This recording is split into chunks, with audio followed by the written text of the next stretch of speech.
50 years ago. Chapter 1. Great Britain, Ireland and the Colonies. I propose to set before my readers a picture of the country as it was when Queen Victoria, God save the Queen, ascended the throne, now 50 years ago and more. It will be a picture of a time so utterly passed away and vanished that a young man can hardly understand it. I who am no longer, unhappily, quite so young as some, and whose babyhood heard the canon of the coronation, can partly understand this time, because in many respects, and especially in the manners of the middle class, customs and habits which went out of fashion in London lingered in the country towns, and formed part of my own early experiences. Arrival of the coronation number of the Sun, one paper, and one man who can read it in the town. In the year 1837, I shall repeat this remark several times, because I wish to impress the fact upon everybody, we were still, to all intents and purposes, in the 18th century. As yet the country was untouched, too, by that American influence which is now filling all peoples with new ideas. Rank was still held in the ancient reverence. Religion was still that of the 18th century church. The rights of labor were not yet recognized. There were no trades unions. There were no railways to speak of. Nobody traveled except the rich. Their own country was unknown to the people. The majority of country people could not read or write. The good old discipline of Father Stick and his children, Cato Ninetails, Rope's End, Strap, Birch, Farrell, and Cane, was wholesomely maintained. Landlords, manufacturers, and employers of all kinds did what they pleased with their own, and the blue ribbon was unheard of. There were still some fiery spirits in whose breasts lingered the ideas of the French Revolution, and the Chartists were already beginning to run their course. Beneath the surface there was discontent, which sometimes bubbled up. But freedom of speech was limited, and if the sovereign people had then ventured to hold a meeting in Trafalgar Square, that meeting would have been dispersed in a very swift and surprising manner. The Reform Act had been passed, it is true, but as yet had produced little effect. Elections were carried by open bribery. The civil service was full of great men's nominees. The church was devoured by pluralists. There were no competitive examinations. The perpetual pensions were many and fat. And for the younger sons and their progeny, the state was provided with any number of sinecures. How men contrived to live and to be cheerful in this state of things one knows not. But really, I think it made very little apparent difference to their happiness that this country was crammed full of abuses, and that the ship of state, to outsiders, seemed as if she were about to capsize and founder. This is to be a short chapter of figures. Figures mean very little unless they can be used for purposes of comparison. When, for instance, one reads that in the census of 1831 the population of Great Britain was 16,539,318, the fact has little significance, except when compared with the census of 1881, which shows that the population of the country had increased in 50 years from 16 millions to 24 millions. And again, one knows not whether to rejoice or to weep over this fact until it has been ascertained how the condition of these millions has changed for better or for worse, and whether the outlook for the future, if in the next 50 years, 24 become 36, is hopeful or no. Next, when one reads that the population of Ireland was then 7 millions and 3/4, and is now less than 5 millions, and further, that one Irishman in 3 was always next door to starving, and that the relative importance of Ireland to Great Britain was then as 1 to 2, and is now as 1 to 5, one naturally congratulates Ireland on getting more elbow room and Great Britain on the relative decrease in Irish power to do the larger island an injury. Lifeguard, 1837. The Army and Navy together in 1830 contained no more than 277,017 men, or half their present number. But then the proportion of the English military strength to the French was much nearer one of equality. The relief of the poor in 1831 absorbed 6,875,552 L, but this sum in 1844 had dropped to 4,976,090 L, the saving of 2 millions being due to the new Poor Law. The stream of emigration had hardly yet begun to flow. Witness the following figures. The number of emigrants in 1820 was 18,984. 1825, 8,860. 1832, 103,311. 1837, 72,034. It was not until 1841 that the great flow of emigrants began in the direction of New Zealand and Australia. The emigrants of 1832 chiefly went to Canada, and as yet the United States were practically unaffected by the rush from the old countries. The population of the great towns has for the most part doubled itself in the last 50 years. London had then 1.5 million, Liverpool 200,000, Manchester 250,000, Glasgow 250,000, Birmingham 150,000, Leeds 140,000, and Bristol 120,000. Penal settlements were still flourishing. Between 1825 and 1840, when they were suppressed, 48,712 convicts were sent out to Sydney. As regards traveling, the fastest rate along the high roads was 10 miles an hour. There were 54 four-horse mail coaches in England and 49 two-horse mails. In Ireland, there were 30 four-horse coaches and 10 in Scotland. There were 3,026 stage coaches in the country, of which 1,507 started from London. There were already 668 British steamers afloat, though the penny steamboat did not as yet ply upon the river. Heavy goods travelled by the canals and navigable rivers, of which there were 4,000 in Great Six Britain. The hackney coach, with its pair of horses, lumbered slowly along the street. The cabriolet was the light vehicle for rapid conveyance, but it was not popular. The omnibus had only recently been introduced by Mr. Shillibeer, and there were no hansom cabs. There was a twopenny post in London, but no penny post as yet. There was no book post, no parcel post, no London Parcels Delivery Company. If you wanted to send a parcel to anywhere in the country, you confided it to the guard of the coach. If to a town address, there were street messengers and the cads about the stagecoach stations. There were no telegraphs, no telephones, no commissionaires. General postman. 50 years ago the great railways were all begun, but not one of them was completed. A map published in the Athenaeum of January 23, 1836, shows the state of the railways at that date. The line between Liverpool and Manchester was opened in September 1830. In 1836, it was carrying 450,000 passengers in the year and paying a dividend of 9%. The line between Carlisle and Newcastle was very nearly completed. That between Leeds and Selby was opened in 1834. There 7 were many short lines in the coal and mining districts, and little bits of the great lines were already completed. The London and Greenwich line was begun in 1834 and opened in 1837. There were in progress the London and Birmingham, the Birmingham, Stafford and Warrington, the Great Western as far as Bath and Bristol, and the London and Southampton passing through Basingstoke. It is amazing to think that Portsmouth, the chief naval port and place of embarkation for troops, was left out altogether. There were also a great many lines projected, which afterwards settled down into the present Great Trunk lines. As they were projected in 1836, instead of Great Northern, Northwestern and Great Eastern, we should have had one line passing through Saffron Walden, Cambridge, Peterborough, Lincoln, York, Appleby and Carlisle, with another from London to Colchester, Ipswich, Norwich and Yarmouth.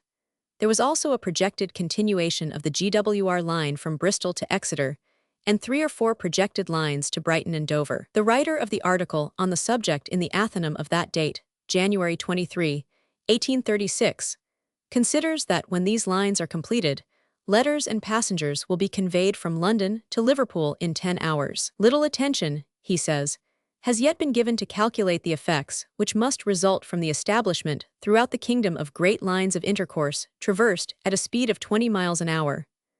Unfortunately, he had no confidence in himself as a prophet 8, or we might have had some curious and interesting forecasts. As regards the extent of the British Empire, there has been a very little contraction and an enormous extension. We have given up the Ionian Islands to gratify the sentiment of Mr. Gladstone, and we have acquired Cyprus, which may perhaps prove of use. We have taken possession of Aden, at the mouth of the Red Sea. In Hindustan, which in 1837 was still partially ruled by a number of native princes, the flag of Great Britain now reigns supreme. The whole of Burma is now British Burma. The little island of Hong Kong, which hardly appears in Arrowsmith's Atlas of 1840, is now a stronghold of the British Empire. Borneo, then wholly unknown, now belongs partially to us. New Guinea is partly ours. Fiji is ours. For the greatest change of all, however, we must look at the maps of Australia and New Zealand. In the former, even the coast had not been completely surveyed. Melbourne was as yet but a little unimportant township. Between Melbourne and Botany Bay, there was not a single village, settlement, or plantation. It was not until the year 1851, only 36 years ago, that Port Phillip was separated from New South Wales and created an independent colony under the name of Victoria, and for a few years it was a very rowdy and noisy colony indeed. In New South Wales, the population of which was about 150,000, convicts were still sent out. In the year 1840, when the transportation ceased, 21,000 convicts were assigned to private service. There were in Sydney many men, ex-convicts, who had raised themselves to wealth. Society was divided by a hard line, not to be crossed in that generation by those on the one side whose antecedents were honorable, and those on the other who had served their time. Tasmania was also still a penal colony, and apparently a place where the convicts did not do so well as in New South Wales. Queensland as a separate colony was not yet in existence, though Brisbane had been begun. Tropical Australia was wholly unsettled. Western Australia was, what it still is, a poor and thinly settled country. The map of New Zealand, it was not important enough to have a map all to itself, shows the coastline imperfectly surveyed, and not a single town or English settlement upon it. 50 years ago that great colony was not yet even founded. The first serious settlement was made in 1839, when a patch of land at Port Nicholson, in Cook Strait, was bought from the natives for the first party of settlers sent out by the recently established New Zealand Company.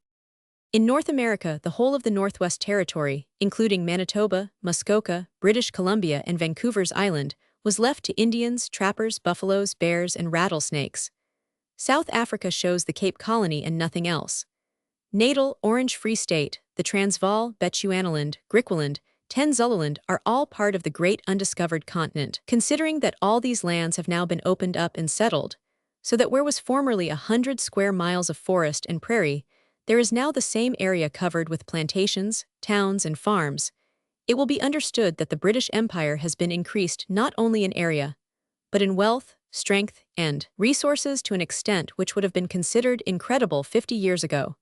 It is, in fact, just the difference between owning a barren heath and owning a cultivated farm. The British Empire in 1837 contained millions of square miles of barren heath and wild forest, which are now settled land and smiling plantations. It boasted of vast countries, with hardly a single European in them, which are now filled with English towns. In 1837, prophets foretold the speedy downfall of an empire which could no longer defend her vast territories. These territories can now defend themselves.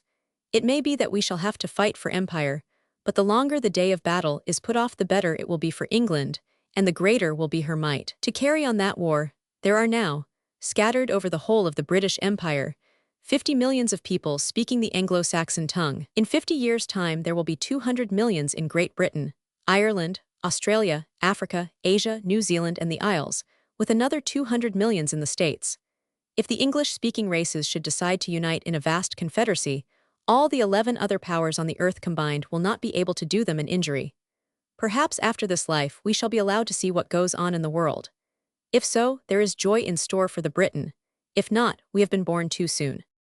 Napoleon at Longwood. From a drawing made in 1820.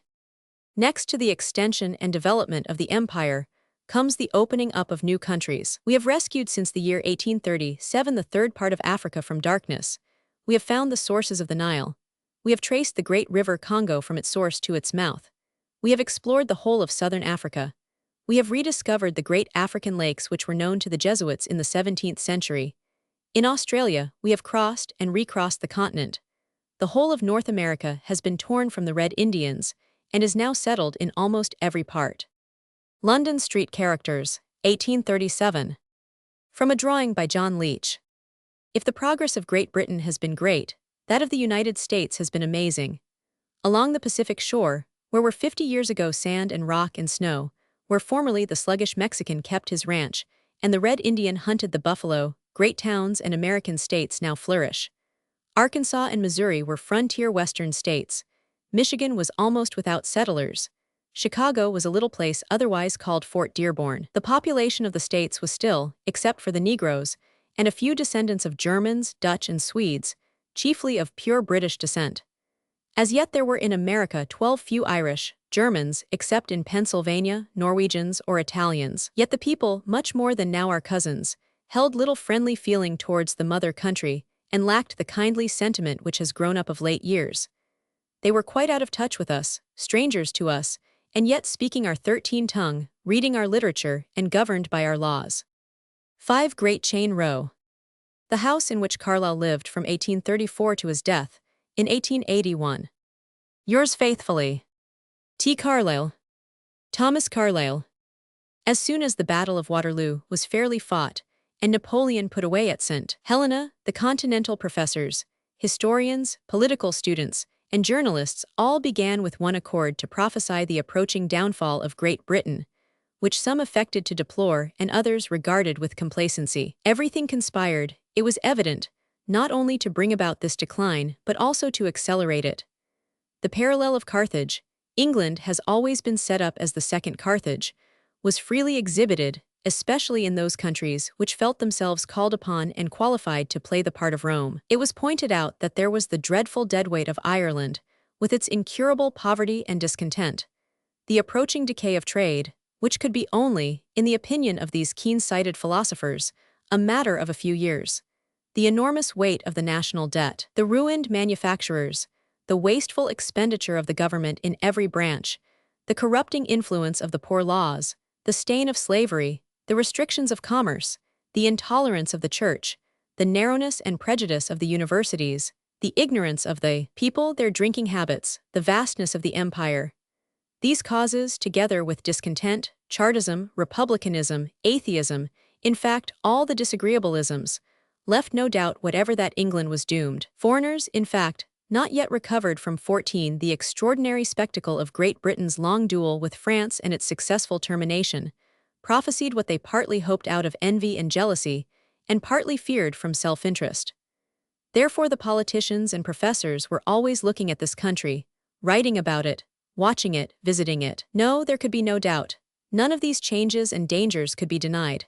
The factories were choked with 15 excessive production, poverty stalked through the country, the towns were filled with ruined women, the streets were cumbered with drunken men, the children were growing up in ignorance and neglect inconceivable. What could come of all this but ruin? Even, and this was the most wonderful and incredible thing, to those who do not understand how long a Britain will go on enduring wrongs and suffering anomalies. The very House of Commons in this boasted land of freedom did not represent half the people. Seats were openly bought and sold. Others were filled with nominees of the great men who owned them. What could possibly follow but ruin, swift and hopeless ruin? What, indeed? Prophets of disaster always omit one or two important elements in their calculations, and it is through these gaps that the people basely wriggle, instead of fulfilling prophecy as they ought to do. For instance, there is the recuperative power of man, and there is his individuality. He may be full of moral disease, yet such is his excellent constitution that he presently recovers. He shakes off his evil habits as he shakes the snow off his shoulders, and goes on an altered creature. Again, the mass of men may be in heavy case, but the individual man is patient. He has strength to suffer and endure until he can pull through the worst. He has patience to wait for better times. Difficulties only call forth his ingenuity and his resource. Disaster stiffens his back, danger finds him brave. Always, to the prophet who knows not man, the case 16 is hopeless. Always, to one who considers that by gazing into the looking-glass, especially immediately before or after his morning bath, he may perceive his brother as well as himself, things are hopeful. My brother, have things, at your worst, ever been, morally, so bad with you that you have despaired of recovery, seeing that you had only to resolve and you were cured? Have you ever reflected that while, to the outside world, to your maiden aunts and to your female cousins, you were most certainly drifting to moral wreck and material ruin, you have gone about the world with a hopeful heart, feeling that the future was in your own grasp? Even now the outlook of the whole world is truly dark, and the clouds are lowering. Yet surely the outlook was darker, the clouds were blacker, 50 years ago. Read Carlyle's Past and Present, and compare. There may be other dangers before us of which we then suspected nothing. But if we still preserve the qualities which enabled us to stand up, almost alone, against the colossal force of Napoleon, with Europe at his back, and which carried us through the terrible troubles which followed the war, we surely need not despair. The Duchess of Kent, with the Princess Victoria at the age of 2. From the picture by Sir W. Beechey, at Windsor Castle. Chapter 2. The year 1837. William Roman IV. From a drawing by H.B. The year 1837, except for the death of the old king and the accession of the young queen, was a tolerably insignificant year. It was on June 20 that the king died. He was buried on the evening of July 9 at St. George's Chapel, Windsor. On the 10th, the Queen dissolved Parliament. On the 13th, she went to Buckingham Palace. And on November 9, she visited the city, where they gave her a magnificent banquet, served in Guildhall at 5:30, the Lord Mayor and city magnates humbly taking their modest meal at a lower table. Both the hour appointed for the banquet and the humility of the Lord Mayor and aldermen point to a remote period. 19. The year began with the influenza. Everybody had it. The offices of the various departments of the civil service were deserted because all the clerks had influenza. Business of all kinds was stopped because merchants, clerks, bankers, and brokers all had influenza. At Woolwich, 50 men of the Royal Artillery and Engineers were taken into hospital daily with influenza. The epidemic seems to have broken out suddenly, and suddenly to have departed. Another important event of the year was the establishment of steam communication with India by way of the Red Sea. The Atalanta left Bombay on October 2 and arrived at Suez on October 16. The mails were brought into Alexandria on the 20th and dispatched, such was the celerity of the authorities, on November 7 by HMS Volcano. They reached Malta on the 11th, Gibraltar on the 16th, and England on December 4, taking 60 days in all, of which, however, 18 days were wasted in Alexandria, so that the possible time of transit from Bombay to England was proved to be 42 days. This was the year of the Greenacre murder. The wretched man was under promise to marry an elderly woman, thinking she had money. One night, while they were drinking together, she confessed that she had none and had deceived him, whereupon, seized with wrath, he took up whatever weapon lay to his hand and smote her on the head so that she fell backwards dead. Now mark, if this man had gone straight 20 to the nearest police office and confessed the crime of homicide, he would certainly have escaped hanging. But he was so horribly frightened at what had happened that he tried to hide the thing by cutting up the body and bestowing the fragments in various places, all of them the most likely to be discovered. There was another woman in the case, proved to have been in his confidence and tried with him when all the pieces had been recovered and the murder was brought home to him. He was found guilty and hanged, and never was there a hanging more numerously or more fashionably attended. The principal performer, however, is said to have disappointed his audience by a pusillanimous shrinking from the gallows when he was brought out. The woman was sent to Australia, where perhaps she still survives. The Queen's First Council, Kensington Palace, June 20, 1837. From the picture by Sir David Wilkie, R.A. at Windsor Castle. Pillars. There was also, this year, an extremely scandalous action in the High Court of Justice. It was a libel case brought by Lord de Rose, and arose out of a gambling 21 quarrel, in which his lordship was accused of cheating at cards. It was said that, under pretense of a bad cough and asthma, he kept diving under the table and fishing up kings and aces, a thing which seems of elementary simplicity and capable of clear denial. His lordship, in fact, did deny it stoutly and on oath. Yet the witnesses as stoutly swore that he did do this thing, and the jury found that he did. Whereupon his lordship retired to the continent, and shortly afterwards died, S.B., without offspring to lament his errors. A show of 12th cakes. There was a terrible earthquake this year in the Holy Land. The town of Safed was laid in ruins, and more than 4,000 of the people were killed. There was a project against the life of Louis Philippe, by one champion, who was arrested. He was base enough to hang himself in prison, so that no one ever knew if he had any accomplices. The news arrived also of a dreadful massacre in New Zealand. There was only one English settlement in the country. It was at a place called Makuta in the North Island, where a Mr. Jones, of Sydney, had a flax establishment, consisting of 120 people, men, women, and children. They were attacked by a party of 800 natives, and were all barbarously murdered. A fatal duel was fought on Hampstead Heath, near the Spaniards' Tavern. The combatants were a Colonel Herring, of the Polish army, and another Polish officer, who was shot. The seconds carried him to the 22 Middlesex Hospital, where he died, and nothing more was said about it. The Spaniards' Tavern, Hampstead. The dangers of emigration were illustrated by the voyage of the good ship Diamond, of Liverpool. She had on board a party of passengers emigrating to New York. In the good old sailing days, the passengers were expected to lay in their own provisions, the ship carrying water for them. Now the Diamond met with contrary winds, and was 90 days out, 3 times as long as was expected. The ship had no more than enough provisions for the crew, and when the passengers had exhausted their store, their sufferings were terrible. Greenwich Park. 23 An embassy from the King of Madagascar arrived this year, and was duly presented at court.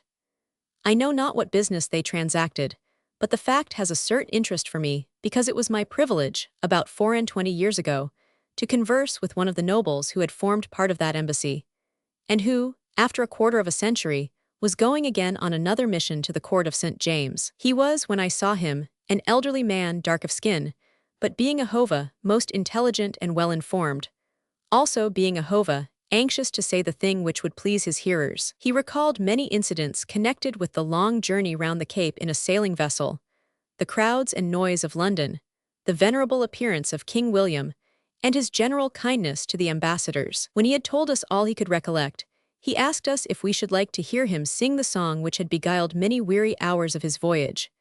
We begged him to sing it, expecting to hear something national and fresh, something redolent of the Madagascar soil, a song sung in the streets of its capital, Antananarivo, perhaps with a breakdown or a walk round. Alas, he neither danced a breakdown, nor did he walk round, nor did he sing us a national song at all.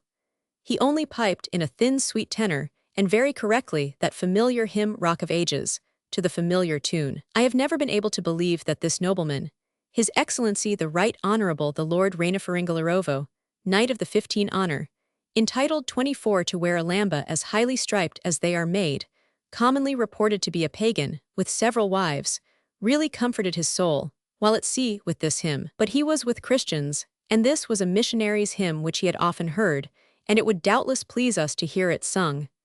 Thereupon he sang it, and a dead silence fell upon us. Behold, however, the reason why the record of this simple event, the arrival of the embassy from Madagascar, strikes a chord in the mind of one at least who reads it. There is little else to chronicle in the year. The University of Durham was founded. A truly brilliant success have they made of this learned foundation, and Sir Robert Peel was rector of Glasgow University. For the rest, 25 boilers burst, coaches were upset, and many books of immense genius were produced, which now repose in the museum. Sir Robert Peel. Yet a year which marked the close of one period, and the commencement of another. The steamship Atalanta carrying the bags to Suez. What does this mean? The massacre in New Zealand of the only white men on the island. What does this portend? The fatal duel at Hampstead. The noble lord convicted of cheating at cards. The emigrant ship 90 days out with no food for the passengers. What are these things but illustrations of a time that has now passed away, the passage from the 18th to the 19th century? For there are no longer any duels.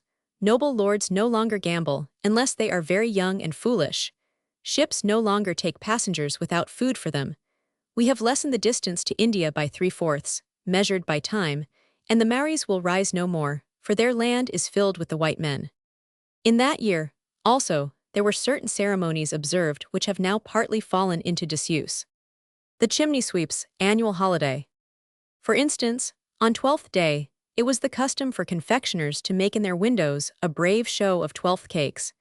It was also the custom of the public to flatten their noses against the windows, and to gaze upon the treasures displayed to view. It was further the custom, one of the good old annual customs, like beating the bounds, for the boys to pin 26 together those who were thus engaged by their coat tails, shawls, skirts, sleeves, the ends of comforters, wrappers, and boas, and other outlying portions of raiment. When they discovered the trick, of course, they only made pretense at being unconscious. By the rending, tearing, and destruction of their garments, they never failed to fall into ecstasies of pretended wrath, to the joy of the children, who next year repeated the trick with the same success. I think there are no longer any 12th cakes, and I am sure that the boys have forgotten that trick. A parish beadle. From a drawing by George Cruikshank in London Characters. On 12th day the Bishop of London made an offering in the Chapel Royal of St. James's in commemoration of the wise men from the East. Is that offering made still? And, if so, what does his lordship offer? And with what prayers, or hopes, or expectations, is that offering made? Beating the bounds. 27. At the commencement of Hilary term, the judges took breakfast with the Lord Chancellor, and afterwards drove in state to Westminster. On January 30, King Charles's Day, the Lords went in procession to Westminster Abbey and the Commons to St. Margaret's, both houses to hear the service of commemoration. Where is that service now? On Easter Sunday, the royal family attended divine service at St. James' and received the sacrament. On Easter Monday, the Lord Mayor, sheriffs, and aldermen went in state to Christ Church, formerly the Church of the Grey Friars, and heard service. In the evening there was a great banquet, with a ball. A fatiguing day for my Lord Mayor. Easter Monday was also the day of the Epping Hunt. Greenwich Fair was held on that and the 2 following days, and in Easter week the theatres played pieces for children. Evening in Smithfield. From a drawing made in 1858, at the gateway leading into Cloth Fair, the place of proclamation of Bartholomew Fair. On the first Sunday in Easter, the Lord Mayor and sheriffs went in state to St. Paul's, and had a banquet afterwards. On May Day, the chimney sweeps had their annual holiday. On Ascension Day, they made a procession of parish functionaries and parochial schools, and beat the bounds, and to mark them well in the memory of all, they beat the charity children who attended the beadle, and they beat all the boys they caught on the way, and they banged against the boundaries all the strangers who 28 passed within their reach. When it came to banging the strangers, they had a high old time. On the Queen's birthday, there was a splendid procession of stage coaches, from Piccadilly to the post office. Bartholomew Fair. Lastly, on September 3, Bartholomew Fair was opened by the Lord Mayor, and then followed what our modern papers are wont to call a carnival, but what the papers of 1837 called, without any regard to picturesque writing, a scene of unbridled profligacy, licentiousness, and drunkenness, with fighting, both of 29 fists and cudgels, pumping on pickpockets, robbery and cheating, noise and shouting, the braying of trumpets and the banging of drums. If you want to know what this ancient fair was like, go visit the Agricultural Hall at Christmas. They have the foolish din and noise of it, and if the people were drunk, and there were no police, and everybody was ready and most anxious to fight, and the pickpockets, thieves, bullies, and blackguards were doing what they pleased, you would have Bartholomew Fair complete. Chapter 3. London in 1837. The extent of London in 1837, that is to say, of close and continuous London, may be easily understood by drawing on the map a red line a little above the south side of Regent's Park. This line must be prolonged west until it strikes the Edgware Road, and eastward until it strikes the Regent's Canal, after which it follows the canal until it falls into the Regent's Canal docks. This is, roughly speaking, the boundary of the great city on the north and east. Its western boundary is the lower end of the Edgware Road, Park Lane, and a line drawn from Hyde Park Corner to Westminster Bridge. The river is its southern boundary, but if you wish to include the borough, there will be a narrow fringe on the south side. This was the whole of London proper, that is to say, not the City of London, or London with her suburbs, but continuous London. If you look at Mr. Lofty's excellent map of London, one showing the extent built upon at different periods, you will find a greater area than this ascribed to London at this period. That is because Mr. Lofty has chosen to include many parts which at this time were suburbs of one street, 31 straggling houses, with fields, nurseries, and market gardens. Thus Kennington, Brixton, and Camberwell are included. But these suburban places were not in any sense part of continuous London. Open fields and gardens were lying behind the roads, at the north end of Kennington Common. Then a dreary expanse uncared for and downtrodden, lay open ponds and fields. There were fields between Vauxhall Gardens and the Oval. If we look at the north of London, there were no houses round Primrose Hill. Fields stretched north and east. To the west 1 or 2 roads were already pushing out, such as the Abbey Road and Avenue Road. Through the pleasant fields of Kilburn, where still stood the picturesque fragments of Kilburn Priory, the Bayswater rivulet ran pleasantly. It was joined by 2 other brooks, one rising in St. John's Wood, and flowing through what are now called Craven Gardens into the Serpentine. On Haverstock Hill were a few villas. Chalk Farm still had its farm buildings. Belsize House with its park and lake was the nearest house to Primrose Hill. A few houses showed the site of Kentish Town, while Camden Town was then a village, clustered about its high street in the Hampstead Road. Even the York and Albany Tavern looked out back and front on fields. Mornington Crescent gazed across its garden 32 upon open fields and farms. The great burial ground of St. James's Church had fields at the back. Behind St. Pancras churchyard stretched Mr. Agar's farm.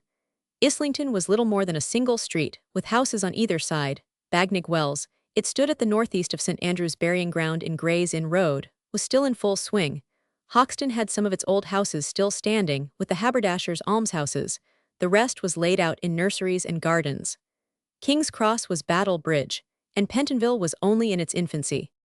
1 Lofty's History of London. Stanford, 1884. Vauxhall Gardens. Looking at this comparatively narrow area, consider the enormous growth of 50 years. What was Bow? A little village.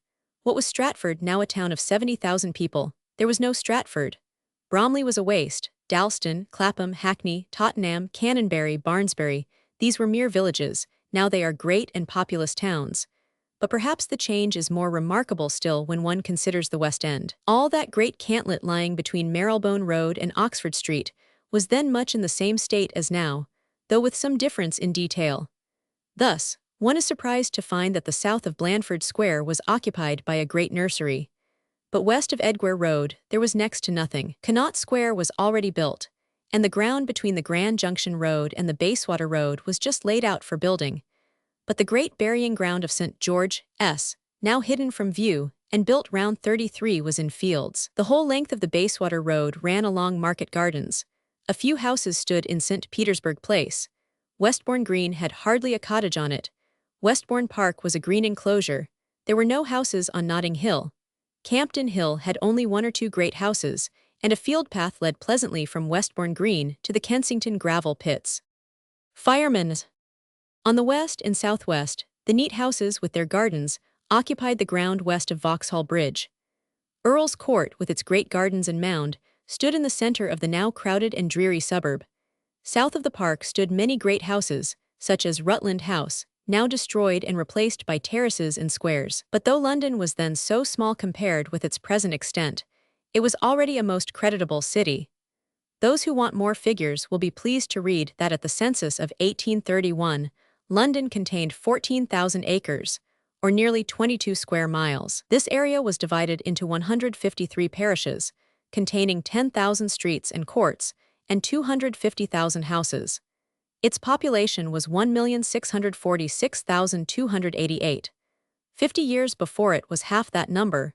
50 years later it was double that number. We may take the population of the year 1837 as 2 millions. Hackney coachman. From a drawing by George Cruikshank in London Characters. More figures. There were 90,000 passengers across London Bridge every day. There were 1,200 cabriolets, 600 hackney coaches, and 400 omnibuses. There were 30,000 deaths annually. The visitors every year were 34, estimated at 12,000. Among the residents were 130,000 Scotchmen, 200,000 Irish, and 30,000 French. These figures convey to my own mind very little meaning, but they look big, and so I have put them down. Speaking roughly, London 50 years ago was twice as big as Paris is now, or the present New York. The first London Exchange. As for the buildings of London proper, 50 years have witnessed many changes, and have brought many losses, more losses perhaps than gains. The Royal Exchange, built by Edward German in place of Sir Thomas Gresham's of 1570, was burnt to the ground on January 10, 1838. The present building, designed by Sir William Tite, was opened by the Queen in person on October 28, 1844. German's Exchange was a quadrangular building, with a clock tower of timber 35 on the Cornhill side. It had an inner cloister and a pawn, or gallery, above for the sale of fancy goods. It was decorated by a series of statues of the kings, from Edward I to George Roman IV. Sion College, which until the other day stood in the street called London Wall, was not yet wantonly and wickedly destroyed by those who should have been its natural and official protectors, the London clergy. The Second London Exchange. The present Royal Exchange, Third London Exchange. 36 things happen so quickly that one easily forgets, yet let me pay a farewell tribute and drop a tear to the memory of the most delightful spot in the whole of London. The building was not of extreme age, but it stood upon the ancient site of Elsinge Spital, which itself stood upon the site of the old Cripplegate Nunnery. It was founded in 1623 by the will of one Dr. Thomas White, vicar of St. Dunstan's in the West. The place was damaged by the Great Fire, and little of the building was older, I believe, than 1690 or thereabouts. But one stepped out of the noise and hurry of the very heart of London into a courtyard where the air was instantly hushed. On the right hand were the houses of the almsmen and women, though I believe they had of late ceased to occupy them. Above the almshouses was the long narrow library crammed with books, the sight and fragrance of which filled the grateful soul with joy. On the left side of the court was the hall used for meetings, and open all day to the London clergy for reading the magazines, reviews, and papers. A quiet, holy place. Fuller wrote his church history in this college. The illustrious Psalmanazar wrote here his universal history. It was after he repented of his colossal lies, and had begun to live cleanly. 250 years have witnessed a long succession of London clergymen, learned and devout most of them, reading in this library and meeting in this hall. Now it is pulled down, and a huge warehouse occupies its place. The London clergy themselves, 37 for the sake of gain, have sold it. And as for the garish thing they have stuck up on the embankment, they may call it what they like, but it is not Sion College. Charing Cross in the present day. Another piece of wanton wickedness was the destruction of Northumberland House. It is, of course, absurd to say that its removal was required. The removal of a great historic house can never be required. It was the last of the great houses, with the exception of Somerset House, and that is nearly all modern, having been erected in 1776-1786 on the site of the old palace. Temple Bars. The Strand, indeed, is very much altered since the year 1837. At the West End, the removal of Northumberland House has been followed by the building of the 38 Grand Hotel and the opening of the Northumberland Avenue. The Charing Cross Station and Hotel have been erected. 2 or 3 new theatres have been added. Temple Bar has been taken down. In any other country, the old gate would have been simply left standing, because it was an ancient historical monument. They would have spared it and made a roadway on either side. The rookeries which formerly stood on the north side close to the bar have been swept away, and the law courts stand in their place.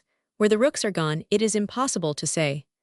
I myself dimly remember a labyrinth of lanes, streets, and courts on this site. They were inhabited, I believe, by low-class solicitors, moneylenders, racing and betting men, and by all kinds of adventurers. Did not Mr. Altamont have chambers here when he visited Captain Costigan 39 in Leon Inn? Leon Inn itself is pulled down, and on its site is the Globe Theatre. The Royal Courts of Justice. As for churches, there has been such an enormous increase of churches in the last 50 years that it seems churlish to lament the loss of half a dozen. But this half-dozen belongs to the city. They were churches built, for the most part by Wren, on the site of ancient churches destroyed in the fire. They were all hallowed by old and sacred associations. Many of them were interesting and curious for their architecture. In a word, they ought not to have been pulled down in order to raise hideous warehouses over their site. Greed of gain prevailed, and they are gone. People found out that their number of worshippers was small, and argued that there was no longer any use for them. So 40 they are gone and can never be replaced. As for their names, they were the churches of All Hallows, Broad Street, St. Benet's, Gracechurch Street, St. Dionysus, Backchurch, St. Michael's, Queenhithe, St. Anthelon's, Budge Row, St. Bennet, Fink, St. Mary, Somerset, St. Mary Magdalene, and St. Matthew, Friday Street. The Church of St. Michael, Crooked Lane, in which was the grave of Sir William Walworth, disappeared in the year 1831. Those of St. Bartholomew by Eastcheap and of St. Christopher Lestock, which stood on either side of the bank, were taken down in the years 1802 and 1781 respectively. The site of these old churches is generally marked by a small enclosure, grown over with thin grass, containing 1, or at most 2, tombs. It is about the size of a dining room table, and you may read of it that the burying ground of Saint So-and-so is still preserved. Indeed, were the city churchyards of such dimensions, the preservation of the burial grounds is like the respect which used to be paid to the first day of the week in the early lustra of the Victorian age by the tobacconist. He kept one shutter up. So the desecrators of the city churchyards, God's acre, the holy ground filled with the bones of dead citizens, measured off a square yard or two, kept one tomb, and built their warehouses over all the rest. Leon Inn in 1804. From an engraving in Herbert's History of the Inns of Court. All round London the roads were blocked everywhere by turnpikes. It is difficult to understand the annoyance of being stopped continually to show a pass or to pay the pike. Thus, there were 2 or 3 turnpikes, 41 in what is now called the Euston Road, and was then the New Road. One of them was close to Great Portland Street, another at Gower Street.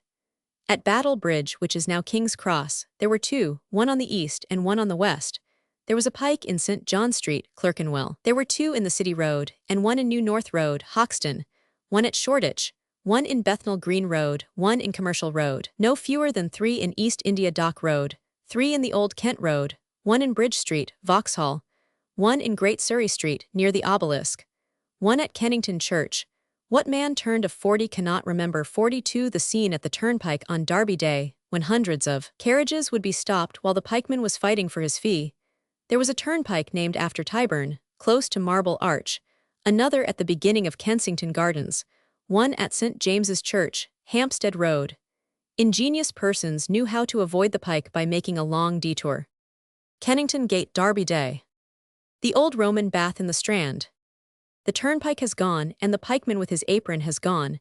Nearly everybody's apron has gone too, and the gates have been removed. That is a clear gain, but there are also losses. What, for instance, has become of all the baths? Surely we have not, as a nation, ceased to desire cleanliness. Yet in reading the list of the London baths 50 years ago one cannot choose but ask the question. St. Annis Leclerc used to be a medicinal spring, considered efficacious in 43 rheumatic cases. Who stopped that spring and built upon its site? The peerless pool close beside it was the best swimming bath in all London. When was that filled up and built over? Where are St. Chad's Wells now? Formerly they were in Gray's Inn Road, near Battle Bridge, which is now King's Cross, and their waters saved many an apothecary's bill. There were swimming baths in Shepherdess Walk, near the almshouses. When were they destroyed? There was another in Cold Bath Fields. The spring, a remarkably cold one, still runs into a bath of marble slabs, represented to have been laid for Mistress Nell Gwyn in the days of the Merry Monarch. Curiously, the list from which I am quoting does not mention the most 44 delightful bath of all, the old Roman bath in the Strand. I remember making the acquaintance of this bath long ago, in the 50s, being then a student at King's. The water is icy cold but fresh and bright and always running. The place is never crowded. Hardly anybody seems to know that here, in the heart of London, is a monument of Roman times, to visit which, if it were at Arles or Avignon, people would go all the way from London. Some day, no doubt, we shall hear that it has been sold and destroyed, like Sion College, and the spring built over. Chapter 4. In the Street. Let us, friend 87, take a walk down the Strand on this fine April afternoon of 37. First, however, you must alter your dress a little. Put on this swallowtail coat, with the high velvet collar.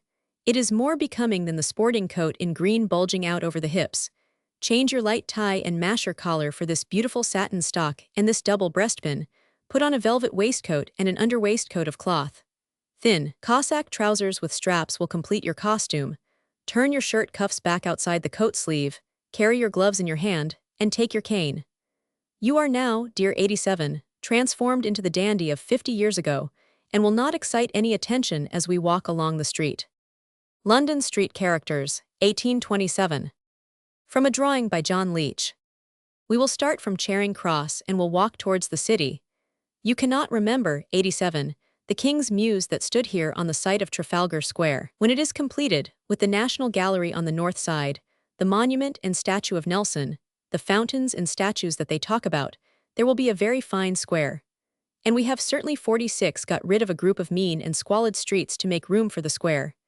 It is lucky that they have left Northumberland House, the last of the great palaces that once lined the Strand. The King's Mews in 1750. From a print by I. Mora. The Strand looks very much as it will in your time, though the shop fronts are not by any means so fine. There is no Charing Cross Station or Northumberland Avenue. Most of the shops have bow windows, and 47 there is no plate glass, but instead, small panes such as you will only see here and there in your time. The people, however, have a surprisingly different appearance. The ladies, because the east wind is cold, still keep to their fur tippets, their thick shawls, and have their necks wrapped round with boas, the ends of which hang down to their skirts, a fashion revived by yourself. Their bonnets are remarkable structures, like an ornamental coal scuttle of the 37, not the 87, period, and some of them are of surprising dimensions, and decorated with an amazing profusion of ribbons and artificial flowers. Their sleeves are shaped like a leg of mutton. Their shawls are like a dining room carpet of the time, not like your dining room carpet, 87, but a carpet of 48 flaunting color, crimson and scarlet, which would give you a headache. But the curls of the younger ladies are not without their charms, and their eyes are as bright as those of their grandchildren, are they not? Let us stand still a while and watch the throng where the tide of life, as Johnson said, is the fullest. Barrack and old houses, on the site of Trafalgar Square. From a drawing made by F. W. Fairholt in 1826. Here comes, with a role intended for a military swagger, the cheap dandy. I know not what he is by trade. He is too old for a medical student, not shabby enough for an attorney's clerk, and not respectable enough for a city clerk. Is it possible that he is a young gentleman of very small fortune which he is running through? He wears a tall hat broader at the 49 top than at the bottom. He carries white thread gloves, sports a cane, has his trousers tightly strapped, wears a tremendously high stock, with a sham diamond pin, a coat with a velvet collar, and a double-breasted waistcoat. His right hand is stuck, it is an aggressive attitude, in his coat-tail pocket. The little old gentleman who follows him, in black shorts and white silk stockings, will be gone before your time. So will yonder still more ancient gentleman in powdered hair and pigtail who walks slowly along. Pigtails in your time will be clean forgotten as well as black silk shorts. The Last Cabriolet Driver. From the drawing by George Cruikshank in Sketches by Boz. Do you see that thin, spare gentleman in the cloak, riding slowly along the street followed by a mounted servant? The people all take off their hats respectfully to him, and country folk gaze upon him curiously. That is the Duke. There is only one Duke to the ordinary Briton. It is the Duke with the hook nose, the Iron Duke, the Duke of Wellington. The new-fashioned cabriolet, with a seat at the side for the driver and a high hood for the fare, is light and swift, but it is not beautiful nor is it popular. The 50 wheels are too high and the machine is too narrow. It is always upsetting and bringing its passengers to grief. Here is one of the new police, with blue swallowtail coat tightly buttoned, and white trousers. They are reported to be mightily unpopular with the light-fingered gentry, with whose pursuits they are always interfering in a manner unknown to the ancient Charlie. Here comes a gentleman, darkly and mysteriously clad in a fur-lined cloak, fastened at his neck by a brass buckle, and falling to his feet, such a cloak as in your time will only be used to enwrap the villains in a burlesque. But here no one takes any notice of it. There goes a man who may have been an officer, an actor, a literary man, a gambler, anything. Whatever he was, he is now broken down, his face is pale, his gait is shuffling, his elbows are gone, his boots are giving at the toes, and see, the stout red-faced man with the striped waistcoat and the bundle of seals hanging at his fob has tapped him on the shoulder. That is a sheriff's officer, and he will now be conducted, after certain formalities, to the King's Bench or the Fleet, and in this happy retreat he will probably pass the remainder of his days. Here comes a middle-aged gentleman, who looks almost like a coachman in his coat with many capes and his purple cheeks. That is the famous coaching baronet, than whom no better whip has ever been seen upon the road. Here come a 51 pair of young bloods who scorn cloaks and greatcoats. How bravely do they tread in their tight trousers, bright-colored waistcoats, and high satin stocks. With what a jaunty air do they tilt their low-crowned hats over their long and waving locks. You can smell the bear's grease across the road. With what a flourish do they bear their canes. Here comes swaggering along the pavement a military gentleman in a coat much befrogged. He has the appearance of one who knows Chalk Farm, which is situated among meadows where the morning air has been known to prove suddenly fatal to many gallant gentlemen. How he swings his shoulders and squares his elbows, and how the peaceful passengers make room for him to pass. He is, no doubt, an old peninsular. There are still many like unto him. He is the ruffling captain known to Queen Elizabeth's time. In the last century he took the wall and shoved everybody into the gutter. Presently he will turn into the cigar divan. He learned to smoke cigars in Spain, in the rooms of what was once the repository of art. We breathe more freely when he is gone. Here comes a great hulking sailor. His face beams with honesty, he rolls in his gait, he hitches up his wide trousers, he wears his shiny hat at the back of his head, his hair hangs in ringlets, he chews a quid, under his arm is a parcel tied in red bandana. He looks as if he were in some perplexity. Sighting one who appears to be a gentleman recently from the country, he bears down upon him. 52 Noble Captain, he whispers hoarsely, if you like, here's a chance that doesn't come every day. For why, I've got to go to sea again, and though they're smuggled, I smuggled them myself, your honour, and worth their weight in gold, you shall have the box for 30 shillin'. Say the word, my captain, and come round the corner with me. A Greenwich Pensioner. From a drawing by George Cruikshank in London Characters.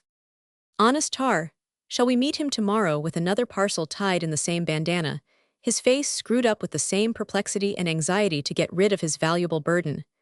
You yourself, 87, will have your confidence trick, your ring dropper, your thimble NP, your fat partridge seller, even though the bold smuggler be no more. An omnibus upset. From Cruikshank's Comic Almanac. In the matter of street music, we of 37 are perhaps in advance of you of 87. We have not, it is true, the pianoforte organ, but we have already the other two varieties, the rumbling droner and the light tinkler. We have not yet the street nigger, or the banjo, or the band of itinerant blacks, or Christie's minstrels. The Negro minstrel does not exist in any form, but the ingenious Mr. Rice is at this very moment studying the plantation songs of 53 South Carolina, and we can already witness his humorous personation of Jump, Jim Crow, and his pathetic ballad of Lucy Neal. He made his first appearance at the Adelphi as Jim Crow in 1836. We have, like you, the Christian family in reduced circumstances, creeping slowly, hand in hand, along the streets, singing a hymn the while for the consolation it affords. They have not yet invented Moody and Sankey, and therefore they cannot sing Hold the Fort or Dare to be a Daniel. But there are hymns in every collection which suit the gridler. We have also the ballad singer, who warbles at the door of the gin palace. His favorite song just now is All Round My Hat. We have the lady or gentleman who takes her or his place upon the curb with a guitar, adorned with red ribbon, and sings a sentimental song such as Speed on, my mules, for Layla waits for me, or Gaily the troubadour. There is the street seller of ballads at a penny each, a taste of which he gives the delighted listener. There are the horns of stagecoach and of 54 omnibus, blown with zeal. There is the bell of the crier, exercised as religiously as that of the railway porter, the pandean pipes and the drum walk, not only with punch, but also with the dancing bear. The performing dogs, the street acrobats and the Fantoccini. The noble Highlander not only stands outside the tobacconist's, taking a pinch of snuff, but he also parades the street, blowing a most patriotic tune upon his bagpipe. The butcher serenades his young mistress with the cleaver and the bones. The Italian boy delights all the ears of those who hear with his hurdy-gurdy. Exeter Change.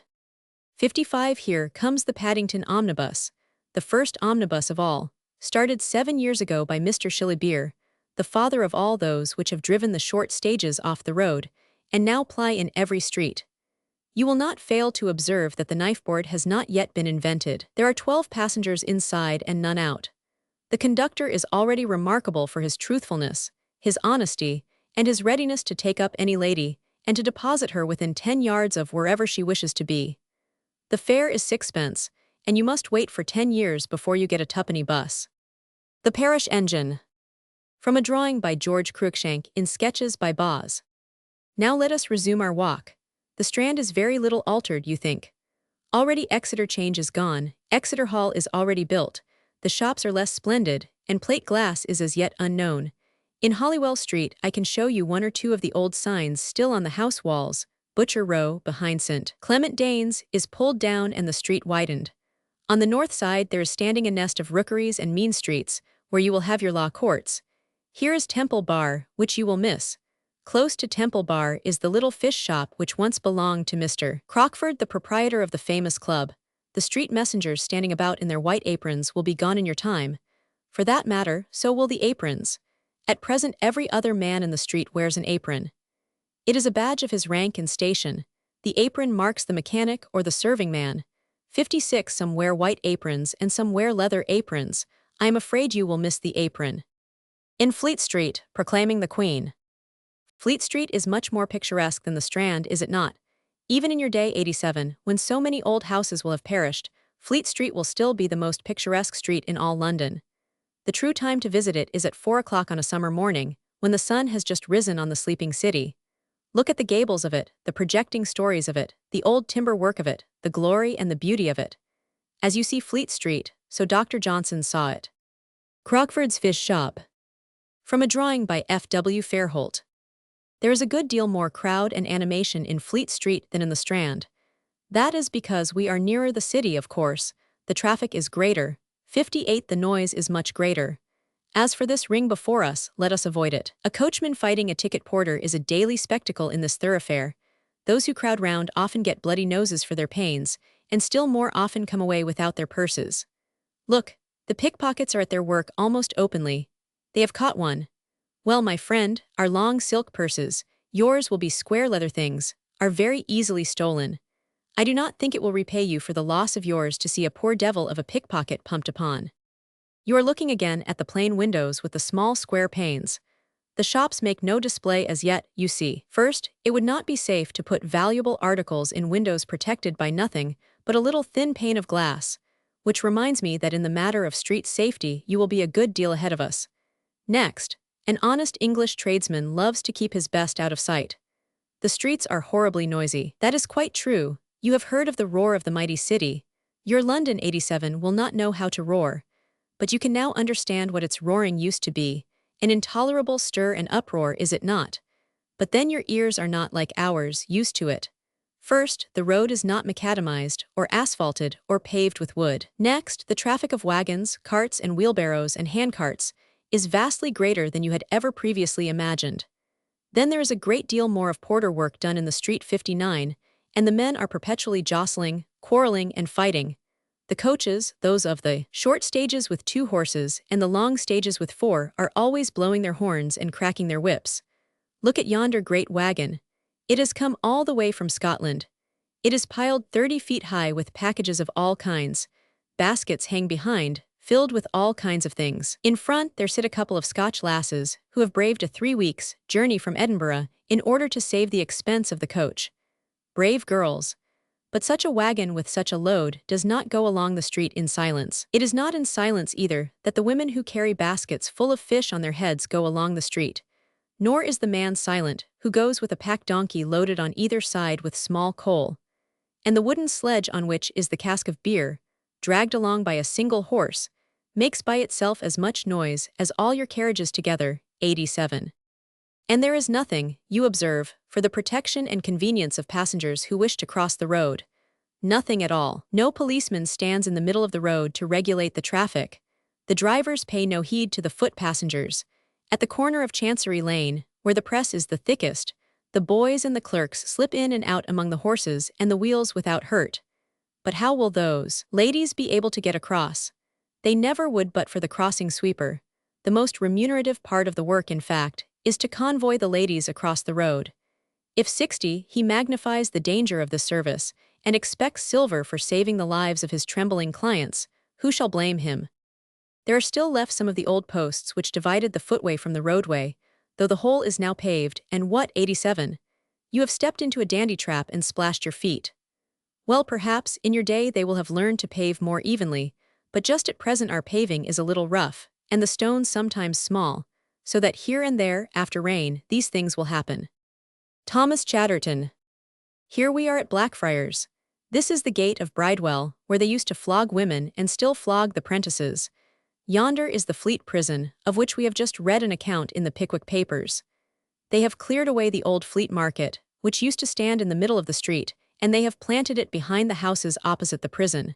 Come and look at it. Let us tread softly over the stones of Farringdon Market, for somewhere beneath our feet lie the bones of poor young Chatterton. No monument has been erected here to his memory, nor is the spot known 61 where he lies, but it is somewhere in this place, which is a tragic and mournful spot, being crammed beneath its pavement with the bones of the poor, the outcast, the broken down, the wrecks and failures of life, and littered above the pavement with the wreckage and refuse of the market.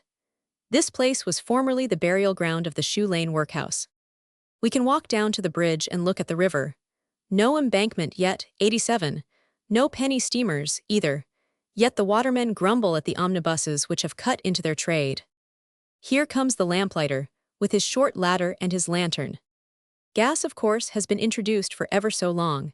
They have blindly followed the old plan of lighting, and have stuck up a gas lamp wherever there used to be an oil lantern. The theaters and places of amusement are brilliant with gas, and it is gas which makes the splendor of the Gin Palace.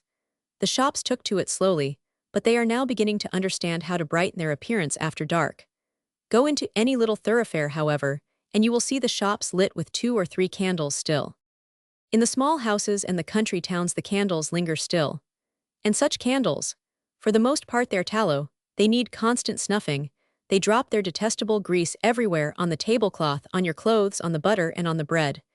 You 87 will be saying hard things of gas, but 62 you do not know from what darkness, and misery of darkness, it saved your ancestors. As for the churches, they are not yet generally provided with gas. There is some strange prejudice against it in the minds of the clergy, yet it is not papistical or even free-thinking. In most of them, where they have evening service, the pews are provided with 2 candles apiece, stuck in tin candlesticks, with 4 candles for the pulpit and 4 for the reading desk. The effect is not unpleasing, but the candles continually require snuffing, and the operation is constantly attended with accidents, so that the church is always filled with the fragrance of smoldering tallow wicks. The repugnance to gas is so great, indeed, in some quarters, that one clergyman, the rector of Holy Trinity, Marylebone, is going to commit all his vestrymen to the ecclesiastical courts because they have attempted to light the church with gas. Here is a city funeral in one of the burial grounds close to the crowded street. The clergyman reads the service, and the mourners in their long black cloaks stand round the open grave, and the coffin is lowered into it, and outside there is no cessation at all to the bustle and the noise. The wagoner cracks his whip, the drover swears at his cattle, the busy men run to and fro as if the last rites were not being performed for one who has heard the call of the messenger, and perforce obeyed it. And look, the mold in which the grave is dug is nothing but bits of bones and splinters of coffins. The 63 churchyard is no longer a field of clay, it is a field of dead citizens. You, friend 87, will manage these things better. Here goes one of the long stages. Saw you ever a finer coach, more splendidly appointed, with better cattle? 10 miles an hour that coachman reckons upon as soon as he is clear of London. They say that in a year or two, when all the railways are opened, the stage coaches will be ruined, the horses all sold, and the English breed of horses ruined. We shall travel 20 miles an hour without stopping to change horses. The accidents will be frightful, but those who meet with none will get from London to Edinburgh in less than 24 hours. Next year they promise to open the London and Birmingham Railway. 3rd Regiment of Buffs. Here comes a soldier. You find his dress absurd. To be sure, his tight black stock makes his red cheeks seem swollen. His queer tall hat, with the neat red ball at the top, might be more artistic. The red shoulder roll, not the least like an epaulet, would hardly ward off a sword cut. The coat with its swallow tail is no protection to the body or the legs.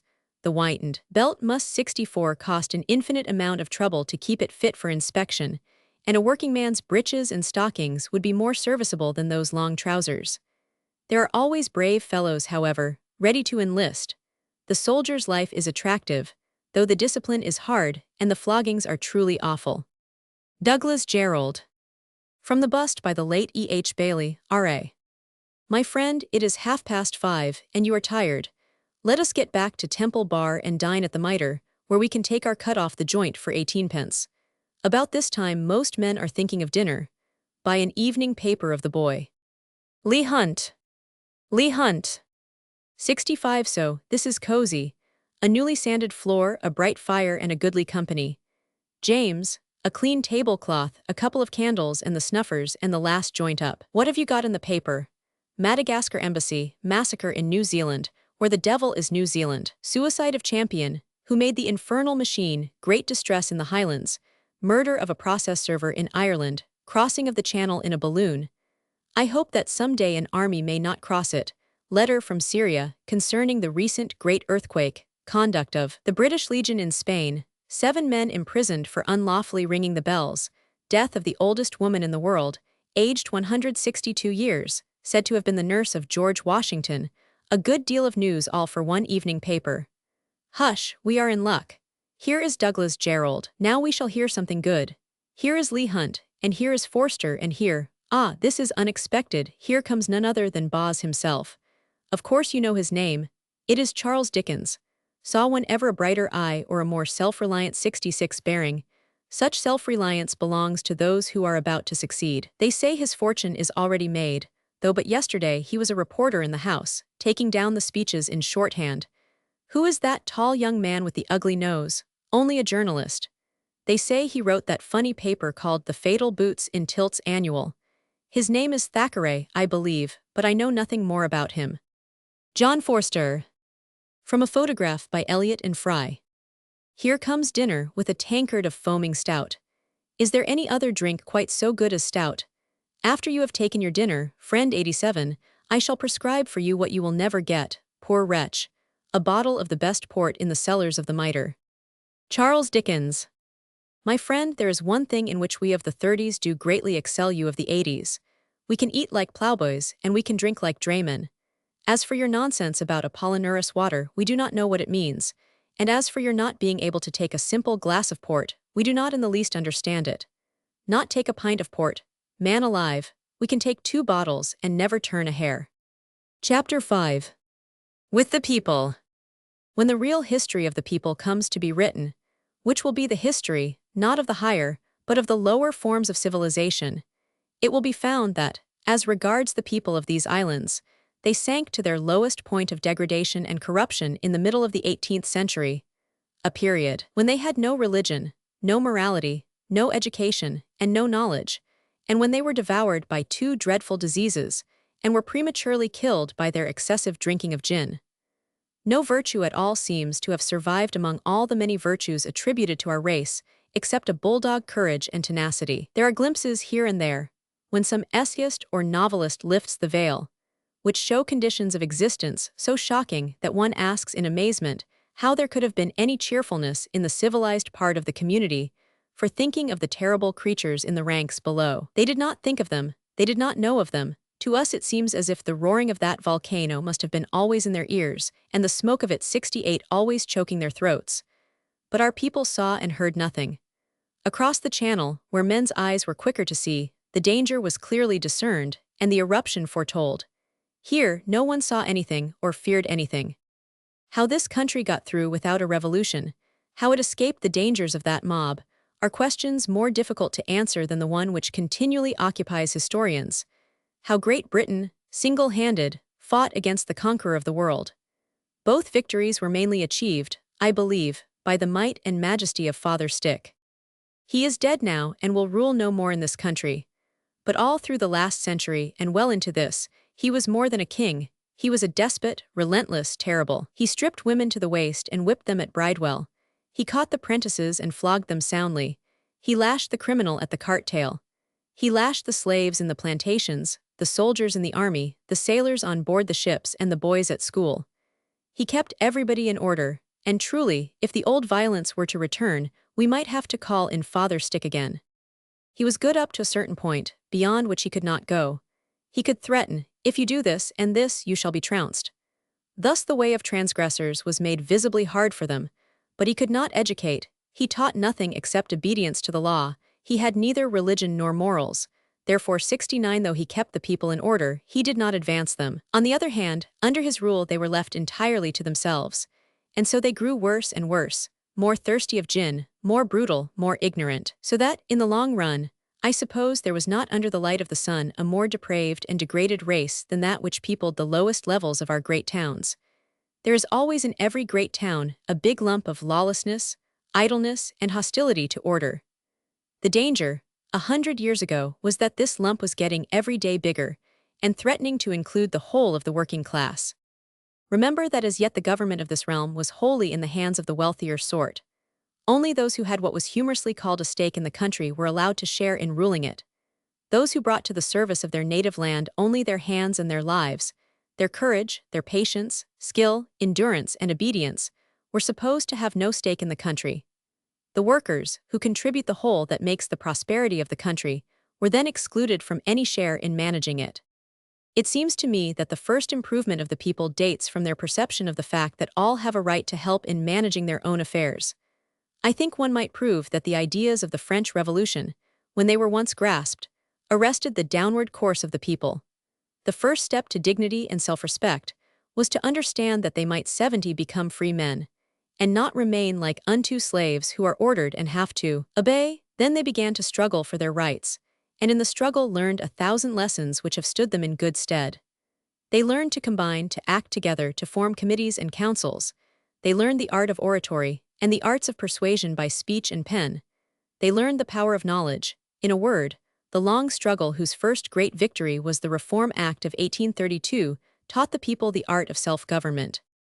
50 years ago, though that act had been passed, the great mass of the people were still outside the government. They were governed by a class who desired, on the whole, to be just, and wished well to the people, provided their own interests were not disturbed, as when the most philanthropic manufacturers loudly cried out as soon as it was proposed to restrict the hours of labor. It is not wonderful, therefore, that the working classes should at that time regard all governments with hostility, and religion and laws as chiefly intended to repress the workers, and to safeguard the interests of landlords and capitalists. This fact is abundantly clear from the literature which the working men of 1837 delighted to read. As regards their religion, there was already an immense advance in the spread of the nonconformist sects and the multiplication of chapels. As for the churches, I am very certain that the working man does not go much to church even yet, but 50 years ago he attended service 71, still less often. A contemporary who pretends to know asserts that 9 out of 10 among the working men were professed infidels, whose favorite reading was Paine, Carlyle, and Robert Taylor, the author of The Devil's Chaplain. Further, he declares that not one working man in 100 ever opened a Bible. I refrain from dwelling upon this state of things as compared with that of the present, but it appears from a census taken by a recent weekly newspaper, which, however, omitted the mission churches and services in schoolrooms and other places, that about 1 person in 9 now attends church or chapel on a Sunday. As regards drink, a question almost as delicate as that of religion, it is reported that in London alone £3 million were spent every year in gin, which seems a good deal of money to throw away with nothing to show for it. But figures are always misleading. Thus, if everybody drank his fair share of this 3 millions, there would be only a single glass of gin every other day for every person. And if half the people did not drink at all, there would be only 1 glass of gin a day for those who did. Still, we must admit that 3 millions is a sum which shows a widespread love of gin.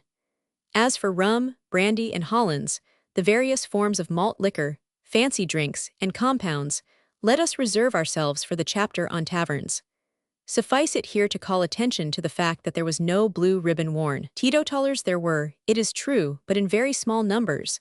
They were not yet a power in the 72 land. There was none of the everlasting dinning about the plague spot, the national vice, and the curse of the age, to which we are now accustomed. Honest men indulged in a bout without subsequent remorse, and so long as the drink was unadulterated, they did themselves little harm. Without doubt, if the men had become teetotalers, there would have been very much more to spend in the homes, and the employers would, also without doubt, have made every effort to reduce the wages accordingly, so as to keep up the old poverty. That is what the former school of philosophers called a law of political economy. The wages of a skilled mechanic 50 years ago seem to have never risen above 30 shillings a week, while food, clothes, and necessaries were certainly much dearer than at present. He had savings banks, and he sometimes put something by, but not nearly so much as he can do now if he is thrifty and in regular work. It is quite clear that he was less thrifty in those days than now, that he drank more, and that he was even more reckless, if that is possible, about marriage and the multiplication of children. As for the material condition of the people, there cannot be a doubt that it has been amazingly improved within the last 50 years. It is not true, as stated in a very well-known work, that the poor have become poorer, though the rich have certainly become richer. The skilled working man is better paid now than then, his work is more steady, his hours are shorter. He is better clad, with always a suit of clothes apart from 73 his working dress. He is better taught, he is better mannered, he has holidays, he has clubs, he is no longer forbidden to combine, he can cooperate, he holds meetings, he has much better newspapers to read, his food is better and cheaper, he has model lodging houses. Not only is he actually better, he is relatively better compared with the richer classes, while for the last 10 years these have been growing poorer every day, although still much richer than they were 50 years ago. Moreover, it is becoming more difficult in every line, owing to the upward pressure of labor, to become rich. His amusements no longer have the same brutality which used to characterize them. The ring was his chief delight, and a well-fought battle between 2 accomplished bruisers caused his heart to leap with joy. Unhappily, the ring fell, not because the national sentiment concerning pugilism changed, but by its own vices, and because nearly every fight was a fight on the cross, so that betting on your man was no longer possible, and every victory was arranged beforehand. There are now signs of its revival, and if it can be in any way regulated, it will be a very good thing for the country. Then there was dog fighting, which is still carried on in certain parts of the country. Only a few years ago I saw a dozen dog fights, each with its ring of eager lookers-on, one Sunday morning upon the sands between Redcar and Saltburn. All round London again, there were ponds, quantities of ponds, all marked 74 in the maps of the period, and now all filled up and built over. Some, for instance, were in the fields on the east side of Tottenham Court Road. Hither on Sundays came the London working man with ducks, cats, and dogs, and proceeded to enjoy himself with cat hunts and duck hunts in these ponds. There were also bull and bear baitings and badger drawings. As for the fairs, Bartholomew and Greenwich, one is sorry that they had to be abolished, but I suppose that London had long been too big for a fair, which may be crowded but must not be mobbed. A real old fair, with rows of stalls crammed with all kinds of things which looked ever so much prettier under the flaring lamps than in the shops, with Richardson's theatre, the wild beast show, the wrestlers and the cudgel players, the boxers, with or without the gloves, the dwarfs, giants, fat women, bearded women, and monsters, was a truly delightful thing to the rustics in the country, but in London it was incongruous, and even in Arcadia a modern fair is apt to lose its picturesque aspect towards nightfall. On the whole, it is just as well for London that it has lost its ancient fairs. It is not in connection with working men, but with the whole people, that one speaks of prisons. I do not think that our prison system at the present day is everything that it might be. There have been one or two books published of late years, which make one uncomfortable in thinking of the poor wretches immured in these abodes of solitary suffering. Still, if one has to choose 75 between a lonely cell and the society of the prison birds by day and night, one would prefer the former. Some attempts had been made in Newgate and elsewhere to prevent the prisoners from corrupting each other, but with small success. Those who were tried and sentenced were separated from those who were waiting their trial. The boys were separated from the men, the girls from the women. Yet the results of being committed to prison, for however short a period, were destructive of all morals and the last shred of principle. Not a single girl or woman who went into prison modest and virtuous, but became straightway ashamed of her modesty and virtue, and came out of the prison already an abandoned woman. Not a man or boy who associated with the prisoners for a week, but became a past master in all kinds of wickedness. In the night rooms, they used to lock up 15 or 20 prisoners together, and leave them there all night to interchange their experiences. And what experiences? Only those who were under sentence of death had separate cells. These poor wretches were put into narrow and dark rooms, receiving light only from the court in which the criminals are permitted to walk during the day. They slept on a mat, and in former days had but 24 hours between sentence and execution, with bread and water for all their food. Transportation still went on, with the horrors of the convict ship, the convict hulks, and the convict establishments of New South Wales and Tasmania. The 76 horrors of the system have always seemed to me as forming an unessential part of the system. With better management on modern ideas, transportation should be far better than the present system of hopeless punishment by long periods of imprisonment. We can never return to transportation as far as any colony is concerned, but I venture to prophesy that the next change of the penal laws will be the re-establishment of transportation with the prospect of release, a gift of land, and a better chance for an honest life. Meantime, the following lines belong to 50 years ago. They are the farewell of convicts about to sail for Botany Bay. The Derby Day. Come bet my pet and Sal my pal a bus, and then farewell. And Ned, the primest ruffling cove that ever nailed a swell. To share the swag or chaff the gab, we'll never meet again. The hulks is now my boasting crib, the hold my dossing ken. Don't nab the bib my bet, this chance must happen soon or later. For certain sure it is, that transportation comes by nater. His lordship's self upon the bench, so downy his white wig in, might sail with me, if friends had he to bring him up to Priggin. And is it not unkimmen fly in them, as rules the nation? To make us end, with botany, our public education. But Sal, so kind, be sure you mind the beaks don't catch you tripping. You'll find it hard to be for shopping, sent on board the shipping. So tip your mons afore we parts, don't blear your eyes and nose. Another grip, my jolly hearts, here's luck, and off we goes. Debtors' prisons were in full swing. There were Whitecross Street Prison, built in 1813 for the exclusive reception of debtors, who were before this crowded together with criminals at Newgate, Queen's Bench Prison, the Fleet, and the Marshalsea. The King's Bench Prison was the largest, and so to speak, the most fashionable of these prisons. Both at the King's Bench and the Fleet debtors were allowed to purchase what were called the rules, which enabled them to live within a certain area outside the prison and practically left them free. They paid a certain percentage on their 78 debts. This practice enabled the debtor to refuse paying his debts and to save his money for himself or his heirs. Lodgings, however, within the rules were bad and expensive. Newgate, entrance in the Old Bailey. There was no national compulsory system of education, yet the children of respectable working men were sent to school. The children of the very poor, those who lived from hand to mouth by day jobs, by chance and luck, were not taught anything. If you talk to a working man of 60 or thereabouts, you will most likely discover that he can read, though he has very often forgotten how to write. He was taught when he was a child at the schools of the National Society, or at those of the British and Foreign Society, or at the parish schools, of which there were a great many. There were also many thousands of children who went to the Sunday school. Yet partly through the neglect of parents, and partly through the demand for children's labor in the factories, nearly a half of the children in the country grew up without any schooling.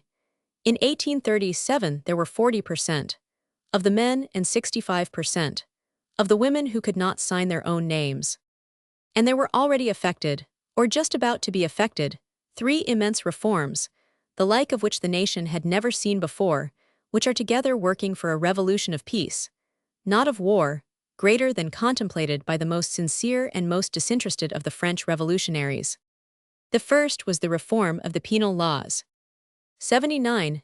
In the beginning of the century, the law recognized 223 capital offenses. A man might be hanged for almost anything: if he appeared in disguise on a public road, if he cut down young trees, if he shot rabbits, if he poached at night, if he stole anything worth 5 shillings from a person or a shop, if he came back from transportation before his time, a gypsy if he remained in the same place. In fact, the chief desire of the government was to get rid of the criminal classes by hanging them. It was Sir Samuel Romilly, as everybody knows, who first began to attack this bloodthirsty code. He was assisted by the growth of public opinion and by the juries, who practically repealed the laws by refusing to convict. In the Queen's Bench. It was not, again, until the year 1836 that counsel for a prisoner under trial for felony was permitted to address the jury. In the year 1834, there were 480 death sentences. In 1838, only 116. In 1834, 894 persons were sentenced to transportation for life, and in 1838 only 266. Remember that this wicked severity only served to enlist the sympathies of the people against the government. 80. The second great step was the repeal of the acts which forbade combination. Until the year 1820, the people had been forbidden to combine. Their only power against employers who worked them as many hours a day as they dared, and paid them wages as small as they could, who took their children and locked them up in unwholesome factories, was in combination, and they were forbidden to combine. When the law, an old medieval law, was repealed, it was found that any attempt to hold public meetings might be put down by force, so that, though they could not combine, the chief means of promoting combination was taken from them. The third great step was the extension of the suffrage, so that now there is no Briton or Irishman, but can, if he please, have his vote in the government of the nation. It is not a great share which is conferred by one vote, but it enables every man to feel that he is himself a part of the nation, that the government is not imposed upon him, but elected and approved by himself. Considering all these things, have we any reason to be surprised when we learn that, on the Queen's accession, there was among the people no loyalty whatever? Attachment to the sovereign, personal devotion to the young Queen, rallying round the throne, all these things were not even phrases to the working class, for they never heard them used. There was no loyalty at all, either to the Queen, or to 81 the institution of a limited monarchy, or to the Constitution, or to the Church. For 150 years, there had been no loyalty among the people. Loyalty left the country with James Roman II. Not one of the sovereigns who followed him commanded the personal enthusiasm of the people, not even Farmer George, for whom there had been some kind of affection with something of contempt. From 1687 until 1837, which is exactly 150 years, not one sovereign who sat upon the throne of England could boast that he had the love of the people.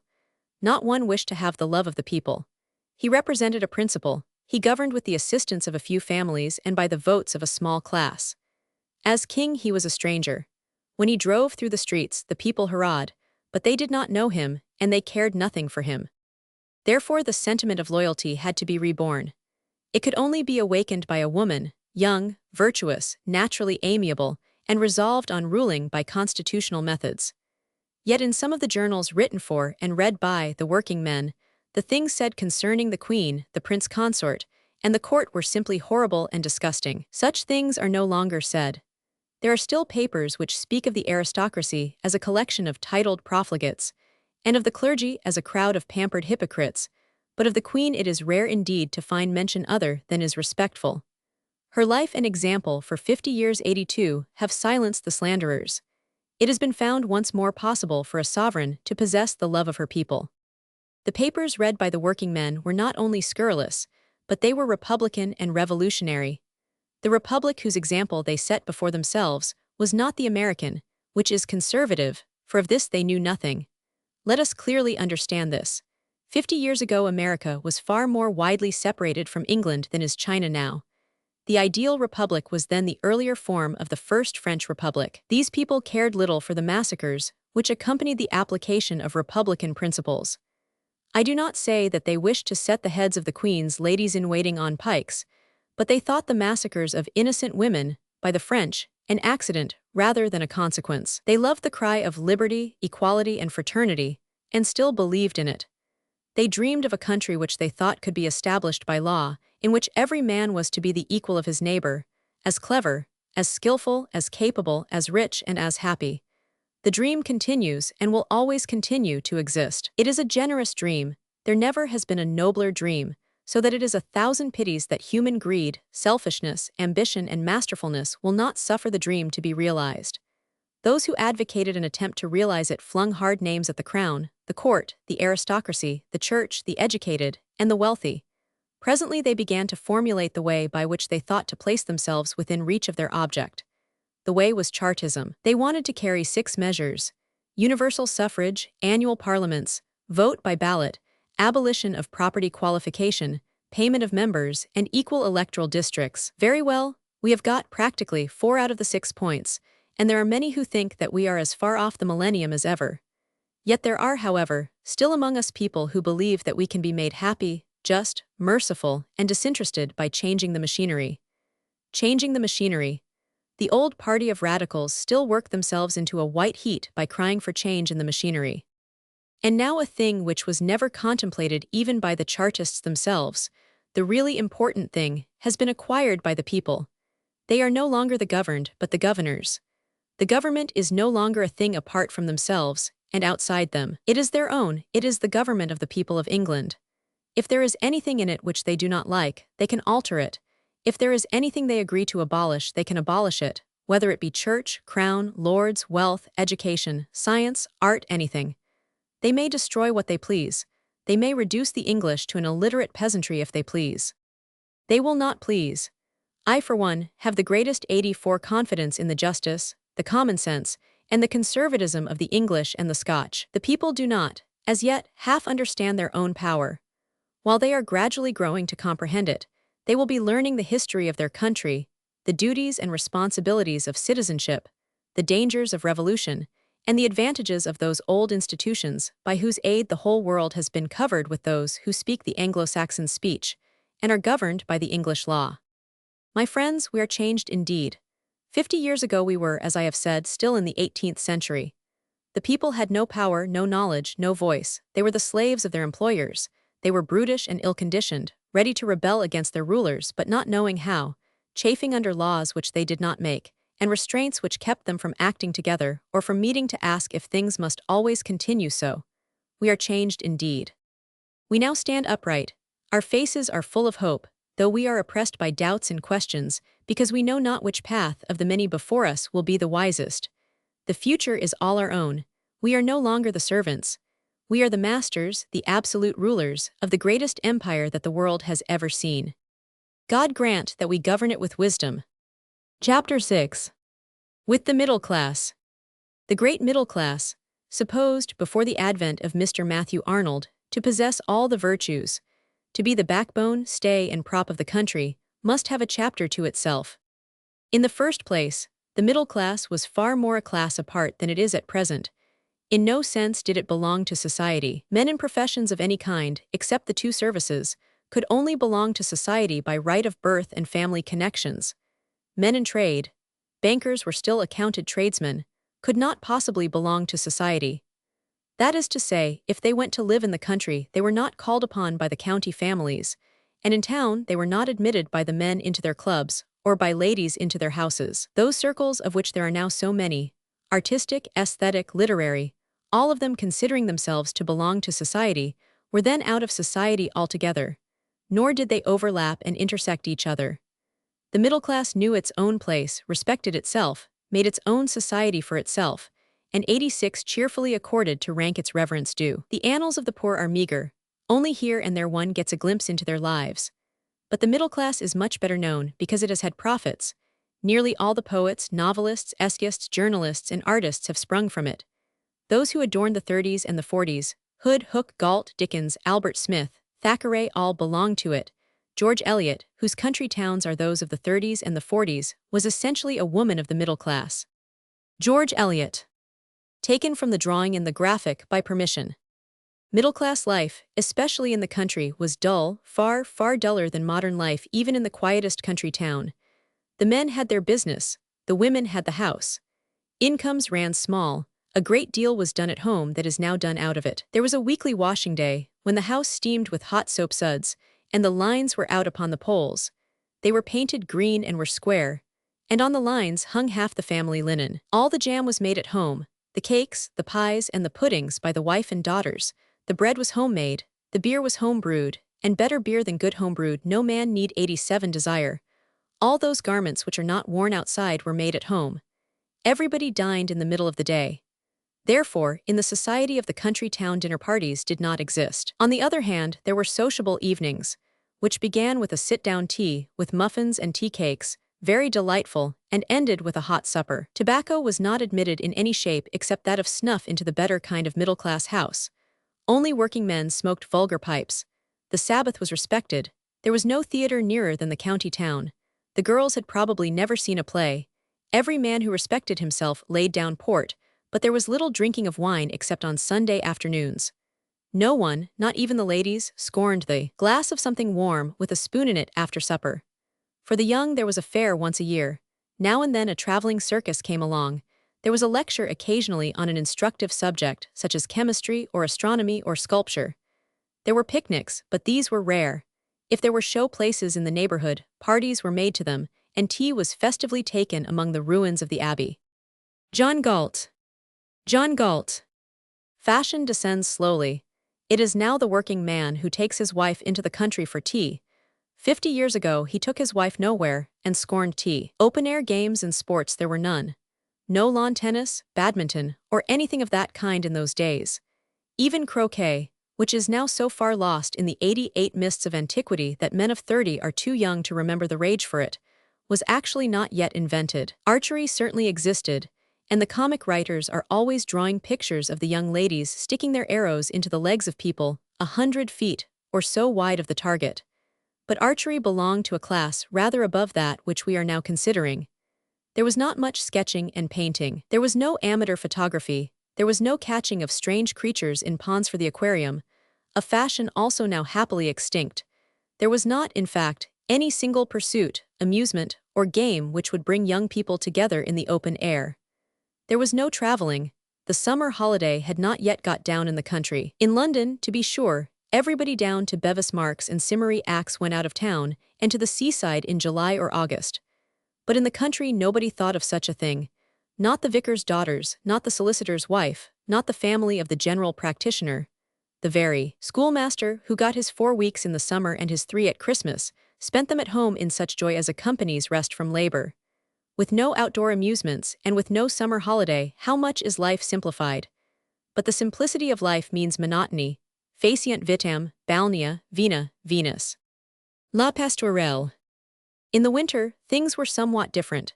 In some towns there was the county ball. At this function one had the pleasure of gazing upon ladies and 89 gentlemen of the highest rank and fashion, and of observing that they kept to themselves like a Hindu caste, danced with each other at the upper end of the room, cast disparaging glances at the dresses of the ladies of the lower end, and sniffed at their manner and appearance. This was true joy. There were also occasional dances at home, but these were rare, because people had not learned how to meet and dance without making a fuss over it, taking up carpets, putting candles in tin sconces, keeping late hours, and having a supper, the preparation of which was mainly done by the ladies of the house, and it nearly killed them, and drove the servants. The genteel middle-class family often got along with only one, to give notice. I think that the dances which had gone out in London still lingered in the country. There were, for instance, the Caledonians as well as the Lancers. There were country dances without end, the very names of which are now lost. The gentlemen performed the proper steps with grace and 90 agility, while the ladies were careful to preserve an attitude, supposed the only one possible. For a lady while dancing, in which the figure was bent forward, the face was turned up with the chin stuck out, while the hands were occupied in holding up the dress to the regulation height. The elders, meanwhile, played long whist at tables lit by candles which wanted snuffing between the deals. The bashful youth of the party was always covering himself with shame by his clumsiness in snuffing out the candles, or, even if he succeeded in taking off the red-hot ball of burnt thread, he too often neglected to close the instrument with which he effected the operation, and thereby mightily offended the nostrils of the company. When there was no dancing, the younger members began with a little music. Their songs, how faded and stale they seem now if one tries to sing them, turned chiefly on the affections, and the favorite poet was Felicia Hemans. After the little music they sat down to a round game, of which there were a great many, such as commerce, speculation, vignettes, limited loo, or Pope Joan. The last was played with a board. I remember the board. It was a round thing, lacquered and like a punch bowl, but I think with divisions. As for the game itself and what was done with the board, I quite forget. But both game and bowl lasted quite into the 50s. Are there any country circles now where they still play Pope Joan with mother-o'-pearl counters, and after the game have a grand settlement, and exchange 91 the counters for silver and copper, some with chuckles, and others with outward smiles but inward rage? People were extremely punctilious on the subject of calls. One remembers the call in the mill on the Floss. The call was due at regular intervals, so that even the day should almost be known on which it was paid or returned. It was a ceremonial which necessitated a great deal of ritual and make-believe. No one, for instance, was to be surprised in doing any kind of work. There was a fiction in genteel families that the ladies of the house never did anything serious or serviceable after dinner.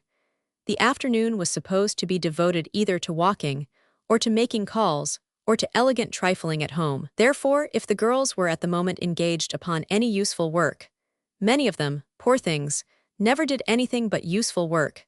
They crammed it under the sofa, and pretended to be reading a book, or painting, or knitting, or to be engaged in easy and fashionable conversation. Why they went through this elaborate pretense I have not the least idea, because everybody knew that every girl in the place was always making, mending, cutting out, basting, gusseting, trimming, turning, and contriving. How do you suppose that the solicitors' daughters made so brave a show on Sundays if they were not clever enough to make up things for themselves? Everybody, of course, knew it, and why the girls would not own up at once one cannot now understand. Perhaps it was a sort of suspicion, or a faint hope, or a wild dream 92, that a reputation for ladylike uselessness might enable them to cross the line at the county ball, and mingle with the county people. Are there still any circles of society in which, if a lady with her daughters calls upon another lady with her daughters, the decanters, biscuits, and glasses are placed upon the table, and the visitors are asked whether they will take port or sherry? This, 50 years ago, was always done in country towns, and the visitors always took a glass of port or sherry.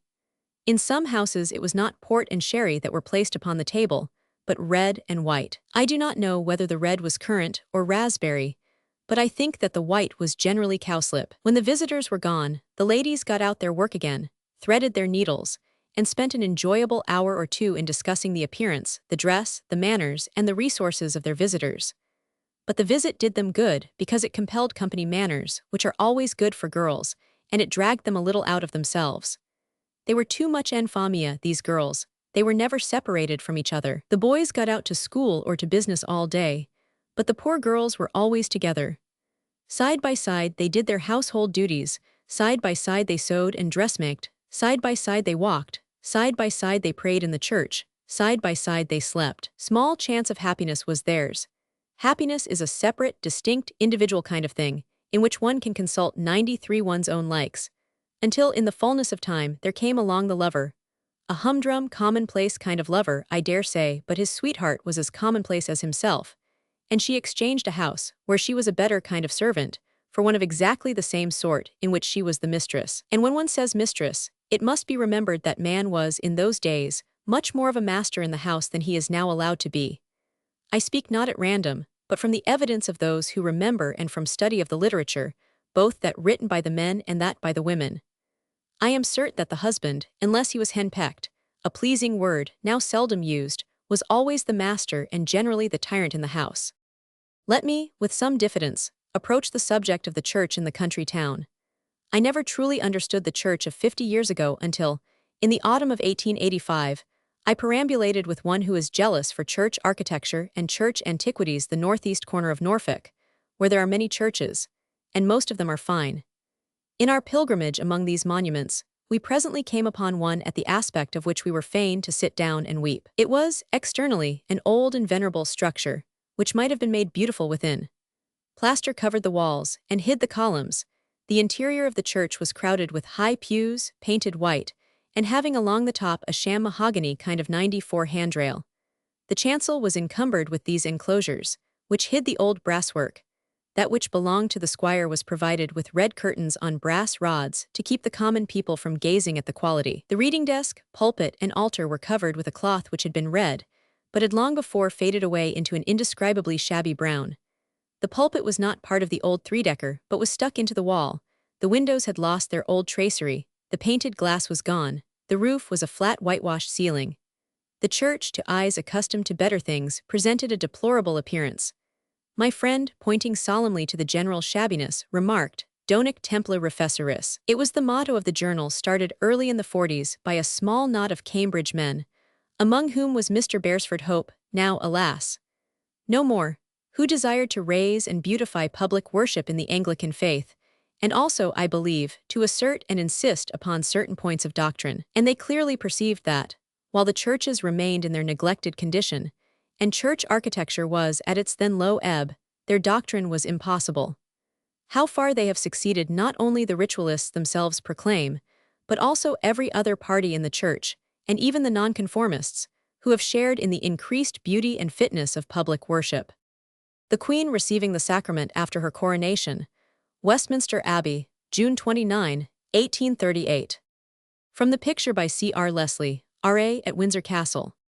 He who can remember the ordinary church services in the early 50s very well knows what they were in 95 the 30s, except that in the latter there were still some venerable divines who wore a wig. The musical part of the service was to begin with taken slow, incredibly slow. No one now would, who is not old enough to remember, believe how slow it was. The voluntary at the beginning was a slow rumble.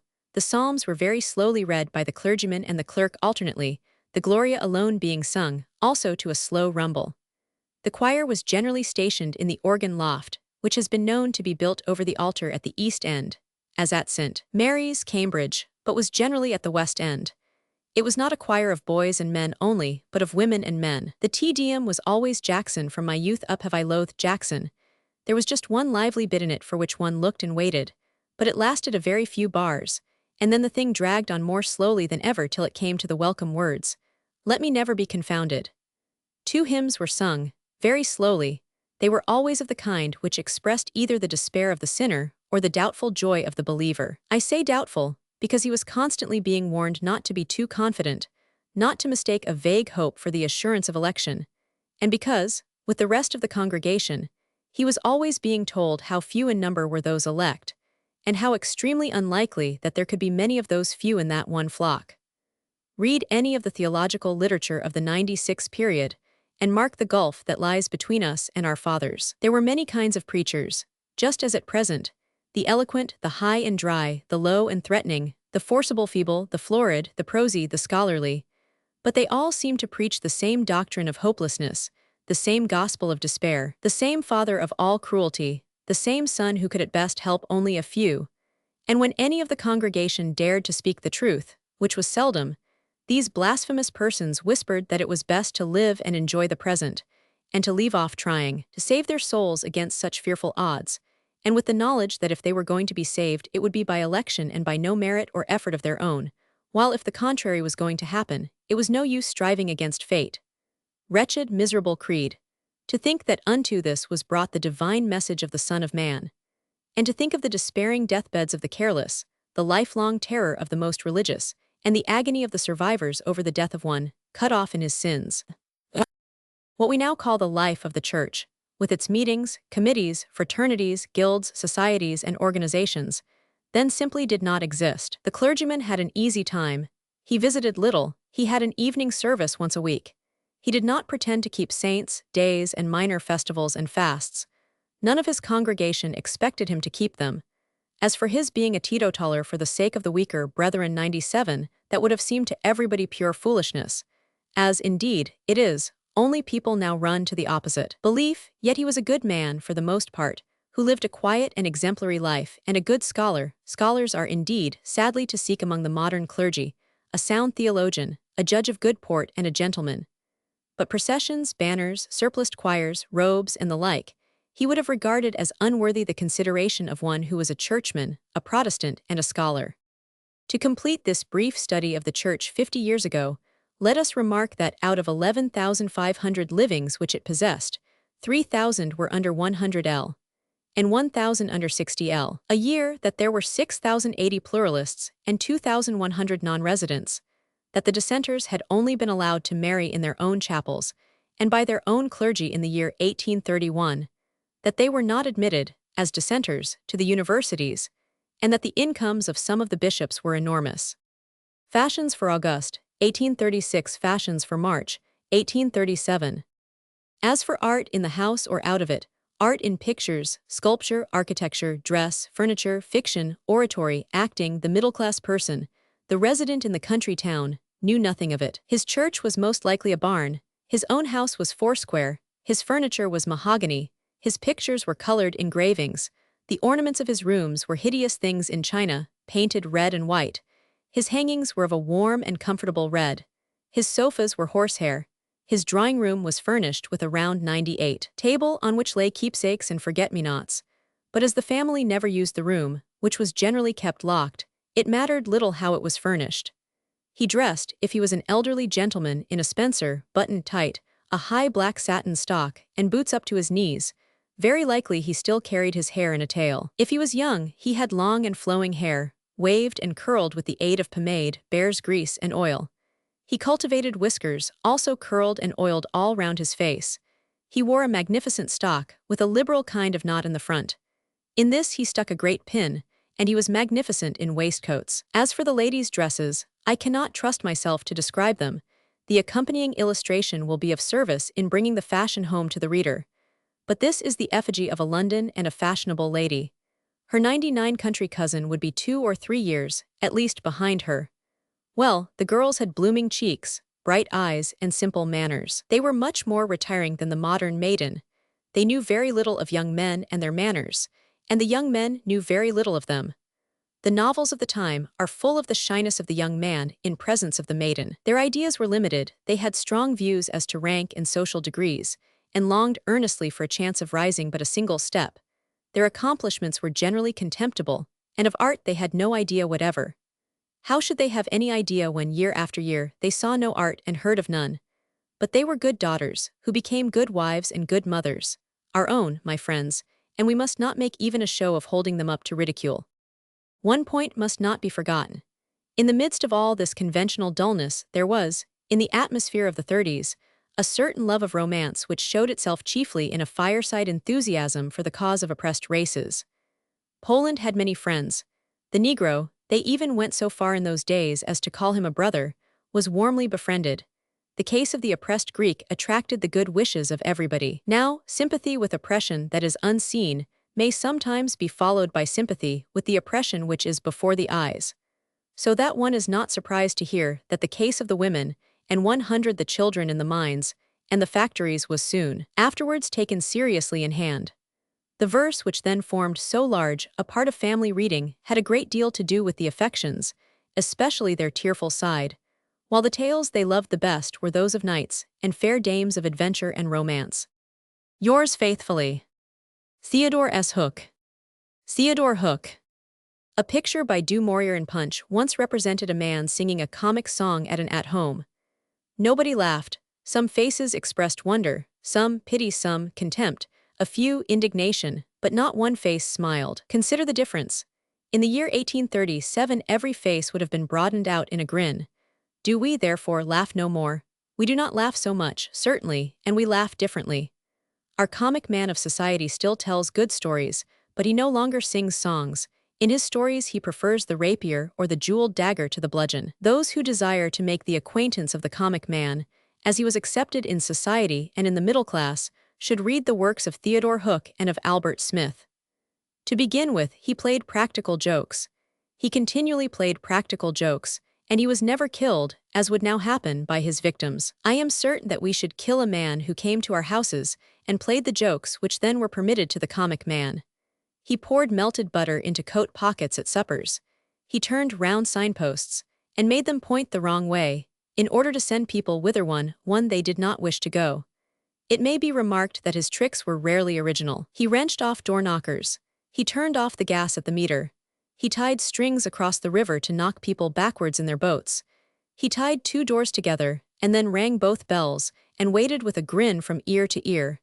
He rang up people in the dead of the night on any pretext. He filled keyholes with powdered slate pencil when the master of the house was coming home late. He hoaxed innocent ladies and laughed when they were nearly driven mad with worry and terror. He went to masquerades, carrying a tray full of medicated sweets, think of such a thing, which he distributed, and then retired, and came back in another dress to gaze upon the havoc he had wrought. Again, it was a time when candles were still carried about the house, and as yet it was thought that gas in bedrooms was dangerous. He dipped the candles waiting for the ladies when they went to bed into water, so that they spluttered and went out, and made alarming fireworks when they were lit. And then, to remove the horrible smell, the candles being of tallow, he offered to burn pastilles, but these were confections of gunpowder and water, and caused the liveliest 102 emotions, and sent the poor ladies upstairs in an agony of nervous terror. Watchman. From a drawing by George Cruikshank in London Characters. There was no end to the tricks of this abominable person. Once he received an invitation to a great ball, which a royal personage was to honor with his presence. The royal personage was to be regaled in a special supper room, apart from the common herd. The table had been laid in this room with the most elaborate care and splendor. Down the middle of the table, there meandered a beautiful canal filled with gold and silver fish, a contrivance believed in those remote ages to set off and greatly increase the beauty of a supper table. Our ingenious friend quickly discovered that the room was accessible from the garden, where some workmen were still putting the finishing touches to their work, the men who had constructed the marquee, and had arranged the lamps and things. He went therefore into the garden. He invited these workmen to partake of a little refreshment, led them into the royal supper room, and begged them to help themselves and to spare nothing. In a twinkling the tables were cleared. He then put certain chemicals into the canal, which instantly killed every fish. This done, he returned to the ballroom, and waited for the moment when the illustrious personage, the hostess on his arm, should enter that supper room and gaze upon those empty dishes. On another occasion, he discovered that a respectable butler was in the habit of creeping upstairs, in 103 order to listen to the conversation, leaving his slippers in position at the head of the kitchen stairs. He therefore hid himself while the poor man, after adjusting the slippers, walked noiselessly upstairs. He then hammered a tin tack into the heel of each slipper, and waited again, until a confederate gave the alarm, and the fat butler, hurrying down, slipped one foot into each slipper, and went headlong into the depths below and was nearly killed. Never laughed so much in all my life, sir. At Oxford, of course, he enjoyed himself wonderfully. For with a party of chosen friends, he met no less a person than the Vice-Chancellor, at 10 or 11 at night, going home alone and peacefully. To raise that personage, lift him on their shoulders, crown him with a lamp cover, and carry him triumphantly to the gates of his own college, was not only a great stroke of fun, but a thing not to be resisted. And he blew up the group of Cain and Abel in the quadrangle of Brasenose. And what he did with proctors, bulldogs, and the like, passeth all understanding. It was at Oxford that the funny man made the acquaintance of the Major. Now the Major was in love, but he was no longer so young as he had been, and his hair was getting thin on the top, a very serious thing in the days of long hair, wavy, curled, singed, and oiled, flowing gracefully over the ears and the coat collar. The Major, in an evil moment, commissioned the practical joker, whose character, one would think, must have been well known, to procure for him a bottle of a certain patent hair restorer. Of course, the joker brought him a bottle of depilatory mixture, which being credulously accepted, and well rubbed in, deprived the poor Major of every hair that was left. It is needless to relate how, when he was at Richmond with a party of ladies, the introduction of the maids of honor was a thing not to be resisted, and one can quite understand how one of the young ladies was led on to ordering, in addition to another maid of honor, a small gentleman usher of the black rod, if they had one quite cold. The middle class of London, before the development of omnibuses, lived in and round the city of London, Bloomsbury being the principal suburb. Many thousands of well-to-do people, merchants and shopkeepers, lived in the city itself, and were not ashamed of their houses, and filled the city churches on the Sunday. Some lived at Clapham, Camberwell and Stockwell on the south. A great many at Islington, where a vigorous offshoot of the great city ran through the High Street, past Sadler's Wells as far as Highbury. A few even lived at Highgate and Hampstead. There were the short stages from London to all these places, but so far as can be gathered, most of those who lived in these suburbs before the days of the omnibus had their own carriages, and drove to town and home again every day. On Sunday they entertained their friends, and the young gentlemen of the city delighted to hire horses and ride down. The 105 comic literature of the time is full of the Cockney horseman. It will be remembered how Mr. Horatio Sparkins rode gallantly from town to dine with his hospitable friends on Sunday. A Scene on Blackheath. By Phiz. From Sketches in London, by James Grant. The manners and customs of the Islington colony, which may, I suppose, be taken for the suburban and Bloomsbury people generally, except that Russell and Bedford squares were very, very much grander, may be read in Albert Smith's Adventures of Mr. Ledbury, his Natural History of the Gent, the Pottleton Legacy, and other contemporary works. Very good reading they are, if approached in the right spirit, which is a humble and an inquiring spirit. Many 106 remarkable things may be learned from these books. For instance, would you know how the middle-class evening party was conducted? Here are a few details. The gentleman, of whose long and wavy hair I have already spoken, wore for evening dress a high black stock, the many folds of which covered the shirt, and were enriched by a massive pin. The white shirt cuffs were neatly turned over their wrists, their dress coats were buttoned, their trousers were tight, and they wore straps and pumps. The ladies either wore curls neatly arranged on each side. You may still see some old ladies who have clung to the pretty fashion of their youth, or they wore their hair dropped in a loop down the cheek and behind the ear, and then fastened in some kind of band with ribbons at the back of the head. The machinery of the frocks reminds one of the wedding morning in Pickwick, when all the girls were crying out to be done up, for they had hooks and eyes, and the girls were helpless by themselves. Pink was the favorite color, and a very pretty color too, and there was plenty of scope for the milliner's art in lace and artificial flowers. The elder ladies were magnificent in turbans, and the younger ones wore across the forehead a band of velvet or silk decorated with a gold buckle, or something in pearls and diamonds. This fashion lingered long. I remember, it must have been about the year 1850, a certain elderly maiden lady who always wore every day and all day a black ribbon across her brows. This alone gave her a severe 107 and keep your distance kind of expression. But in addition, the ribbon contained in the middle, if I remember right, a steel buckle, though a lady, one thinks, would hardly wear a steel buckle on her forehead. Sometimes there was a wreath of flowers worn like a coronet, and sometimes, but I think hardly in Islington, a tiara of jewels. In middle-class circles, the fashion of evening dress was marred by a fashion, common to both sexes, of wearing cleaned gloves. Now kid gloves could only be cleaned by one process, so that the result was an effect of terps which could not be subdued by any amount of patchouli or eau de cologne. There were as yet no cards for the dances, and when a waltz was played, everybody was afraid to begin. Quadrilles of various kinds were danced, and the country dance yet lingered at this end of the town. The polka came later. Dancing was stopped whenever any young lady could be persuaded to sing, and happy was the young man whose avocations permitted him to wear the delightful mustaches forbidden in the city and in all the professions. Young Templars wore them until they were called, when they had to be shaved. For a city man to wear a mustache would have been ruin and bankruptcy. Maid-servant. From a drawing by Cruikshank in London Characters. 108 other portions of Albert Smith's works, if read with discernment, will enable one to make discoveries of some interest. One is that our modern awry is really a survival, not, as is sometimes believed, a growth of modern days. His ally and mistress, a riot, does not seem to have existed at all 50 years ago. At least there is no mention of her, but Uri flourished. He did really dreadful things. He was even worse than the practical joker.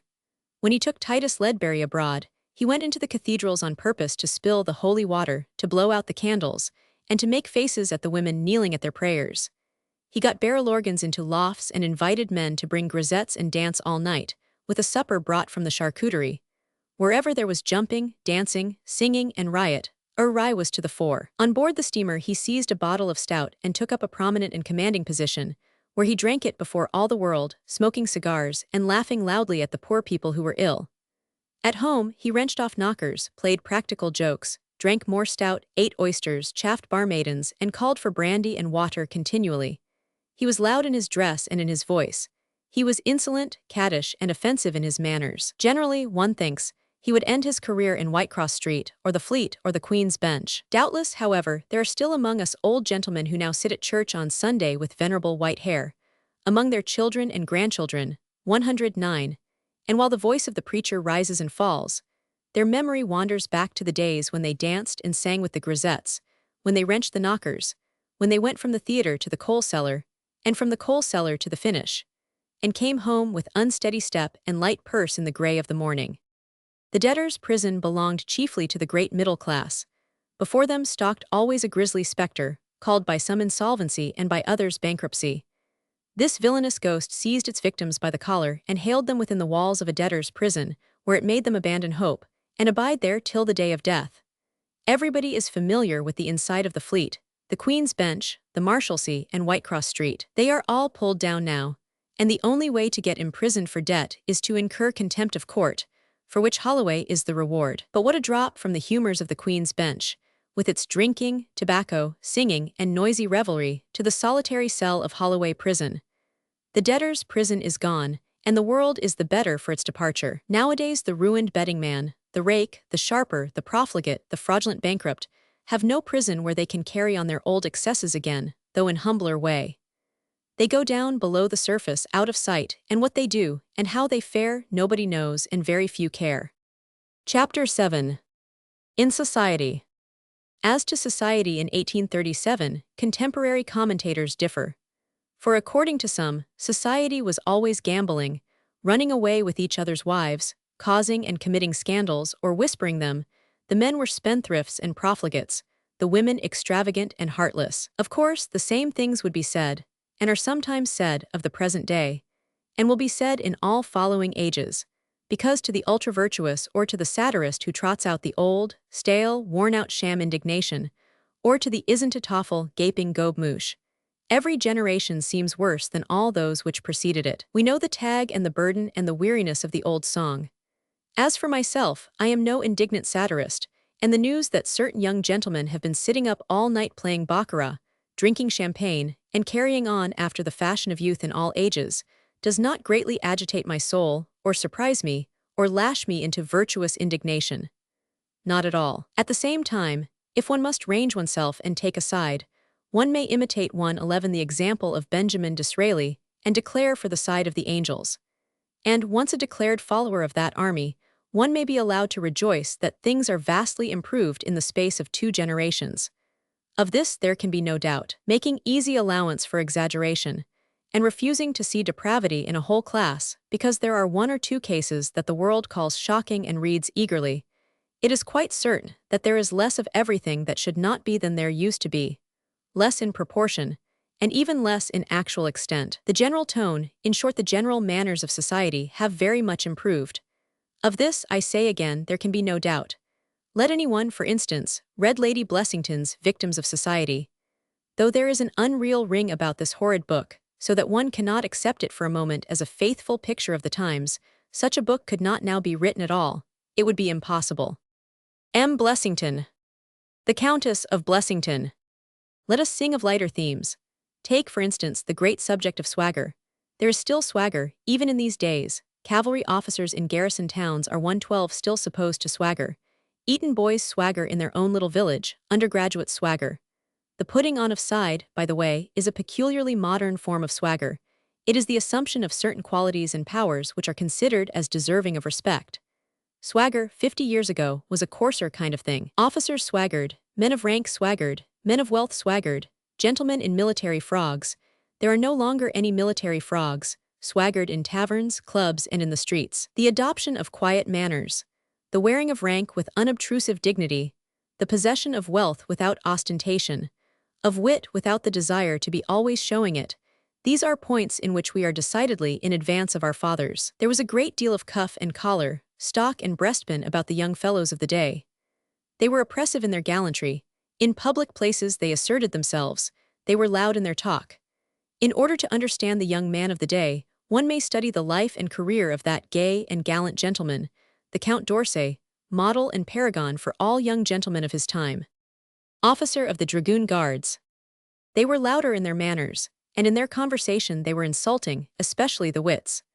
Things were said by these gentlemen, even in a dueling age, which would be followed in these days by a violent personal assault. In fact, the necessity of fighting a duel if you kicked a man seems to have been the cause why men were constantly allowed to call each other, by 113 implication, fool, ass, knave, and so forth. So very disagreeable a thing was it to turn out in the early morning, in order to be shot at, that men stood anything rather than subject themselves to it. Consider the things said by Douglas Jerrold, for instance. They are always witty, of course, but they are often mere insults. Yet nobody seems ever to have fallen upon him. And not only this kind of thing was permitted, but things of the grossest taste passed unrebuked. For instance, only a few years before our period, at Holland House, not at a club or a tavern or a tap-room, but actually at Holland House, the most refined and cultured place in London, the following conversation once passed. They were asking who was the worst man in the whole of history, a most unprofitable question, and one man after the other was proposed. Among the company present was the Prince Regent himself. I, said Sidney Smith, no other than Sidney Smith, if you please, have always considered the Duke of Orleans, Regent of France, to have been the worst man in all history, and he, looking at the illustrious guest, was a prince. A dead silence followed, broken by the prince himself. For my own part, he said, I have always considered that he was excelled by his tutor, the Abbé Dubois, and he was a priest, Mr. Sidney. Considering the reputation of the prince, and the kind of life he was generally supposed to be leading, one can 114 hardly believe that any man would have had the impudence and the bad taste to make such a speech. Alfred d'Orsay. Count d'Orsay. We still constantly hear, in the modern school for scandal, remarks concerning the honor, the virtue, the cleverness, the ability, the beauty, the accomplishments of our friends, but it is behind their backs. We no longer try to put the truth openly before them. We stab in the back, but we no longer attack in front. One ought not to stab at all, but the back is a portion of the frame which feels nothing. So far the change is a distinct gain. Society, again, 50 years ago was exclusive. You belonged to society, or you did not. There was no overlapping, there were no circles which intersected. And if you were in society, you went to Almack's. If you did not go to Almack's, you might be a very interesting, praiseworthy, well-bred creature, but you could not claim to be in society. Nothing could be more simple. Therefore, everybody ardently desired to be seen at Almack's. This, however, was not in everybody's power. Almack's, for instance, was far more exclusive than the court. Riffraff might go to court, but they could not get to Almack's, for at its gates there stood, not one angel with a fiery sword, but 6 in the shape of English ladies, terrible in turbans, splendid in diamonds, magnificent in satin, and awful in rank. A sketch in the park, the Duke of Wellington and Mrs. Arbuthnot. They were the ladies Jersey, Londonderry, Cowper, Brownlow, Willoughby de Respy, and Euston. These ladies formed the dreaded committee. They decided 115 who should be admitted within the circle. All applications had to be made direct to them. No one was allowed to bring friends. Those who desired to go to the balls, heavens, what lady did not ardently desire, were obliged to send in a personal request to be allowed the honor. Not only this, but they were also obliged to send for the answer, which took the form of a voucher, that is, a ticket or a simple refusal from which there was no appeal. Gentlemen were admitted in the same way, and by the same mode of application, as the ladies. In their case, it is pleasing to add, some regard was paid to character as well as to birth and rank, so that if a man openly and flagrantly insulted 116 society, he was supposed not to be admitted. But one asks with some trembling how far such rigor would be extended towards a young and unmarried duke. Almack's was a sort of royal academy of society, the academic diploma being represented by the admitted candidate's pedigree, his family connections, and his family shield. The heartburnings, jealousies, and maddening envies caused by this exclusive circle were, I take it, the cause of its decline and fall. Trade, even of the grandest and most successful kind, even in the persons of the grandchildren, had no chance whatever. No self-made man was admitted. In fact, it was not recognized that a man could make himself, Either he belonged to a good family or he did not. Genius was not considered at all. Admission to Almack's was like admission to the Order of the Garter because it pretended no nonsense about merit. Wives and daughters of simple country squires, judges, bishops, generals, admirals, and so forth, knew better than to apply. The intrigues, backstairs influence, solicitation of friends, were as endless at Almack's as the intrigues at the Admiralty to procure promotion. Admission could not, however, be bought. So far the committee were beyond suspicion and beyond reproach. It was whispered, to be sure, that there was favoritism, awful word. Put yourself in the position, if you have imagination enough, of a young and beautiful debutante. Admission to Almack's means for you that you can see your right and title clear to a coronet. What will you not do? What 117 cringing, supplication, adulation, hypocrisies, to secure that card? And oh, the happiness, the rapture, of sending to Willis's rooms and finding a card waiting for you. And the misery and despair of receiving, instead, the terrible letter which told you, without reason assigned, that the ladies of the committee could not grant your request. Sidney Smith. Sidney Smith. They were not expensive gatherings, the tickets being only 7s. 6d. each, which did not include supper. Dancing began at 11 to the strains of Weipert's and Collinet's band. The balls were held in the great room at Willis', and the space reserved for the dancers was roped round. The two favorite dances were the valse and the gallop, the sprightly gallopade, as it was called. Quadrilles were also danced. It may be interesting to those who have kept the old music to learn that in the year 1836 the favorite quadrilles were L'Éclair and La Tête de Bronze, and the favorite valse was Le Remède contre le Sommeil. They had also Strauss's waltzes. Linkmans. The decline and fall of Almack's was partly caused by the favoritism, which not only kept the place exclusive 118, but excluded more than was politic. The only chance for the continued existence of such an institution is that it should be constantly enlarging its boundaries, just as the only chance for the continued existence of such an aristocracy as ours is that it should be always admitting new members. Somehow the kind of small circle which shall include only the crème de la crème is always falling to pieces. We hear of a club which is to contain only the very noblest, but in a year or two it has ceased to exist, or it is like all other clubs. Moreover, a great social change has now passed over the country. The stockbroker, to speak in allegory, has got into society. Respect for rank, 50 years ago universal and profound, is rapidly decaying. There are still many left who believe in some kind of superiority by divine right and the sovereign's gift of rank, even though that rank be but 10 years old, and the grandfather's shop is still remembered. We do not pretend to believe any longer that rank by itself makes people cleverer, more moral, stronger, more religious, or more capable. But some of us still believe that, in some unknown way, it makes them superior. These thinkers are getting fewer. And the decay of agriculture, which promises to continue and increase, assists the decay of respect for rank, because such an aristocracy as that of these islands, when it becomes poor, becomes contemptible. The position of women, social and intellectual, has wholly changed. Nothing was heard then of women's 119 equality, nothing of women's suffrage. There were no women on boards, there were none who lectured and spoke in public, there were few who wrote seriously. Women regarded themselves and spoke of themselves as inferior to men in understanding as they were in bodily strength. Their case is not likely to be understated by one of themselves. Here, therefore, what Mrs. John Sanford, nowadays she would have been Mrs. Ethel Sanford, or Mrs. Christian and maiden name Sanford, says upon her sisters. It is in a book called Woman in Her Social and Domestic Character. There is something unfeminine in independence. It is contrary to nature, and therefore it offends.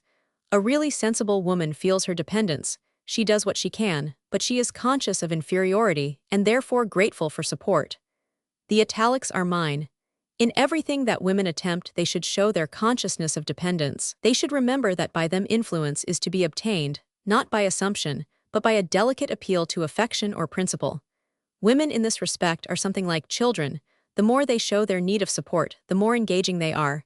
The appropriate expression of dependence is gentleness. The whole work is executed in this spirit, the keynote being the inferiority of woman. Heavens! With what a storm would such a book be now received? In the year 1835, Herr Romer, the German historian, visited England and made a study of the 120 English people, which he afterwards published. From this book one learns a great deal concerning the manners of the time. For instance, he went to a dinner party given by a certain noble lord, at which the whole service was of silver, a silver hot water dish being placed under every plate. The dinner lasted until midnight, and the German guest drank too much wine, though he missed most of the healths. It was then the custom at private dinner parties to go on drinking healths after dinner, and to sit over the wine till midnight. He goes to an at-home at Lady Ace. Almost all the men, he tells us, were dressed in black coats, black or colored waistcoats, and black or white cravats. Of what color were the colored waistcoats, and of what color the coats which were not black, and how were the other men dressed?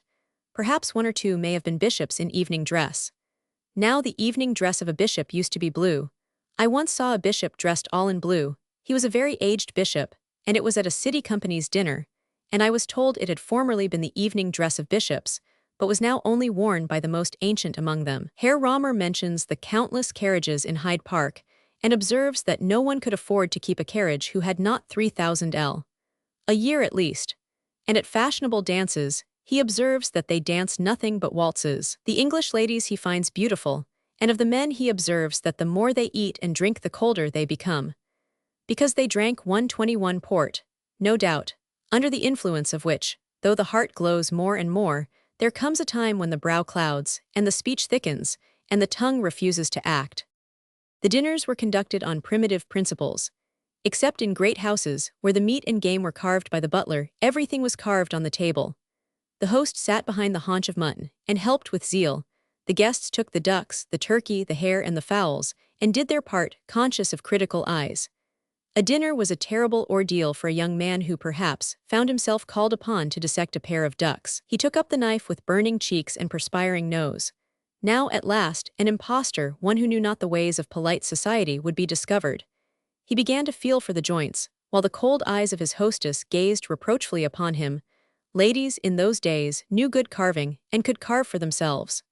Perhaps he had, with a ghastly grin, to confess that he could not find those joints. Then the dish was removed and given to another guest, a horribly self-reliant creature, who laughed and talked while he dexterously sliced the breast and cut off the legs. If in his agony the poor wretch would take refuge in the bottle, he had to wait until someone invited him to take wine. Horrible tyranny. The dinner table was ornamented with a great epergne of silver or glass. After dinner the cloth was removed, showing the table, deep in color, lustrous 122 well waxed, and the gentleman began real business with the bottle after the ladies had gone. William Makepeace Thackeray. Very little need be said about the court. It was then in the hands of a few families. It had no connection at all with the life of the country, which went on as if there were no court at all.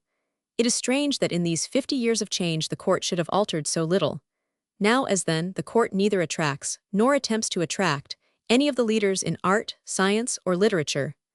Now, as then, the court is a thing apart from the life of the country. For the best class of all, those who are continually advancing the country in science, or keeping alight the sacred lamp of letters, who are its scholars, architects, engineers, artists, poets, authors, journalists, who are the merchant adventurers of modern times, who are the preachers and teachers, the court simply does not exist. One states the fact without comment, but it should be stated, and it should be clearly understood. The whole of those men who in this generation maintain the greatness of our country in the ways where alone greatness is desirable or memorable, except in arms, the only men of this generation whose memories will live and adorn the Victorian era, are strangers to the court. It seems a great pity. An ideal court should be the center of everything, art, letters, science, all. As for the rest of society, how the people had drums and routs and balls, how they angled for husbands, how they were hollow and unnatural, and so forth, you 123 may read about it in the pages of Thackeray. And I, for one, have never been able to understand how Thackeray got his knowledge of these exclusive circles. Instead of dancing at Almack's, he was taking his chop and stout at the Cock. Instead of gambling at Crockford's, he was writing copy for any paper which would take it. When and where did he meet Miss Newcombe and Lady Kew and Lord Steyne? Perhaps he wrote of them by intuition, as Disraeli wrote the young Duke. "My son, sir," said the elder Disraeli proudly, "has never, I believe, even seen a duke. One touch more. There is before me a beautiful, solemn work, one in which the writer feels his responsibilities almost too profoundly. It is on no less important a subject than etiquette, containing rules for the 124 conduct of life on the most grave and serious occasions. I permit myself one or two extracts. Familiarity is the greatest vice of society. When an acquaintance says, "My dear fellow," cut him immediately. Never enter your own house without bowing to everyone you may meet there. Never ask a lady any questions about anything whatever.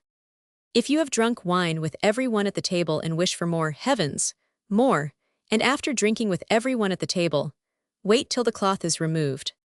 Never permit the sanctity of the drawing room to be violated by a boot. Chapter 8. At the play and the show. 50 years ago the theatre was, far more than at present, the favorite amusement of the Londoners. It was a passion with them. They did not go only to laugh and be pleased as we go now. They went as critics. The pit preserves to this day a reputation, long since lost, for critical power. A large number of the audience went to every new performance of a stock piece in order to criticize. After the theatre they repaired to the Albion or the Cock for supper, and to talk over the performance. 50 years ago there were about 18 theatres, for a London of 2 millions. Two the following were the London theatres in the year 1837. Her Majesty's, formerly the King's, Drury Lane, Covent Garden, the Summer House, or Haymarket, the Lyceum, the Prince's, now St. James's, the Adelphi, the City of London, Norton Falgate, the Surrey, Astley's, the Queen's, afterwards the Prince of Wales's, the Olympic and the Strand, the Coburg, originally opened as the Victoria in 1833, Sadler's Wells, the Royal Pavilion, the Garrick, and the Clarence, now the King's Cross. These theatres were not open all the year round, but it was reckoned that 20,000 people went every night to the theatre. There are now 30 theatres at least open nearly the whole year round. I doubt if there are many more than 20,000 at all of them, 126 together on an average in one night. Yet London has doubled, and the visitors to London have been multiplied by 10. It is by the visitors that the theatres are kept up. The people of London have in great measure lost their taste for the theatres, because they have gone to live in the suburbs. Who, for instance, that lives in Hampstead and wishes to get up in good time in the morning can take his wife often to the theatre. It takes an hour to drive into town, the hour after dinner. The play is over at a little after 11. If he takes a cab, the driver is sulky at the thought of going up the hill and getting back again without another fare. If he goes and returns in a brougham, it doubles the expense. Formerly, when everybody lived in town, they could walk. Again, the price of seats has enormously gone up. Where there were 2 rows of stalls at the same price as the dress circle, namely, 4 shillings, there are now a dozen at the price of half a guinea. And it is very much more the fashion to take the best places, so that the dress circle is no longer the same highly respectable part of the house, while the upper boxes are now out of it altogether. And, as for the pit, no man knoweth whether there be any pit still. J.N. B. Buckstone. John Baldwin Buckstone. Besides, there are so many more distractions, a more widely spread habit of reading, more music, more art, more society, a fuller life. The theatre was formerly, it is still to many, the only school of conversation, wit, manners, and sentiment, the chief excitement which took them out of their daily lives, the most delightful 127, the most entrancing manner of spending the evening. If the theatre were the same to the people of London as it used to be, the average attendance, counting the visitors, would be not 20,000 but 120,000. The reason why some of the houses were open for 6 months only was that the Lord Chancellor granted a license for that period only, except to the patent houses. The Haymarket was a summer house, from April to October, the Adelphi a winter house, from October to April. The most fashionable of the houses was Her Majesty's, where only Italian opera was performed. Everybody in society was obliged to have a box for the season, for which sums were paid varying with the place in the house, and the rank and wealth of the tenant. Thus the old Duke of Gloucester used to pay 300 guineas for the season. On levee days and drawing rooms, the fashionable world went to the opera in their court dresses, feathers and diamonds, and all a very moving spectacle. Those who only took a box in order to keep up appearances, and because it was necessary for one in society to have a box, used to sell seats, commonly called bones, because a round-numbered bone was the ticket of admission to their friends. Sometimes they let their box for a single night, a month, or the whole season, by means of the agents, so that, except for the honor of it, as the man said when the bottom of his sedan chair fell out, one might as well have had none at all. 128. The prices of admission to the theatres were very much less than obtain at the present day. At Drury Lane the boxes and stalls, of which there were 2 or 3 rows only, were 7s.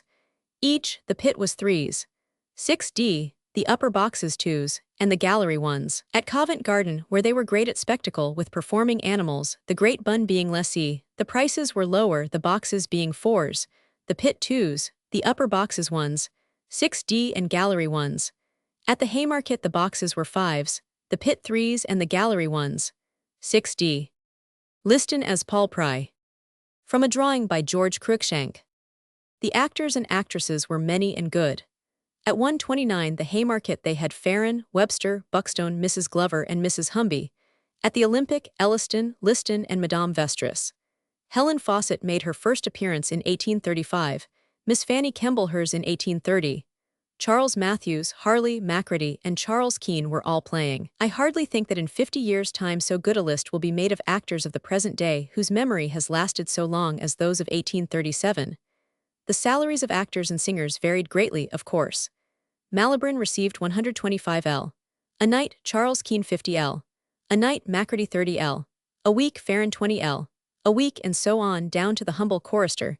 They then called her a figurante with her 12s, or 18s, a week. T. N. Talfourd. Thomas Noon Talfourd. As for the national drama, I suppose it had never before been in so wretched a state.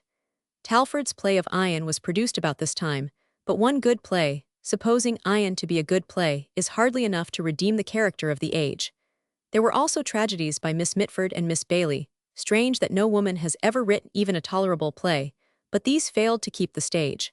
One Mr. Maturin, now dying out of recollection, also wrote tragedies. The comedies and farces were written by Planch, Reynolds, Peake, Theodore Hook, Dibdin, Lemon Reed, Poole, Madison Morton and Moncrief.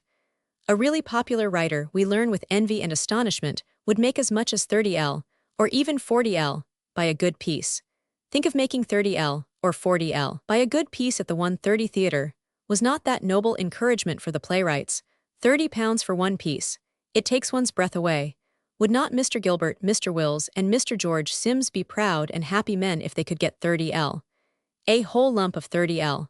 For a single piece, we can imagine the tears of joy running down their cheeks. Charles Reade. Charles Reade. The decline of the drama was attributed by Romer to the entire absence of any protection for the dramatist. This is no doubt partly true, but the dramatist was protected, to a certain extent, by the difficulty of getting copies of his work. Shorthand writers used to try, they still try to take down, unseen, the dialogue. Generally, however, they are detected in the act and desired to withdraw. As a rule, if the dramatist did not print the plays, he was safe, except from treachery on the part of the prompter. The low prices paid for dramatic work were the chief causes of the decline, say rather, the dreadful decay, dry rot and galloping consumption, of the drama 50 years ago. Who, for instance, would ever expect good fiction to be produced if it was 131 rewarded at the rate of no more than 30L, or even 300L? A novel, great prizes are incentives for good work. Good craftsmen will no longer work if the pay is bad, or if they work at all, they will not throw their hearts into the work. The great success of Walter Scott was the cause why Dickens, Thackeray, George Eliot, Charles Reade, and the many second-rate novelists chose fiction rather than the drama for their energies. One or two of them, Dickens and Reade, for instance, were always hankering after the stage. Had dramatists received the same treatment in England as in France, many of these writers would have seriously turned their attention to the theatre, and our modern dramatic literature would have been as rich as our work in fiction. The stage now offers a great fortune, a far greater fortune, one much more swiftly than can be got by fiction, to those who succeed. M. R. Mitford. Mary Russell Mitford. As for the pieces actually produced about this period, they were chiefly adaptations from novels. Thus we find Esmeralda and Quasimodo, two plays from Victor Hugo's Hunchback of Notre Dame, Lucillo, from The Pilgrims of the Rhine, by Lytton. Bulwer indeed was continually being dramatized. Paul Clifford and Rienzi, among others, making their appearance on the stage. For other plays there were Zampa or The Corsair, due to Byron, The Waterman, The Irish Tutor, My Pole and My Partner Joe, with T. P. Cook at the Surrey Theatre. The comedy of the time is very well illustrated by Lytton's Money, stagey and 132 unreal. The scenery, dresses, and general mise-en-scene would now be considered contemptible. T. P. Cook in Black-Eyed Susan. Apart from the Italian opera, music was very well supported. There were concerts in great numbers. The Philharmonic, the Vocal Society, and the Royal Academy of Music gave their concerts at the King's ancient concert rooms, Hanover Square. Willis's rooms were also used for music, and the Cecilia Society gave its concerts in Moorgate Street. Yours truly, Walter Scott. Sir Walter Scott. There were many other shows, apart from the well-known sights of town: Madame Tussaud's Gallery in Baker Street, the Hippodrome at Bayswater, the Coliseum, the Diorama in Regent's Park, the Panorama in Leicester Square, where you could see Peru and the Andes or the village engulfed by the avalanche, and the Panorama in Regent Street attracted the less frivolous and those 133 who came to town for the improvement of their minds. For Londoners themselves, there were the Vauxhall Gardens first and foremost, the most delightful places of amusement that London ever possessed except, perhaps, Belsize. Everybody went to Vauxhall, those who were respectable and those who were not. Far more beautiful than the electric lights in the gardens of the colonies were the 200,000 variegated oil lamps, festooned among the trees of Vauxhall.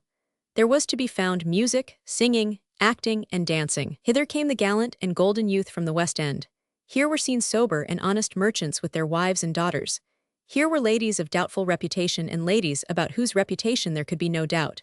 Here their 134 were painted arbors where they brought you the famous Vauxhall ham, sliced cobwebs, the famous Vauxhall beef, book muslin, pickled and boiled, and the famous Vauxhall punch. Heavens! How the honest folk did drink that punch. Vauxhall Gardens. I have before me an account of an evening spent at Vauxhall about this time by an eminent drysalter of the city, his partner, a certain Tom, and two ladies, the drysalter's wife and his daughter Lydia, a laughter-loving lass of 18, who dearly loved a bit of gig. Do you know, gentle reader, what is a bit of gig? This young lady laughs at everything and cries, "What a bit of gig!" There was singing, of course, and after the singing there were fireworks, and after the fireworks an ascent on the rope. The ascent on the rope, which Lydia had never before witnessed, was to her particularly interesting. For the first time during the evening she looked serious, and as the mingled rays of the moon, then shining gloriously in the dark blue heavens, attended by her twinkling handmaidens, the stars, which ever and anon shot down as the rockets mounted upwards, mocking the mimic pyrotechnia of man, and the flashes of red fire played upon her beautiful white brow and ripe lips. Blushing like a cleft cherry, we thought for a moment that Tom was a happy blade. While we were gazing on her fine face, her eye suddenly assumed its wonted levity, and she exclaimed in a laughing tone, "Now, if the twopenny postman of the rockets were to mistake one of the directions, and deliver it among the 135 crowd so as to set fire to 6 or 7 muslin dresses, what a bit of gig it would be!" Another delightful place was the Surrey Zoological Gardens, which occupied 15 acres, and had a large lake in the middle, very useful for fireworks and the showing off of the Mount Vesuvius they stuck up on one side of it. The carnivorous animals were kept in a single building, under a great glazed cupola, but the elephants, bears, monkeys, and sea had separate buildings of their own. Flower shows, balloon ascents, fireworks, and all kinds of exciting things went on at the Surrey Zoo. The art galleries opened every year, and besides the National Gallery, there were the Society of British Artists, the Exhibition of Watercolors, and the British Institution in Pall Mall. At the Royal Academy of 1837, Turner exhibited his Juliet, Eddy a Psyche and Venus, Landseer a scene in Chillingham Park, Wilkie the Peep o' Day Boy's Cabin, and Roberts the Chapel of Ferdinand and Isabella at Granada. There were billiard rooms, where a young man from the country who prided himself upon his play could get very prettily handled. There were cigar divans, but as yet only one or two, for the smoking of cigars was a comparatively new thing. In fact, one who wrote in the year 1829 thought it necessary to lay down 12 solemn rules for the right smoking of a cigar. There were also gambling hells, of which more anon. 136 years ago, in short, we amused ourselves very well. We were fond of shows, and there were plenty of them.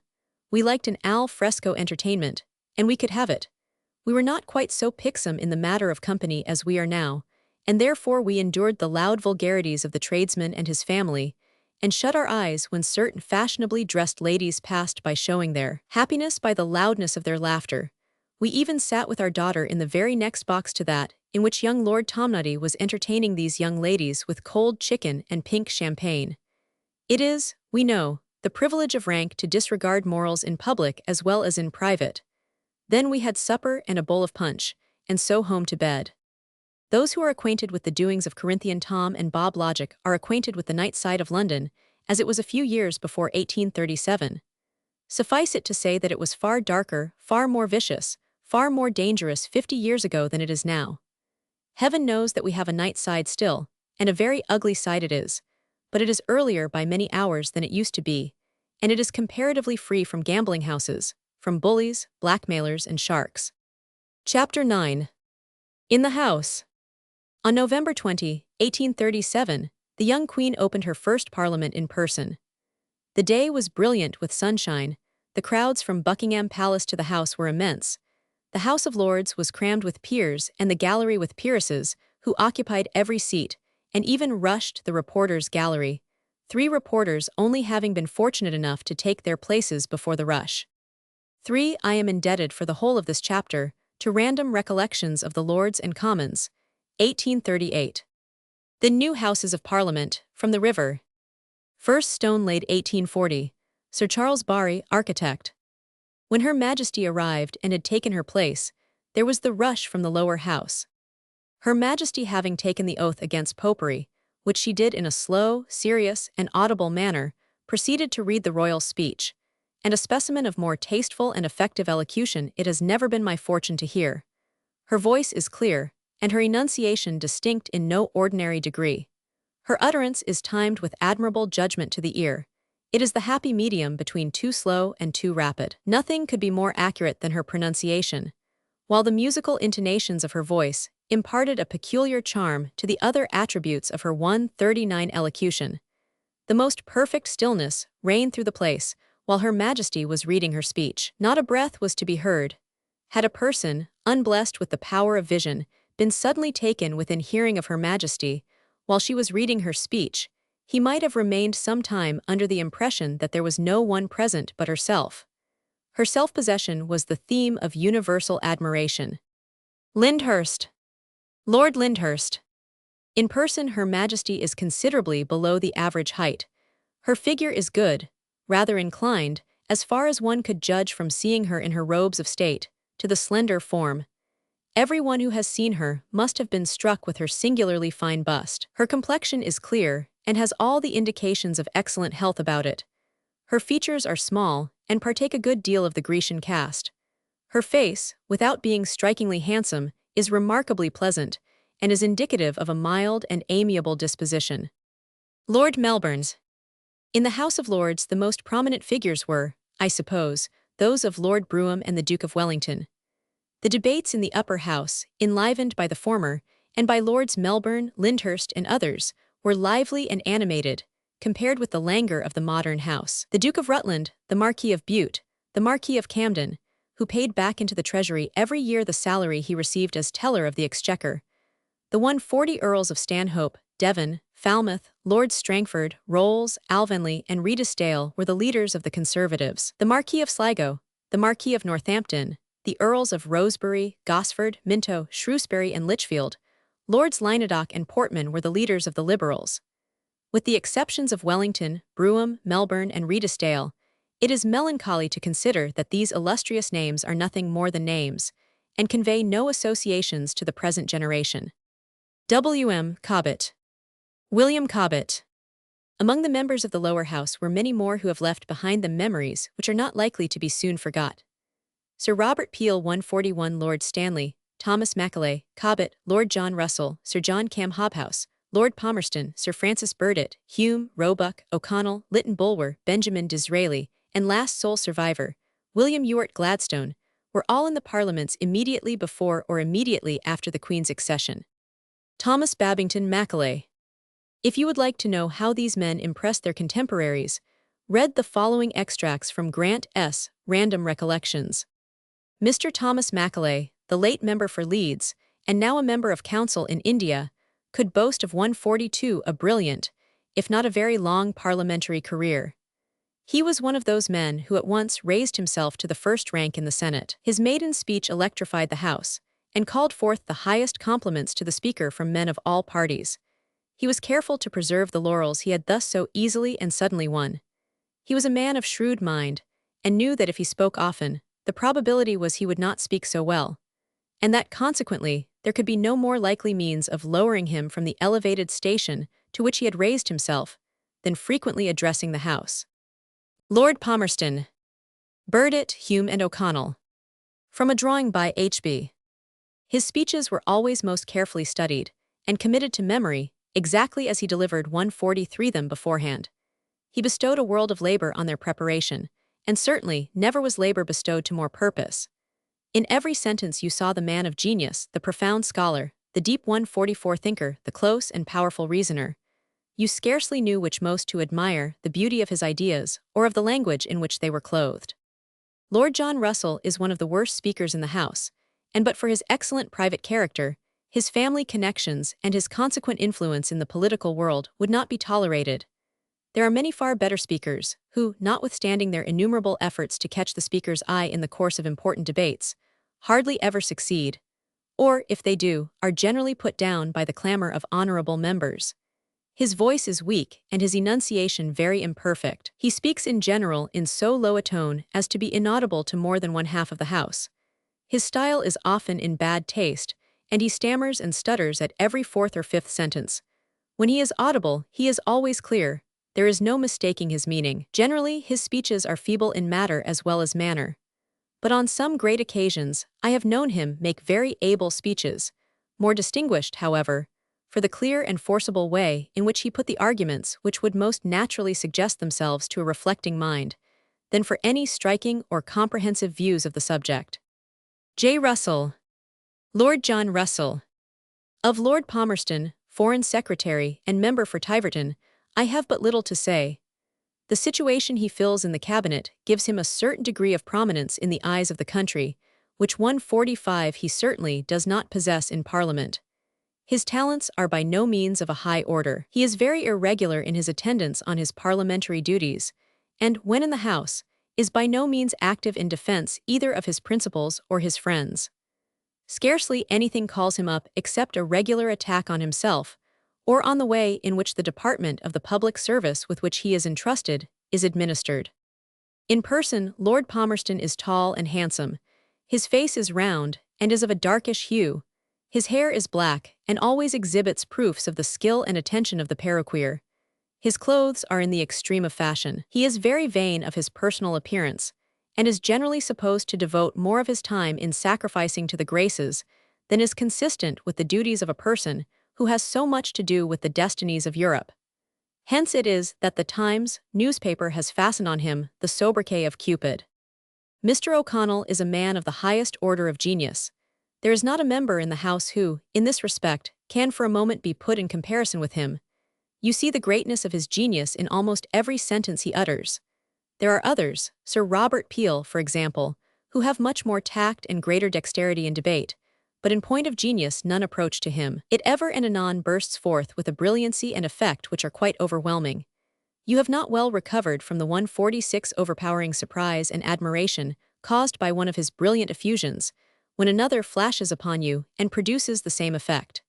You have no time, nor are you in a condition, to weigh the force of his arguments.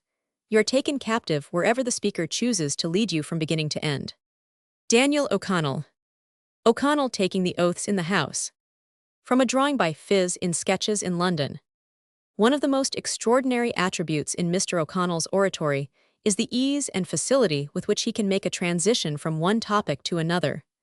From grave to gay, from lively to severe, never costs him an effort. He seems, indeed, to be himself insensible of the transition.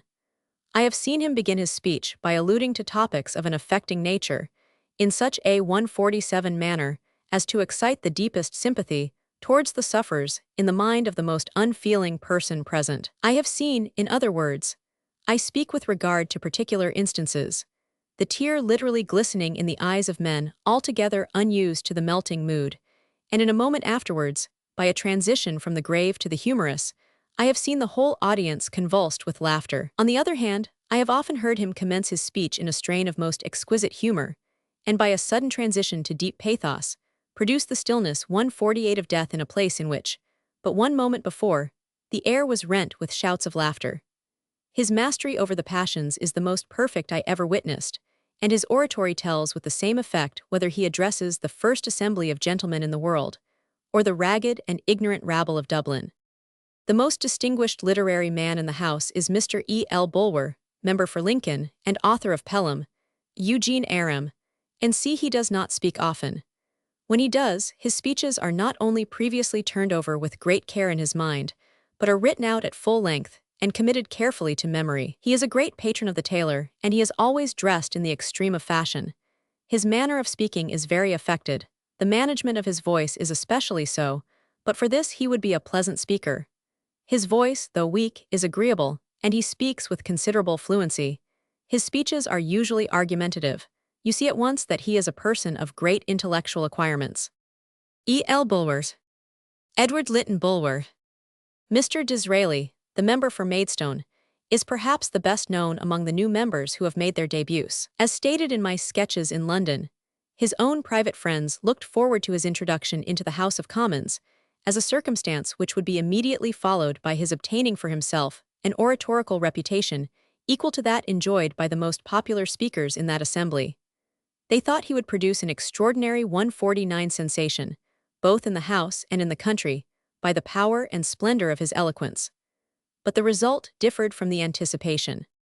When he rose, which he did immediately after Mr. O'Connell had concluded his speech, all eyes were fixed on him, and all ears were open to listen to his eloquence. But before he had proceeded far, he furnished a striking illustration of the hazard that attends on highly wrought expectations. After the first few minutes, he met with every possible manifestation of opposition and ridicule from the ministerial benches, and was, on the other hand, cheered in the loudest and most earnest manner by his Tory friends. And it is particularly deserving of mention that even Sir Robert Peel, who very rarely cheers any honourable gentleman, not even the most able and accomplished speakers of his own party, greeted Mr. Disraeli's speech with a prodigality of applause, which must have been severely trying to the worthy baronet's lungs. At one time, in consequence of the extraordinary interruptions he met with, Mr. Disraeli intimated his willingness to resume his seat, if the House wished him to do so. He proceeded, however, for a short time longer, but was still assailed by groans and undergrowls in all their varieties. The uproar, indeed, often became so great as completely to drown his voice. At last, losing all temper, which until now he had preserved in a wonderful manner, he paused in the midst of a sentence, and looking the Liberals indignantly 150 in the face, raised his hands, and opening his mouth as wide as its dimensions would permit, said, in remarkably loud and almost terrific tones, "Though I sit down now, the time will come when you will hear me." Mr. Disraeli then sat down amidst the loudest uproar. The exhibition altogether was a most extraordinary one. Mr. Disraeli's appearance and manner were very singular. His dress also was peculiar, it had much of a theatrical aspect. His black hair was long and flowing, and he had a most ample crop of it. His gesture was abundant. He often appeared as if trying with what celerity he could move his body from one side to another, and throw his hands out and draw them in again. At other times he flourished one hand before his face, and then the other. His voice, too, is of a very unusual kind. It is powerful, and had every justice done to it in the way of exercise, but there is something peculiar in it which I am at a loss to characterize. His utterance was rapid, and he never seemed at a loss for words. On the whole, and notwithstanding the result of his first attempt, I am convinced he is a man who possesses many of the requisites of a good debater. That he is a man of great literary talent, few will dispute. Lastly, here is a contemporary judgment on Gladstone. The italics are my own. B. Disraeli. Benjamin Disraeli. Mr. Gladstone, the member for Newark, is one of the most rising young men on the Tory side of the House. His party expect great things from him, and 151 certainly, when it is remembered that his age is only 25, the success of the parliamentary efforts he has already made justifies their expectations. He is well informed on most of the subjects which usually occupy the attention of the legislature, and he is happy in turning his information to a good account. He is ready, on all occasions which he deems fitting ones, with a speech in favor of the policy advocated by the party with whom he acts. His extemporaneous resources are ample. Few men in the House can improvisate better. It does not appear to cost him an effort to speak. He is a man of very considerable talent, but has nothing approaching to genius. His abilities are much more the result of an excellent education and of mature study than of any prodigality on the part of nature in the distribution of mental gifts. I have no idea that he will ever acquire the reputation of a great statesman. His views are not sufficiently profound or enlarged for that. His celebrity in the House of Commons will chiefly depend on his readiness and dexterity as a debater, in conjunction with the excellence of his elocution and the gracefulness of his manner when speaking. His style is polished, but has no appearance of the effect of previous preparation. He displays considerable acuteness in replying to an opponent. He is quick in his perception of anything vulnerable in the speech to which he replies, and happy in laying the weak point bare to the gaze of the House. He now and then indulges in sarcasm, which is, in most cases, very felicitous. He is plausible even when most in error. When it suits himself or his party, he can apply himself with the strictest closeness to the real point at issue. When to evade that point is deemed most politic, no man can wander from it more widely. The ablest speech he ever made in the House, and by far the ablest on the same side of the question, was when opposing, on the 30th of March last, Sir George Strickland's motion for the abolition of the Negro apprenticeship system on the 1st of August next. Mr. Gladstone, I should here observe, is himself an extensive West India planter. Mr. Gladstone's appearance and manners are much in his favor. He is a fine-looking man. He is about the usual height and of good figure. His countenance is mild and pleasant and has a highly intellectual expression. His eyes are clear and quick. His eyebrows are dark and rather prominent. There is not a dandy in the House, but envies what Truefit would call his fine head of jet-black hair. It is always carefully parted from the crown downwards to his brow, where it is tastefully shaded. His features are small and regular, and his complexion must be a very unworthy witness if he does not possess an abundant stock of health. So the ghost of the first Victorian Parliament vanishes. All are gone except Mr. Gladstone himself. Whether the contemporary judgment has proved well-founded or not is for the reader to determine. For my 153 own part, I confess that my opinion of the author of Random Recollections was greatly advanced when I had read this judgment on the members. We who do not sit in the galleries and are not members lose the enormous advantage of actually seeing the speakers and hearing the debates. The reported speech is not the real speech. The written letter remains, but the fire of the orator flames and burns and passes away. Those know not Gladstone who have never seen him and heard him speak. And as for that old man eloquent, when he closes his eyes in the House where he has fought so long, the voices around him may well fall unheeded on his ear, while a vision of the past shows him once more Peel and Stanley, Lord John and Palmerston, O'Connell and Roebuck, and adversary worthiest of all, the man whom the House at his first attempt hooted down and refused to hear, the great and illustrious Dizzy. Chapter 10. At School and University. The great schools had no new rivals. All the modern public schools, Cheltenham, Clifton, Marlborough, and the like, have sprung into existence or into importance since the year 1837. Those who did not go to the public schools had their choice between small grammar schools and private schools. There were a vast number of private schools. It was, indeed, recognized that when a man could do nothing else, and had failed in everything that he had tried, a private school was still possible for him. The sons of the lower middle class had, as a rule, no choice but to go to a private school. At the grammar school they taught Greek and Latin. These boys wanted no Greek and no Latin. They wanted a good commercial education. They wanted to learn bookkeeping and arithmetic and to write a good hand. Nothing else was of much account. Again, all the grammar schools belonged to the Church of England. Sons of nonconformists were, therefore, excluded and had to go to the private school. The man who kept a private school was recommended 155 for his cheapness as much as for his success in teaching. As for the latter, indeed, there were no local examinations held by the universities, and no means of showing whether he taught well or ill. Probably, in the 5 or 6 years spent at his school, boys learned what their parents mostly desired for them, and left school to become clerks or shopmen. The school fees were sometimes as low as a guinea a quarter.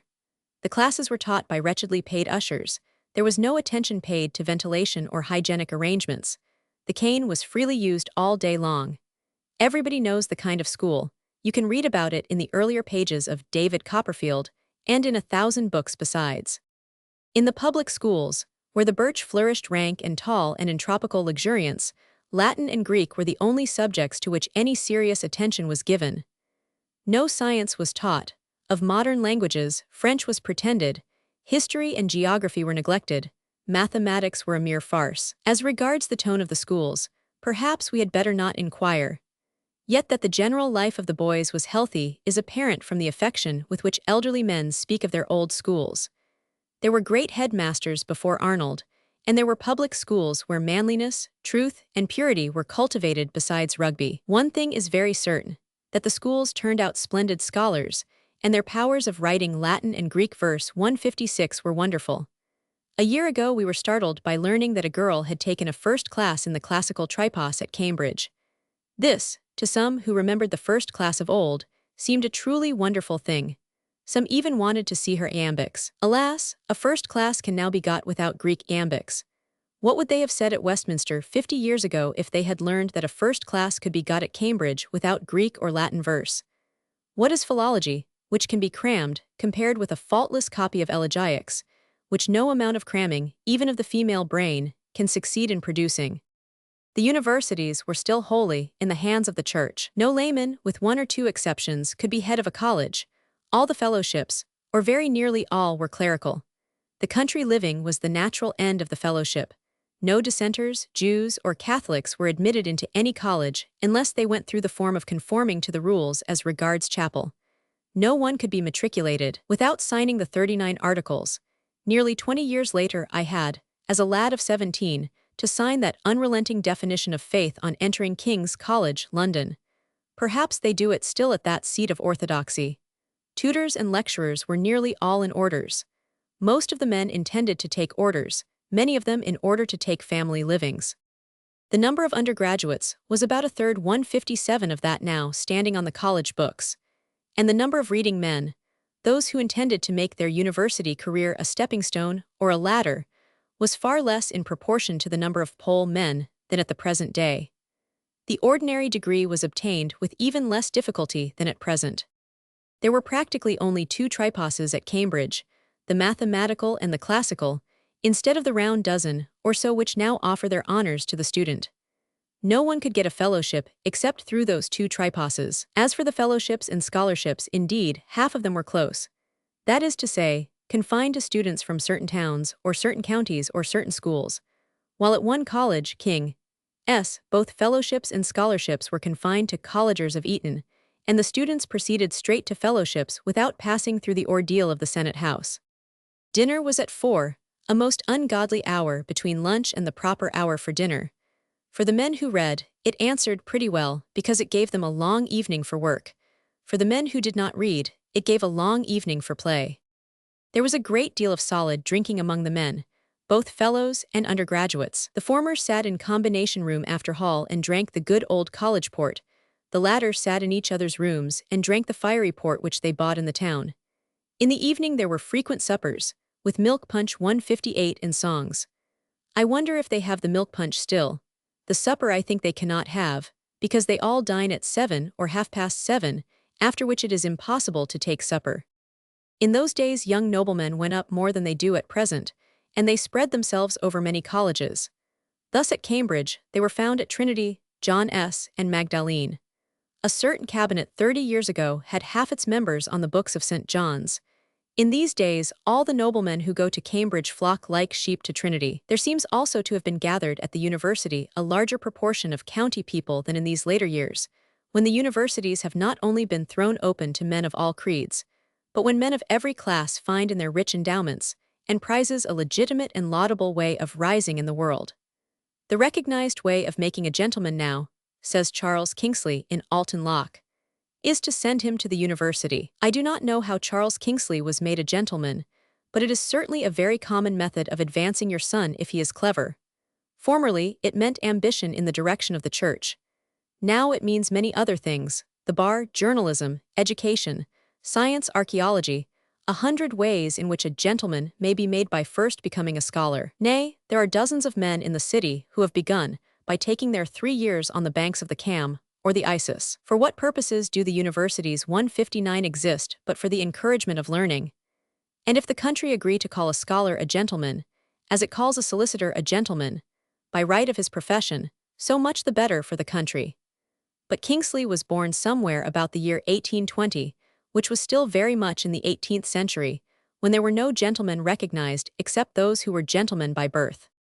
With close fellowships, tied to the Church of England, with little or no science, art, archaeology, philology, oriental learning, or any of the modern branches of learning, with a strong taste for port, and undergraduates drawn for the most part from the upper classes, the universities were different indeed from those of the present day.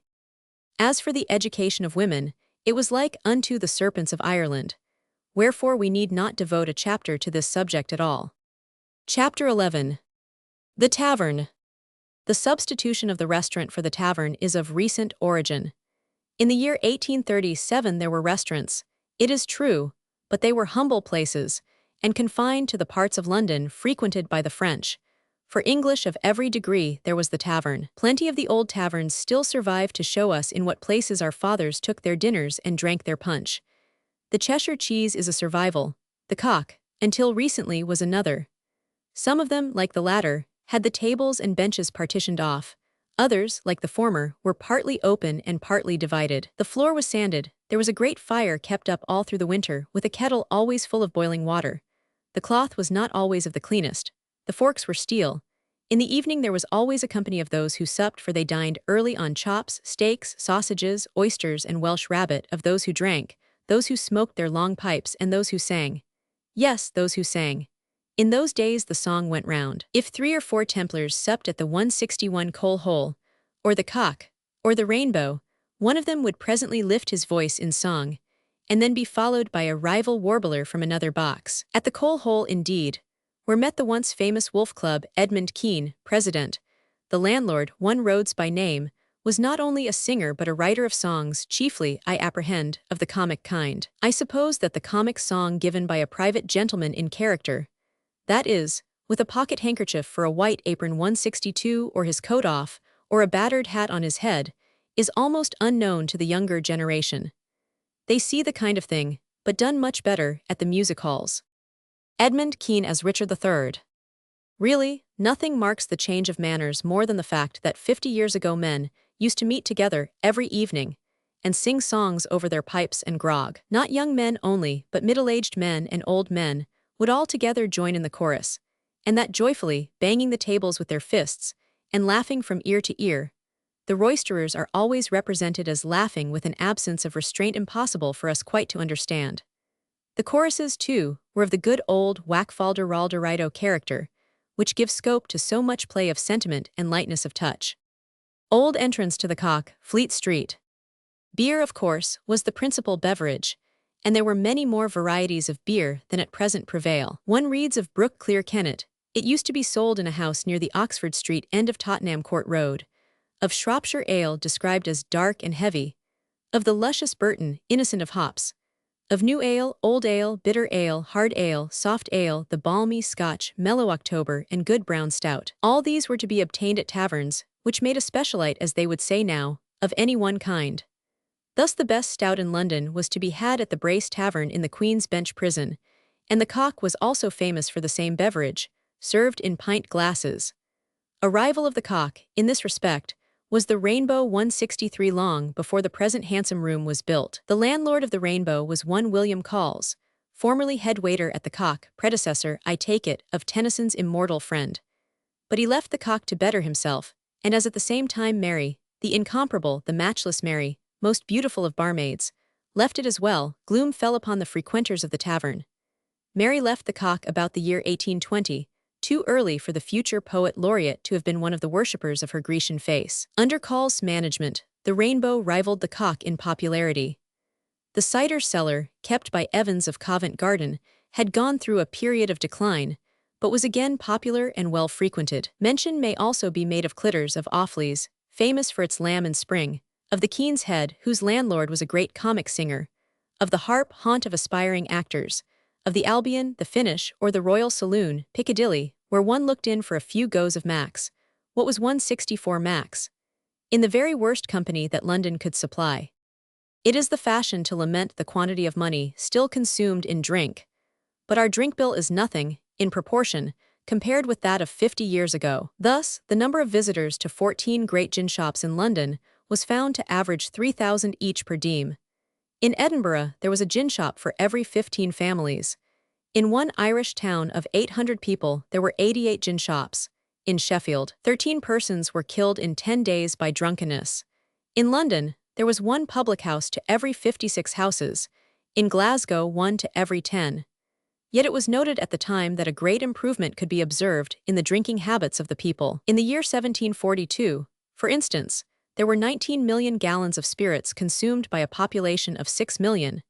That is to say, more than 3 gallons a head every year.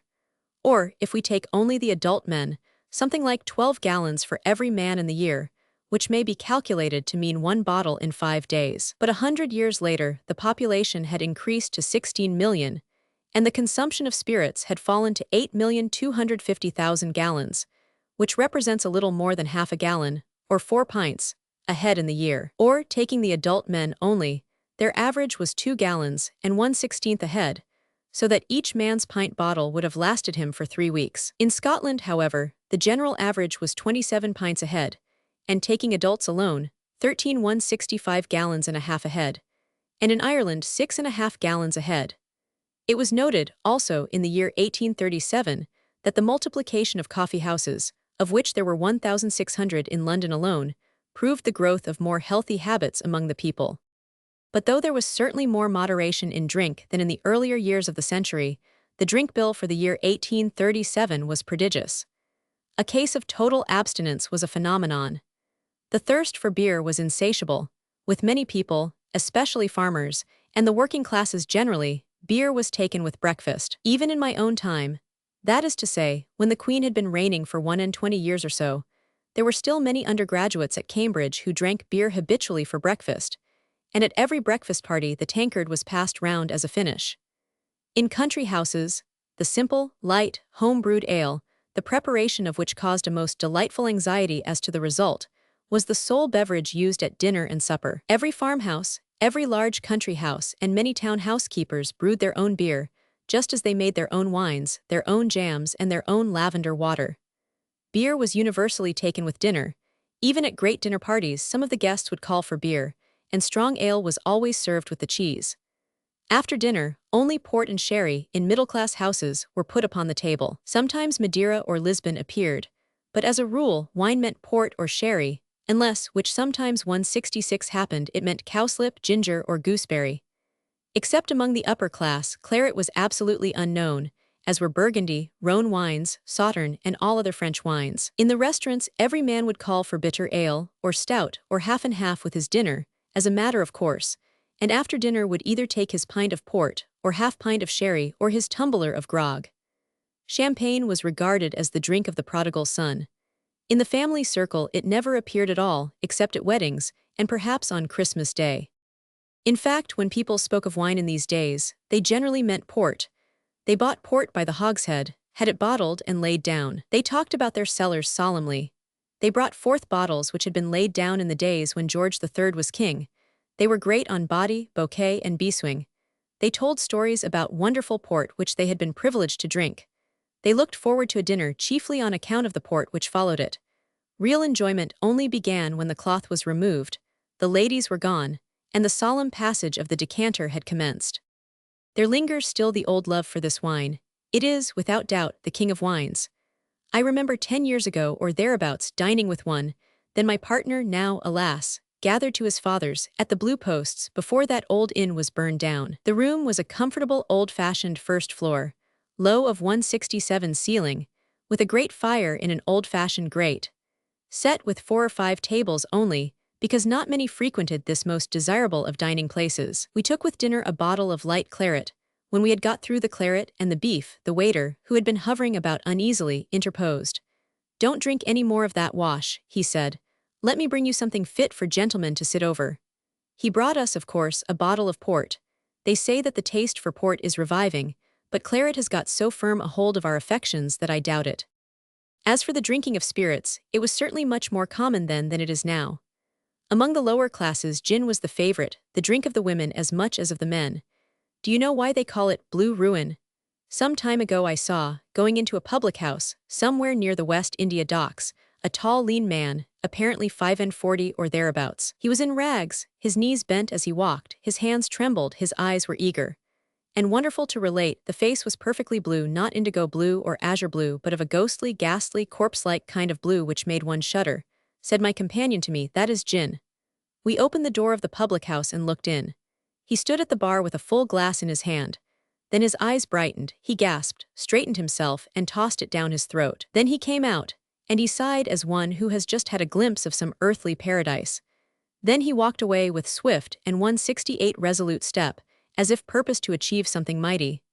Only a few yards farther along the road, but across the way, there stood another public house. The man walked straight to the door, entered, and took another glass, again with the quick grasp of anticipation, and again with that sigh, as of a hurried peep through the gates barred with the sword of fire.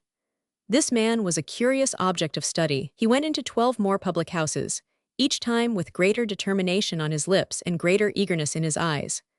The last glass, I suppose, opened these gates for him and suffered him to enter, for his lips suddenly lost their resolution, his eyes lost their luster, he became limp, his arms fell heavily, he was drunk, and his face was bluer than ever. This was the kind of sight which Hogarth could see every day when he painted Gin Lane. It was in the time when drinking shops had placards stuck outside to the effect that for a penny one might get drunk, and blind drunk for tuppence.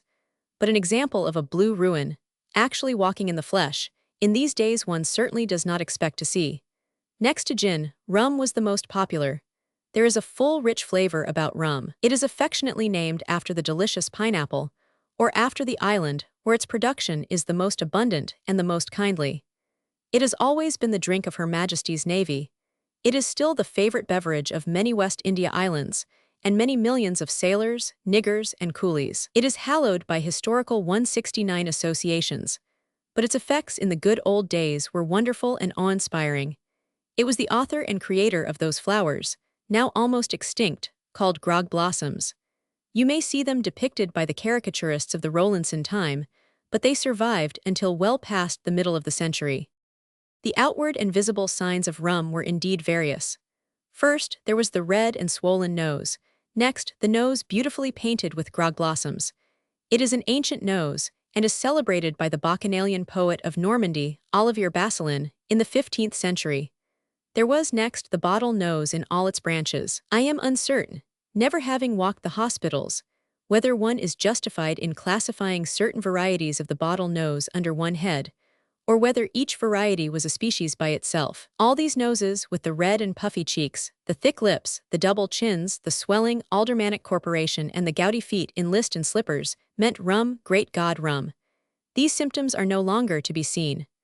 Therefore, great God rum is either deposed, or he hath but few worshippers, and those half-hearted. The decay of the great God rum, and the great goddess Gin his consort, is marked in many other ways. Formerly, the toper half filled a thick, short rummer with spirit, and poured upon it an equal quantity of water. Mr. Weller's theory of drink was that it should be equal. The modern toper goes to a bar, gets half a wineglass of Scotch whiskey, and pours upon it a pint 170 of Apollinaris water. The ancient drank his grog hot, with lemon and sugar and sometimes spice. This made a serious business of the nightly grog. The modern takes his cold, even with ice and without any addition of lemon.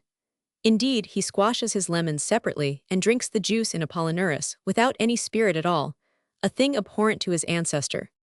Again, there are preparations of a crafty and cryptic character, once greatly in favor and now clean forgotten, or else fallen into a pitiable contempt, and doomed to a stumbling, halt, and broken-winged existence. Take, for instance, the punch bowl. 50 years ago it was no mere ornament for the sideboard and the china cabinet. It was a thing to be brought forth and filled with a fragrant mixture of rum, brandy, and curacoa, lemon, hot water, sugar, grated nutmeg, cloves, and cinnamon. The preparation of the bowl was as much a labor of love as that of a claret cup, its degenerate successor. The ladles were beautiful works of art in silver. Where are those ladles now, and what purpose do they serve?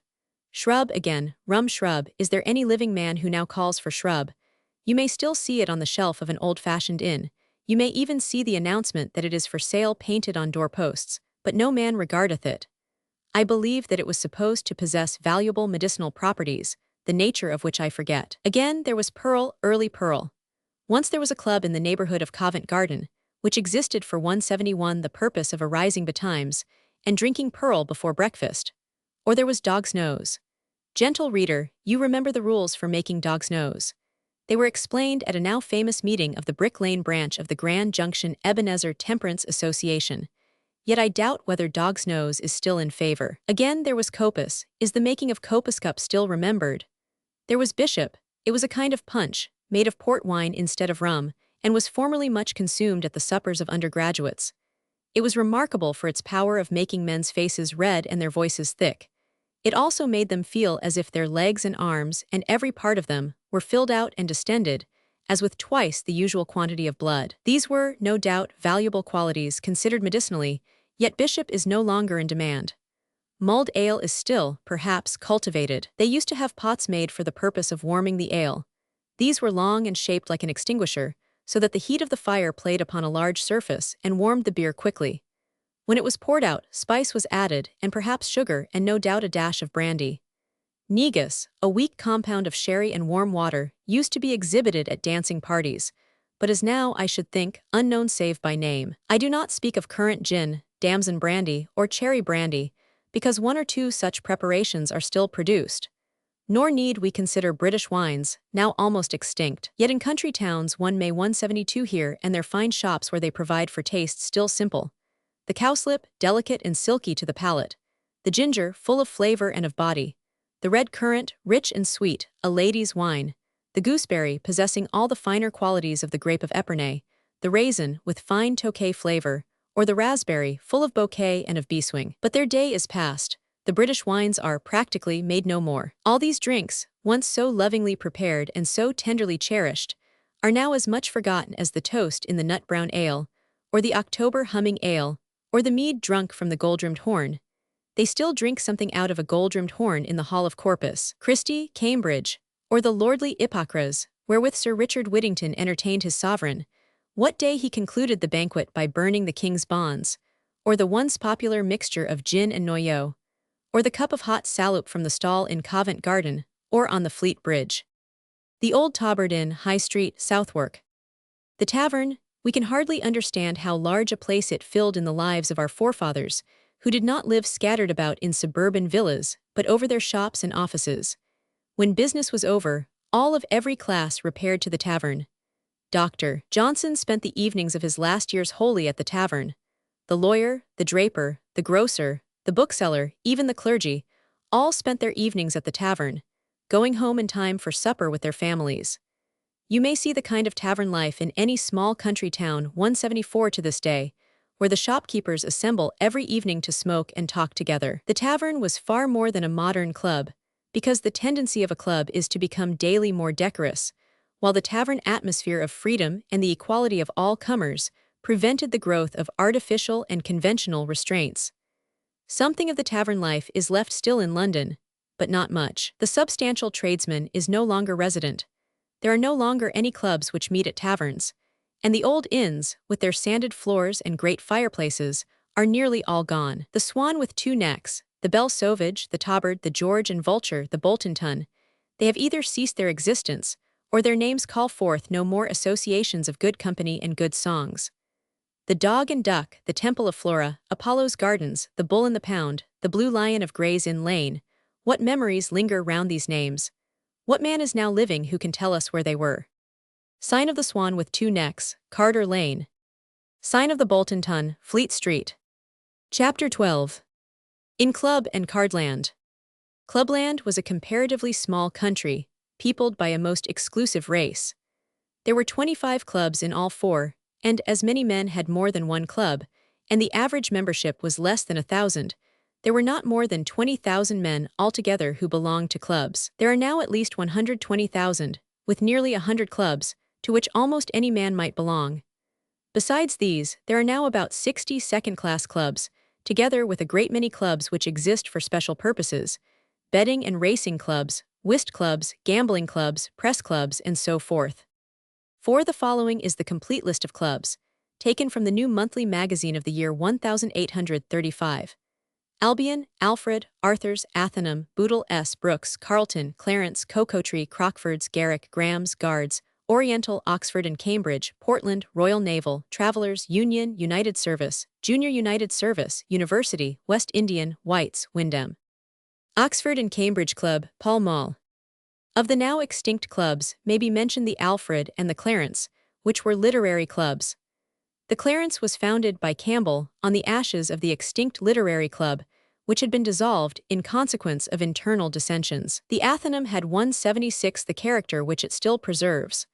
One of the few things in this club complained of by the members of 1837 was the use of gas in the dining room, which produced an atmosphere wherein, it was said, no animals ungifted with copper lungs could long exist. The Garrick Club was exclusively theatrical.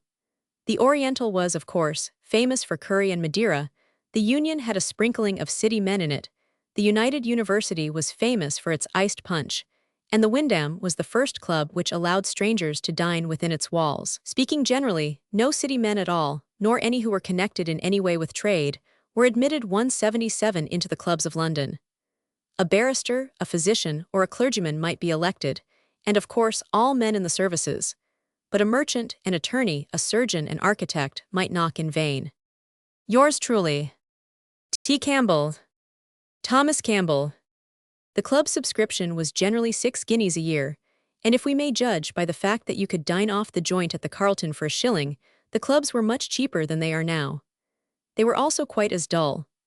Thackeray describes the dullness of the club, the pride of belonging to it, the necessity of having at least one good club, the habitus of the cardroom, the talk, and the scandal. But the new clubs of our day are larger. Their members come from a more extended area.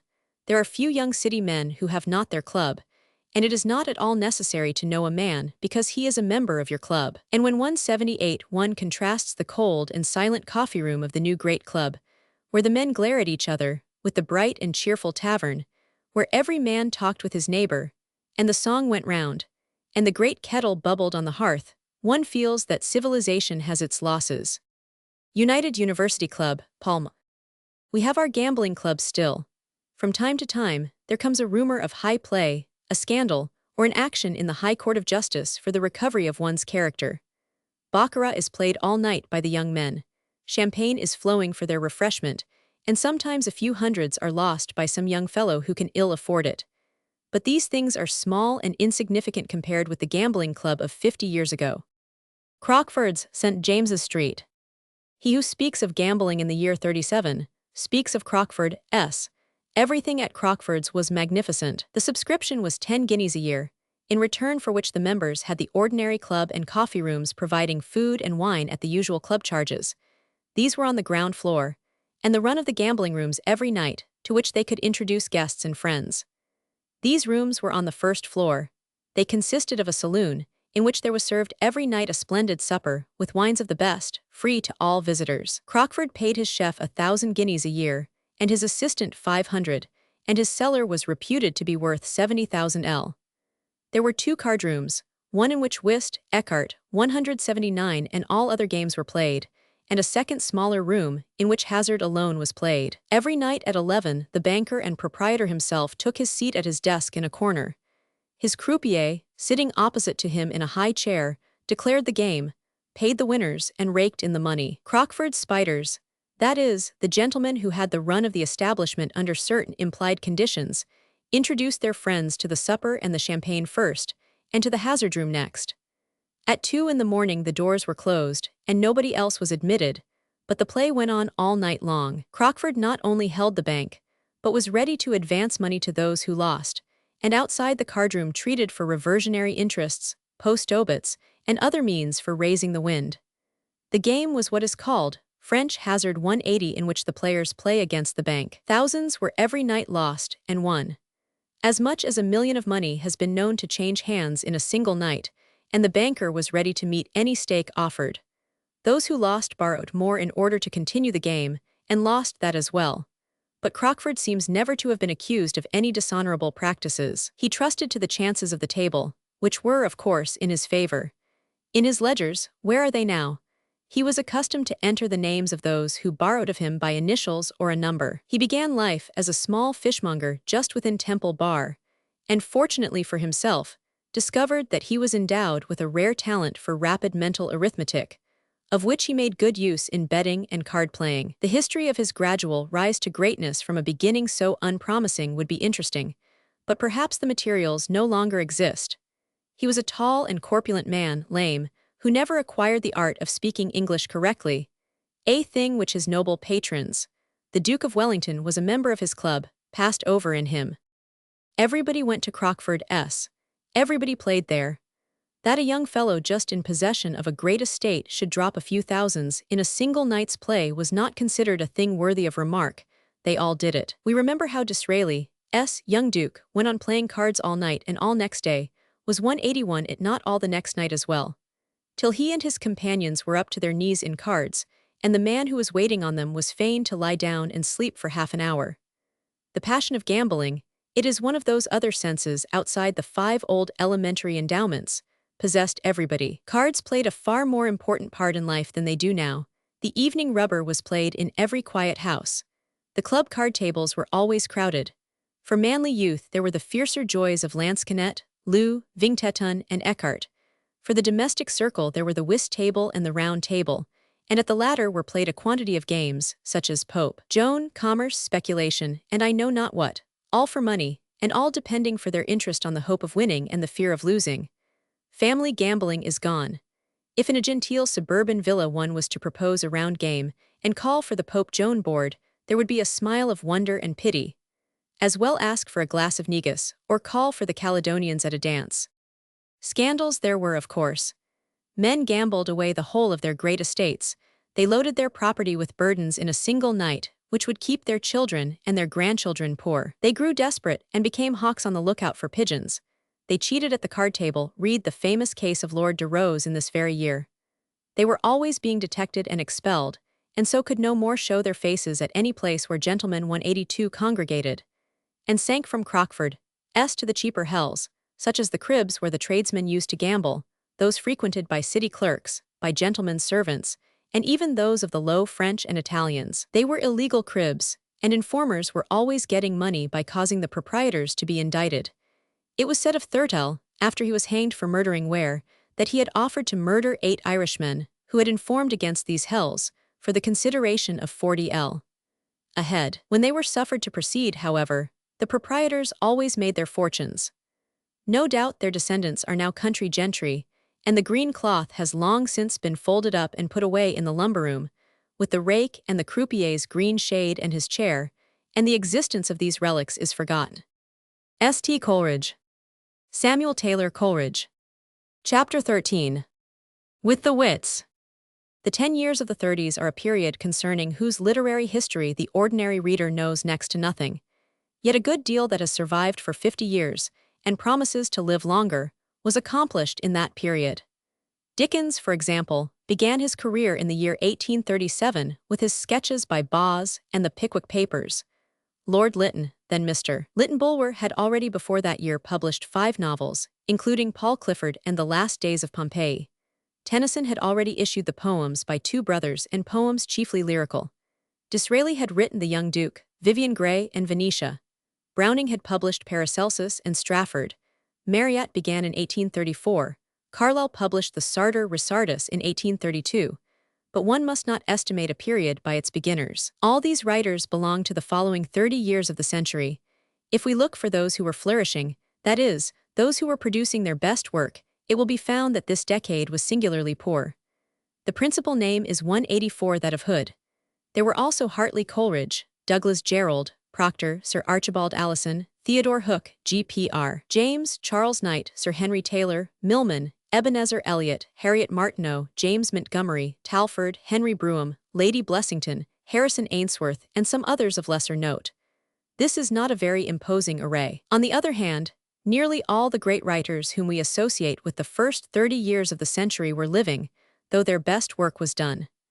After 60, I take it, the hand of the master may still work with the old 185 cunning, but his designs will be no longer new or bold. Wordsworth was 60 in 1830, and though he lived for 20 years longer and published the Yarrow Revisited, and, I think, some of his sonnets, he hardly added to his fame.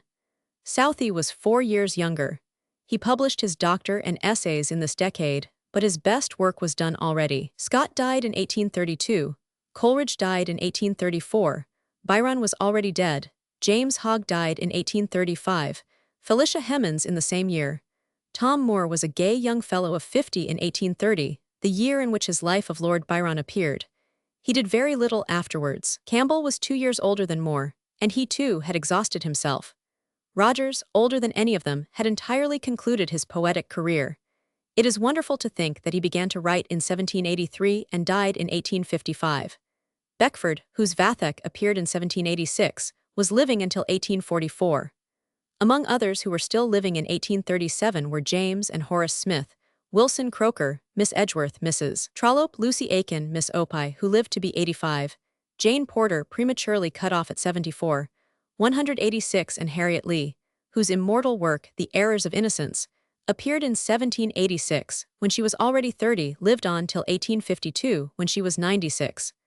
Bowles, that excellent man, was not yet 70, and meant to live for 20 years longer. De Quincey was 52 in 1837, Christopher North was in full vigor.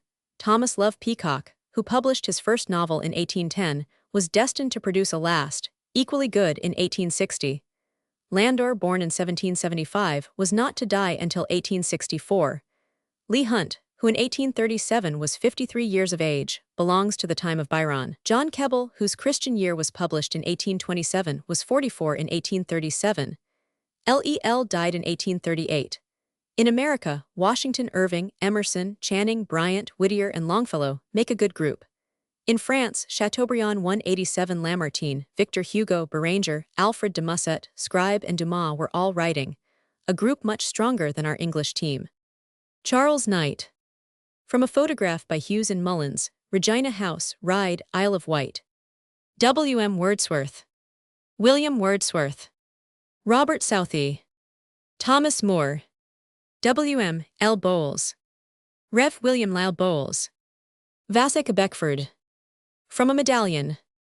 It is difficult to understand at first that between the time of Scott, Wordsworth, Byron, and Keats, and that of Dickens, Thackeray, Marryat, Lever, Tennyson, Browning, and Carlyle, there existed this generation of wits, most of them almost forgotten. Those, however, who consider the men and women of the 30s have to deal, for the most part, with a literature that is third-rate.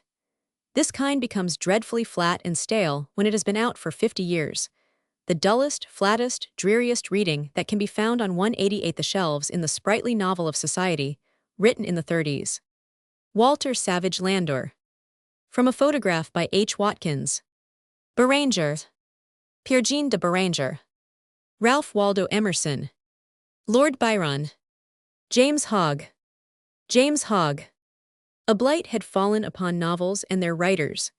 The enormous success that Scott had achieved tempted hundreds to follow in his path, if that were possible. It was not possible, but this they could not know, because nothing seems so easy to write as a novel, and no man of those destined to fail can understand in what respects his own work falls short of Scott's. That is the chief reason why he fails. Scott's success, however, 189 produced another effect. It greatly enlarged the number of novel readers, and caused them to buy up eagerly anything new, in the hope of finding another Scott. Thus, about the year 1826, there were produced as many as 253 and 4-volume novels a year. That is to say, about as many as were published in 1886, when the area of readers has been multiplied by 10. We are also told that nearly all these novels could command a sale of 750 to 1,000 each, while anything above the average would have a sale of 1,500 to 2,000. The usual price given for these novels was, we are also told, from 200L to 300L. In that case, the publishers must have had a happy and a prosperous time, netting splendid hauls. But I think that we must take these figures with considerable deductions. There were, as yet, no circulating libraries of any importance. Their place was supplied by book clubs, to which the publishers chiefly looked for the purchase of their books. But one cannot believe that the book clubs would take copies of all the rubbish that came out. Some of these novels I have read. Some of them actually stand on my shelves, and I declare that anything more dreary and unprofitable it is 190 difficult to imagine. At last there was a revolt. The public would stand this kind of stuff no longer. Down dropped the circulation of the novels. Instead of 2,000 copies subscribed, the dismayed publisher now read 50, and the whole host of novelists vanished like a swarm of midges. At the same time, poetry went down too.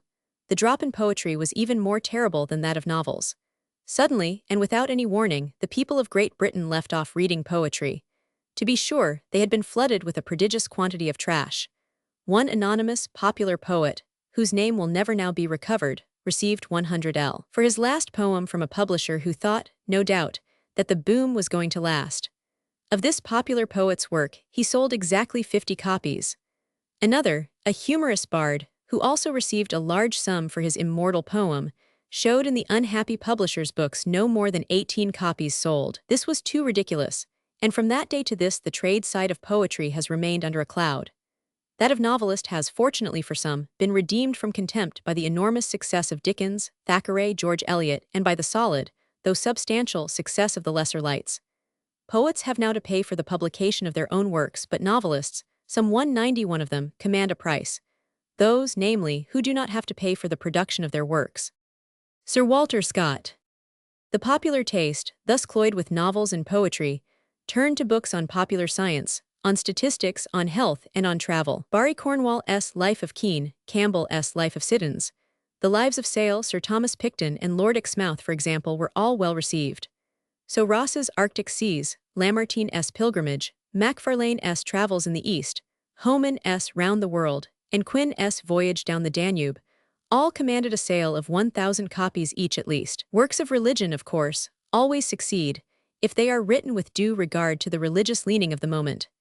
It shows how religious fashions change when we find that the copyright of the works of Robert Hall realized 4,000L, and that of Charles Simeon's books 5,000L, while of the Rev. Alexander Fletcher's Book of Family Devotions, published at 24s, 2,000 copies were sold on the day of publication. I dare say the same thing would happen again today if another Mr. Fletcher were to hit upon another happy thought in the way of a religious book. Regina's Maids of Honor. I think that one of the causes of the decay of trade as regards poetry and fiction may have been the badness of the annuals. You will find in any old-fashioned library copies of the Keepsake, the Forget-Me-Not, the Book of Beauty, Flowers of Loveliness, Finden's Tableaus, the Book of Gems, and others of that now extinct tribe. They were beautifully printed on the 193 finest paper. They were illustrated with the most lovely steel engravings, the like of which could not now be had at any price. They were bound in brown and crimson watered silk, most fascinating to look upon, and 194 they were published at a guinea. As for their contents, they were, to begin with, written almost entirely by ladies and gentlemen with handles to their names, each number containing in addition 2 or 3 papers by commoners, mere literary commoners, just to give a flavoring of style. In the early 30s, it was fashionable for lords and ladies to dash off these trifles. Byron was a gentleman, Shelley was a gentleman, nobody else, to be sure, among the poets and wits was a gentleman. Yet if Byron and Shelley condescended to bid for fame and bays, why not Lord Reculver, Lady Juliet de Dagenham, or the Hun? Lara Clinsilla. I have before me the Keepsake for the year 1831. Among the authors are Lord Morpeth, Lord Nugent, Lord Porchester, Lord John Russell the Hun, George Agar Ellis the Hun, Henry Liddell the Hun, Charles Phipps the Hun, Robert Craddock and the Hun, Grantley Berkeley. Among the ladies are the Countess of Blessington, L. and Agnes Strickland. Theodore Hook supplies the professional part. The illustrations are engraved from pictures and drawings by Eastlake, Corbould, Westall, Turner, Smirke, Flaxman, and other great artists. The result, from the literary point of view, is a collection much lower in point of interest and ability than the worst number of the worst shilling magazine of the present day. I venture to extract certain immortal lines contributed by Lord John Russell, who is not generally known as a poet. They are written at Kinnell, the residence of the late Mr. Dugald Stewart. A Fashionable Beauty of 1837. By A. E. Challen, R.A. To distant worlds, a guide amid the night. To nearer orbs the source of life and light. Each star resplendent on its radiant throne gilds other systems and supports its own. Thus we see Stewart, in his fame reclined. In light all the universe of mind. To some for wonder, some for joy appear. Admired when distant, and beloved when near. 'Twas he gave rules to fancy, grace to thought. Taught virtue's laws, and practiced what he taught. Dear me, something similar to the last line one remembers written by an earlier bard. In the same way Terence has been accused of imitating the old Eton Latin grammar. Harriet Martineau. Harriet Martineau. Somewhere about the year 1837, the world began to kick at the keepsakes, and they gradually got extinguished. Then the lords and the countesses put away their verses and dropped into prose, and to the infinite loss of mankind, wrote no more until editors of great monthlies, anxious to show a list of illustrious names, began to ask them again. As for the general literature of the day, there must have been a steady demand for new works of all kinds, for it was estimated that in 1836 there were no fewer than 4,000 persons living by literary work. Most of them, of course, must have been simple publishers' hacks, but 700 of them in London were journalists. At the present day, there are said to be in London alone 14,000 men and women who live by writing, and of this number, I should think that 13,000 are in some way or other connected 196 with journalism. Publishers' hacks still exist. That is to say, the unhappy men who, without genius or natural aptitude or the art of writing pleasantly, are eternally engaged in compiling, stealing, arranging, and putting together books which may be palmed off upon an uncritical public for prize books and presents. But they are far fewer in proportion than they were, and perhaps the next generation may live to see them extinct. Lord Tennyson as a young man. From the picture by Sir T. Lawrence. What did they write? This regiment of 3,300 littérateurs. Novelists, as we have learned, had fallen upon evil times. Poetry was what it still continues to be, a drug in the market. But there was the whole range of the sciences. There were morals, theology, education, travels, biography, history, the literature of art in all its branches, archaeology, ancient and modern literature, criticism, and 100 other things. Yet, making allowance for everything, I cannot but think that the 3,300 must have had on the whole an idle and unprofitable time. However, some books of the year may be recorded. First of all, in the Annual Register, for 1837, there appears a poem by Alfred Tennyson. I have copied a portion of it. Oh, that 'twere possible, after long grief and pain, to find the arms of my true love round me once again, when I was wont to meet her in the silent woody places of the land that gave me birth. We stood tranced in long embraces, mixed with kisses sweeter, sweeter than anything on earth.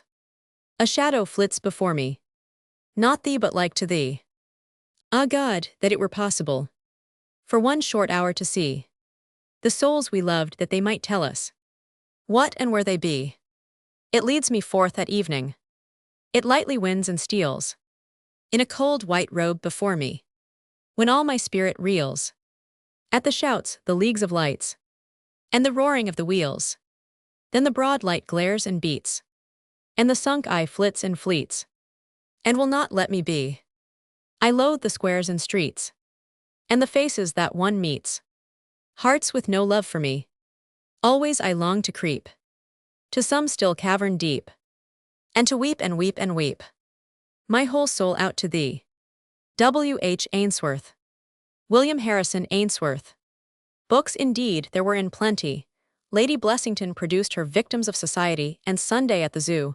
Mr. Lytton Bulwer his Duchesse de la Vallière, Ernest Maltravers in Athens its Rise and Fall, Miss Mitford her Country Stories, Cottle his Recollections of Coleridge, Harrison Ainsworth, Crichton, Disraeli, Venetia, Talfourd, The Life 198 and Letters of Charles Lamb, Babbage, A Bridgewater Treatise, Hooke, Jack Bragg, Haynes Bailey, his Weeds of Witchery, a thing as much forgotten as the weeds in last year's garden James, his Attila and Louis Roman XIV.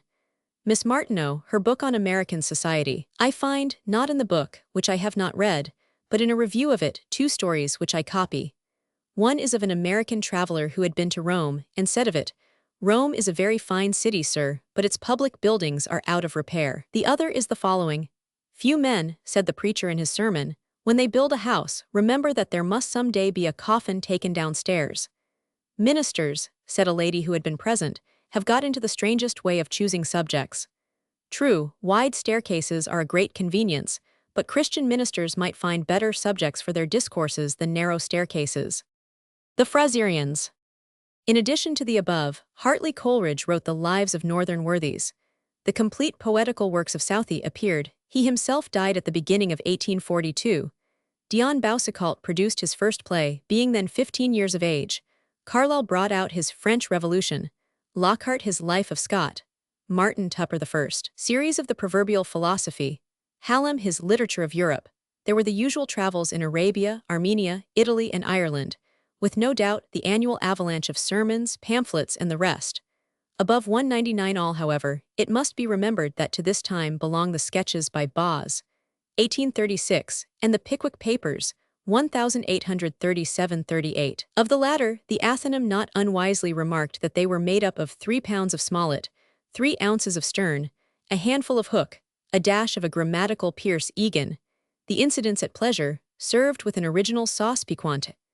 We earnestly hope and trust that nothing we have said will tend to refine Boz. One could hardly expect a critic to be ready at once to acknowledge that here was a genius, original, totally unlike any of his predecessors, who knew the great art of drawing from life, and depicting nothing but what he knew. As for Thackeray, he was still in the chrysalis stage, though his likeness appears with those of the contributors to Fraser's magazine in the portrait group of Fraserians published in 1839. His first independently published book, I think, was the Paris Sketchbook, which was not issued until the year 1840. Matthew Arnold. Here, it will be acknowledged, is not a record to be quite ashamed of, with Carlyle, Talfourd, Hallam, and Dickens to adorn and illustrate the year. After all, it is a great thing for any year to add one enduring book to English literature, and it is a great deal to show so many works which are still read and remembered. Lytton's Ernest Maltravers, though not his best novel, is still read by some. Talfourd's Charles Lamb remains, Disraeli's Venetia. Lockhart's Life of Scott 200 is the best biography of the novelist and poet. Carlyle's French Revolution shows no sign of being forgot. J.G. Lockhart. John Gibson Lockhart. Between the first and the 50th years of Victoria's reign there arose and flourished and died a new generation of great men. Dickens, Thackeray, Lytton in his later and better style, George Eliot, Charles Reade, George Meredith, Nathaniel Hawthorne stand in the very front rank of novelists. In the second line are Charles Kingsley, Mrs. Gaskell, Lever, Trollope, and a few living men and women.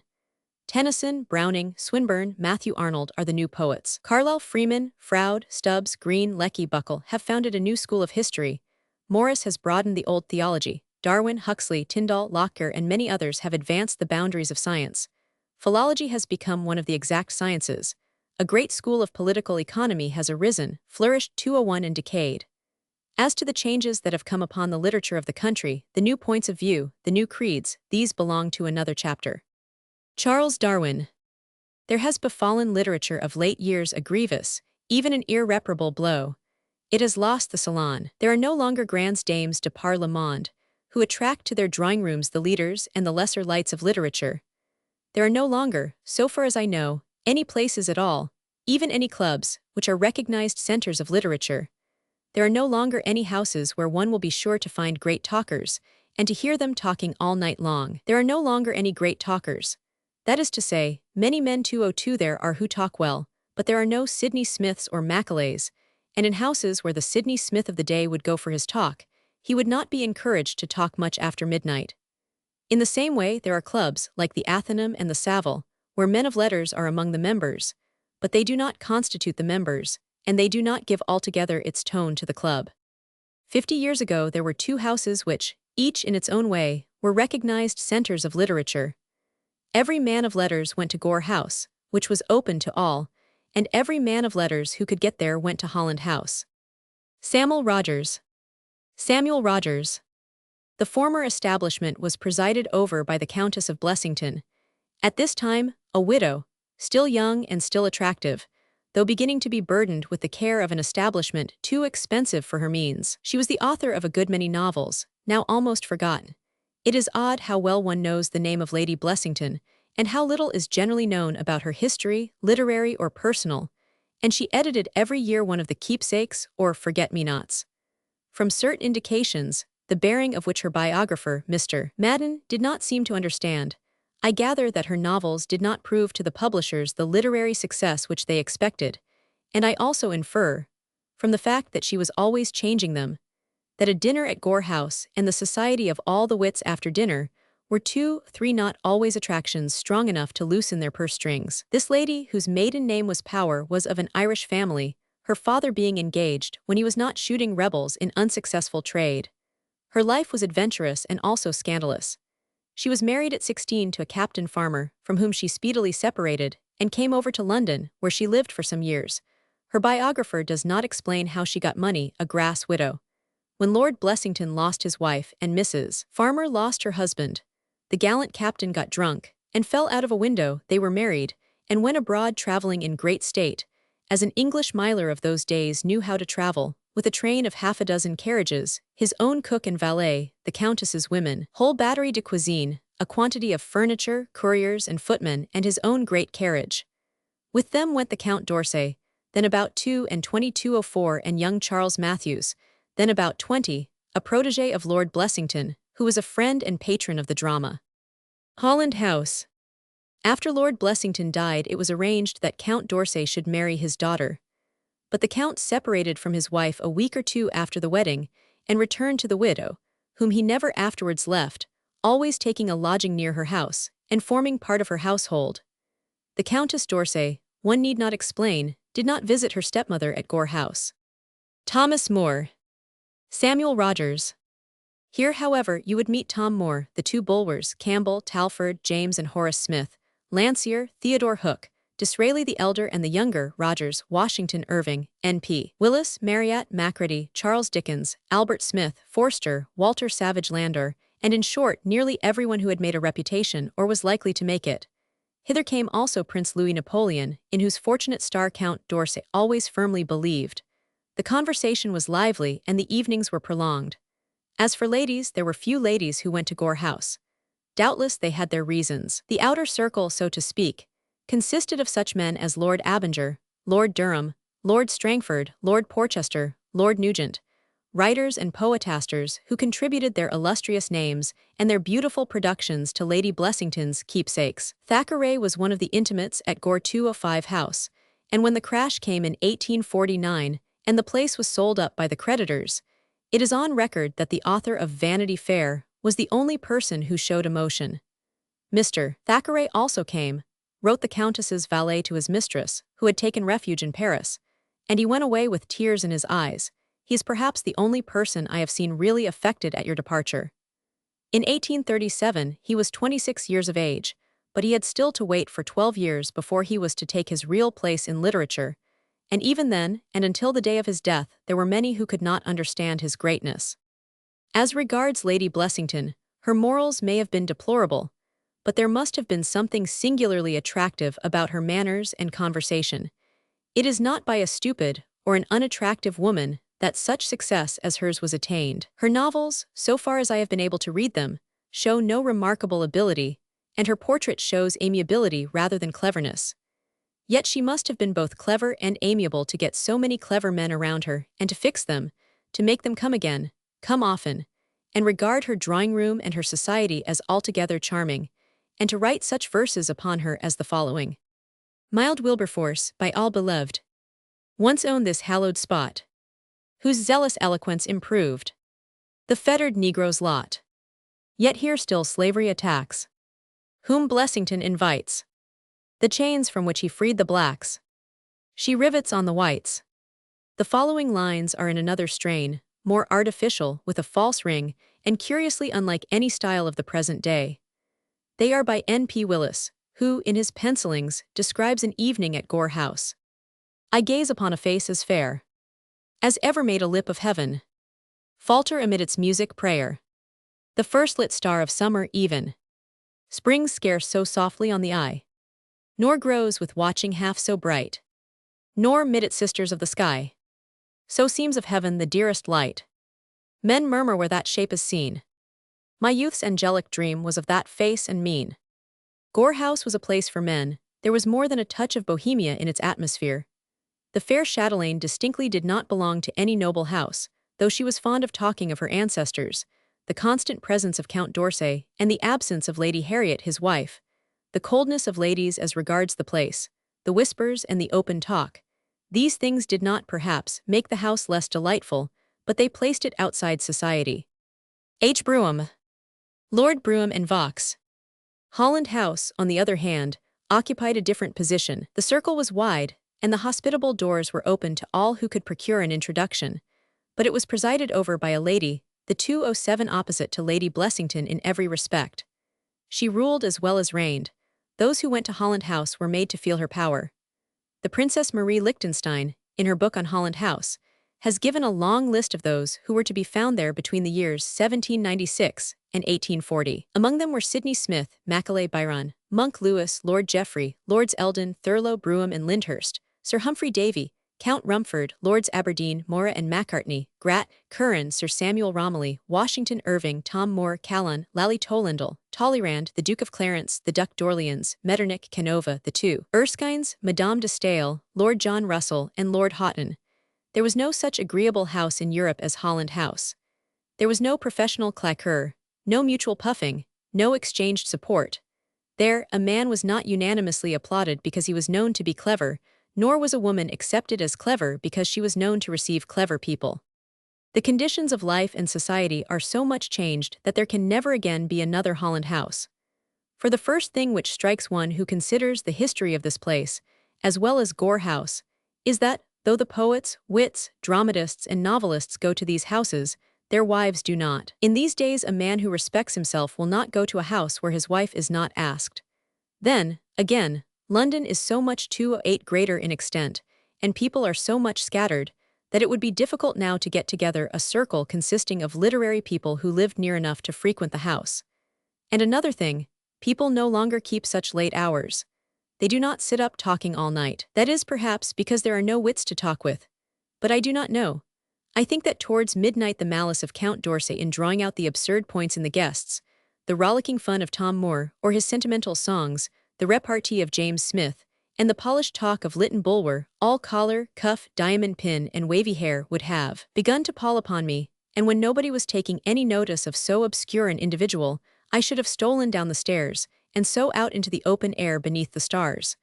For the wits were very witty, but they must have been very fatiguing. Quite enough of that, Macaulay, Lady Holland would say, tapping her fan upon the table. Now tell us about something else. Very truly yours, Washington Irving. Washington Irving. Chapter 14. Journals and Journalists. There was no illustrated paper in 1837. There was no Punch. On the other hand, there were as many London papers as there are today, and nearly as many magazines and reviews. The Times, which is reported to have then had a circulation not exceeding 10,000 a day, was already the leading paper. It defended Queen Caroline, and advocated the Reform Bill, and was reported to be ready to incur any expense for early news. Thus, in 1834, on the occasion of a great dinner given to Lord Durham, the Times spent 200l in having an early report, and that up from the north by special messenger.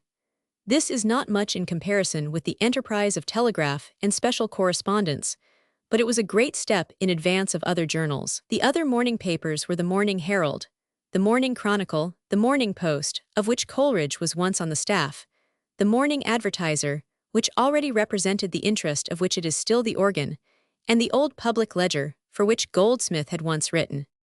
210. The evening papers were the Globe, which had absorbed 6 other evening papers, the Courier, the Standard, once edited by Dr. Magin, and the True Sun.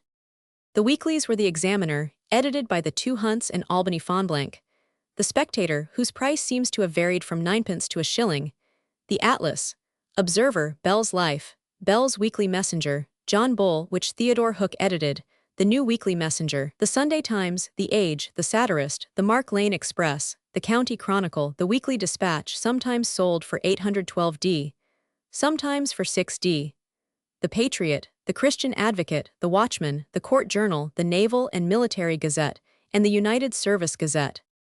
Among the reporters who sat in the gallery, it is remarkable that 2/3 did not write shorthand. They made notes, and trusted to their memories. Charles Dickens sat with them in the year 1836. Yours truly, J. Croker. John Wilson Croker. The 2 great quarterlies still continue to exist, but their power has almost gone. Nobody cares any more what is said by either, yet they are as well written as ever, and their papers are as interesting, if they are not so forcible. The Edinburgh Review is said to have had a circulation of 20,000 copies. The Quarterly is said never to have reached anything like that number. Among those who wrote for the latter 50 years ago, or thereabout, were Southey, Basil Hall, John Wilson Croker, Sir Francis Head, Dean Milman, Justice Coleridge, Henry Taylor, and Abraham Hayward. The Westminster 211, which also included the London, was supported by such contributors as the 2 Mills, father and son, Southwood Smith and Roebuck. There was also the foreign quarterly, for which Scott, Southey, and Carlyle wrote. The monthlies comprised the Gentleman's, still living, the Monthly Review, the Monthly Magazine, the Eclectic, the New Monthly, Fraser, the Metropolitan, the Monthly Repository, the Lady S., the Court, the Asiatic Journal, the East India Review, and the United Service Journal. The weekly magazines were the Literary Gazette, the Parthenon, absorbed in the Literary in 1842, the Athenaeum, which Mr. Dilke bought of Buckingham, reducing the price from 8d to 4d, the Mirror, Chambers's Journal, the Penny Magazine, and the Saturday Magazine, a religious journal with a circulation of 200,000. All these papers, journals, quarterlies, monthlies, and weeklies found occupation for a great number of journalists. Among those who wrote for the magazines were many whom we know and some whom we have forgotten. Mr. Cornish, editor of the Monthly Magazine, seems forgotten. But he wrote Songs of the Loire, The Gentleman's Book, My Daughter's Book, The Book for the Million, and a volume of the Affections.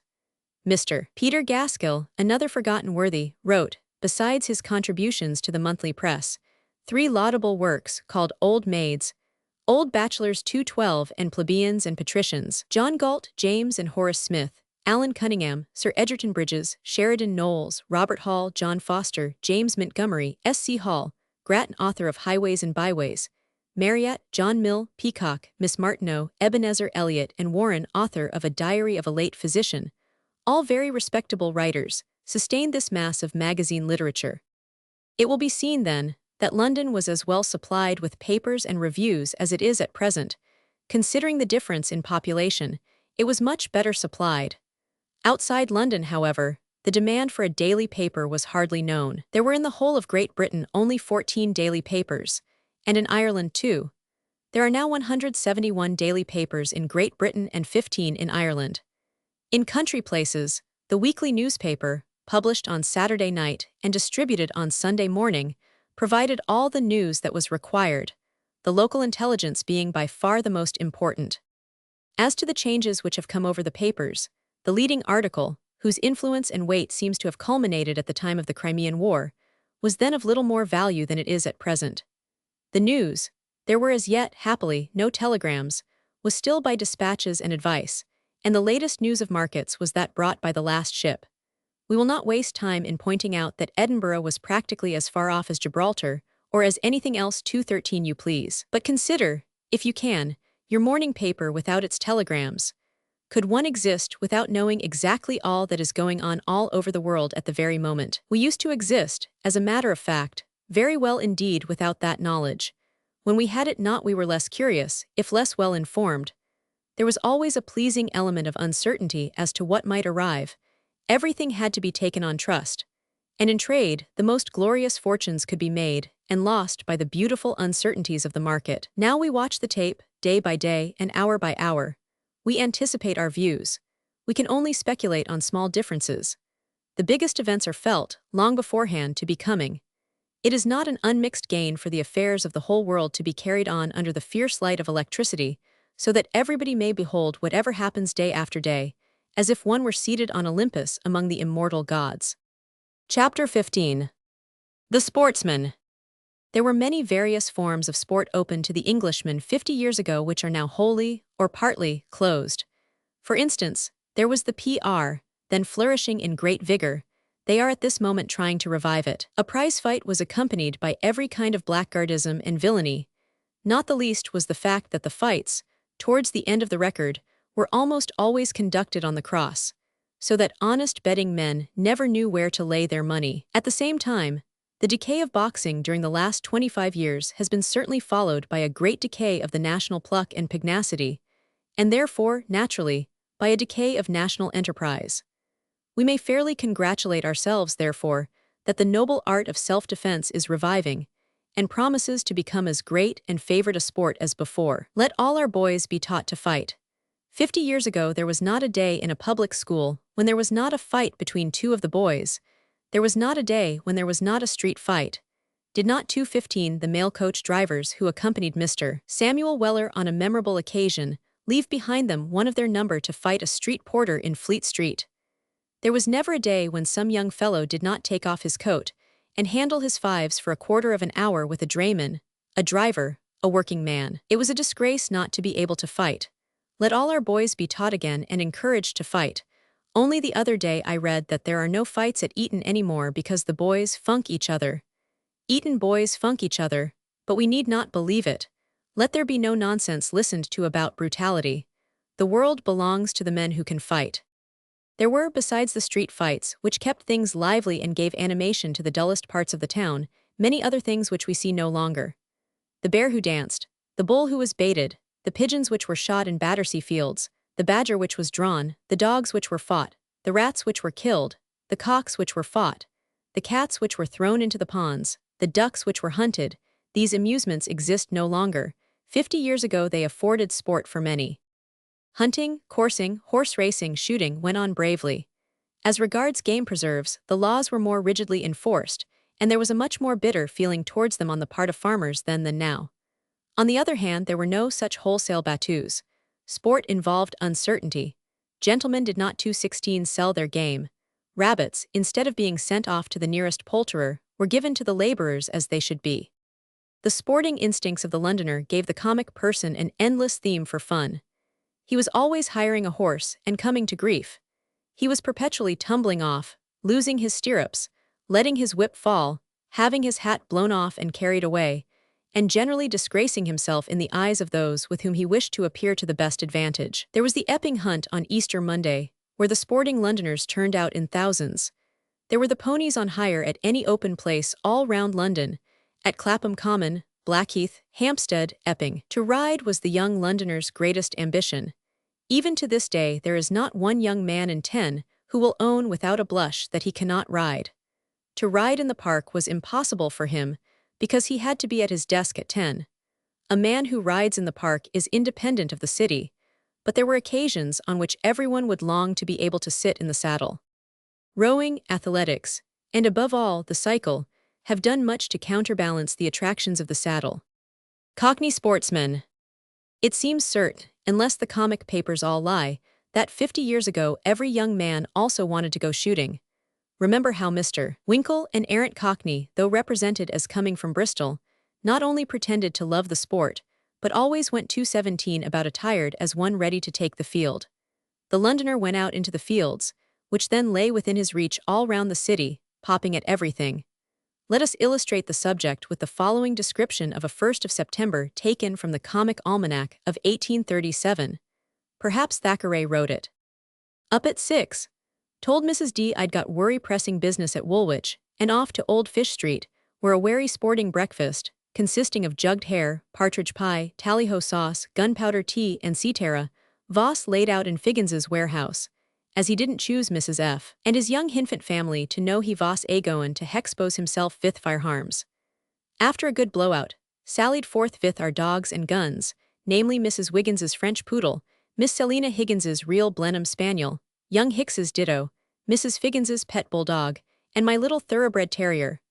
All which had been smuggled to Figgins's warehouse the night before, to prevent domestic disagreeables. Got into a Paddington bus at the bank. Row, with Tiger, who objected to take the dogs, unless paid hextra. Hicks said we'd a rights to take 'em, and quoted the hact. Tiger said the hact only allowed parcels carried on the lap. Accordingly tied up the dogs in our pocket handkerchiefs, and carried them and the guns on our knees. Got down at Paddington, and after glasses round, valked on till we got into the fields, to a place Vich Higgins had baited with corn and penny rolls every day for a month past. Found a covey of birds feeding. Dogs were eager and barked beautiful. Birds got up and turned out to be pigeons. Debate as to whether pigeons Voss game or not.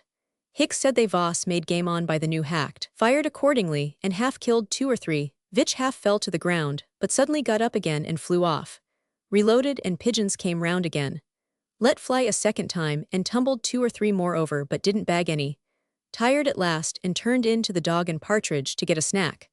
Landlord laughed and asked how V. Voss hoff for tumblers. Didn't understand him, but got some valuable information about loading our guns. Vich he strongly recommended mixing the powder and shot well up together before putting into the barrel, and showed Figgins how to 218 charge his percussion.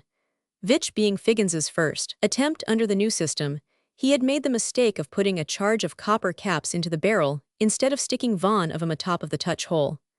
Left the dog and partridge, and took a northeasterly direction, so as to have the advantage of the wind on our backs. Dogs getting worry riotous, and refusing to answer to Figgins's vehicle, which had unfortunately got a pea in it. Getting over an edge into a field, Hicks's gun accidentally hexploded and shot Wiggins behind, and my gun going off unexpectedly at the same moment, singed Ave Von of my whiskers and blinded Von of my haze.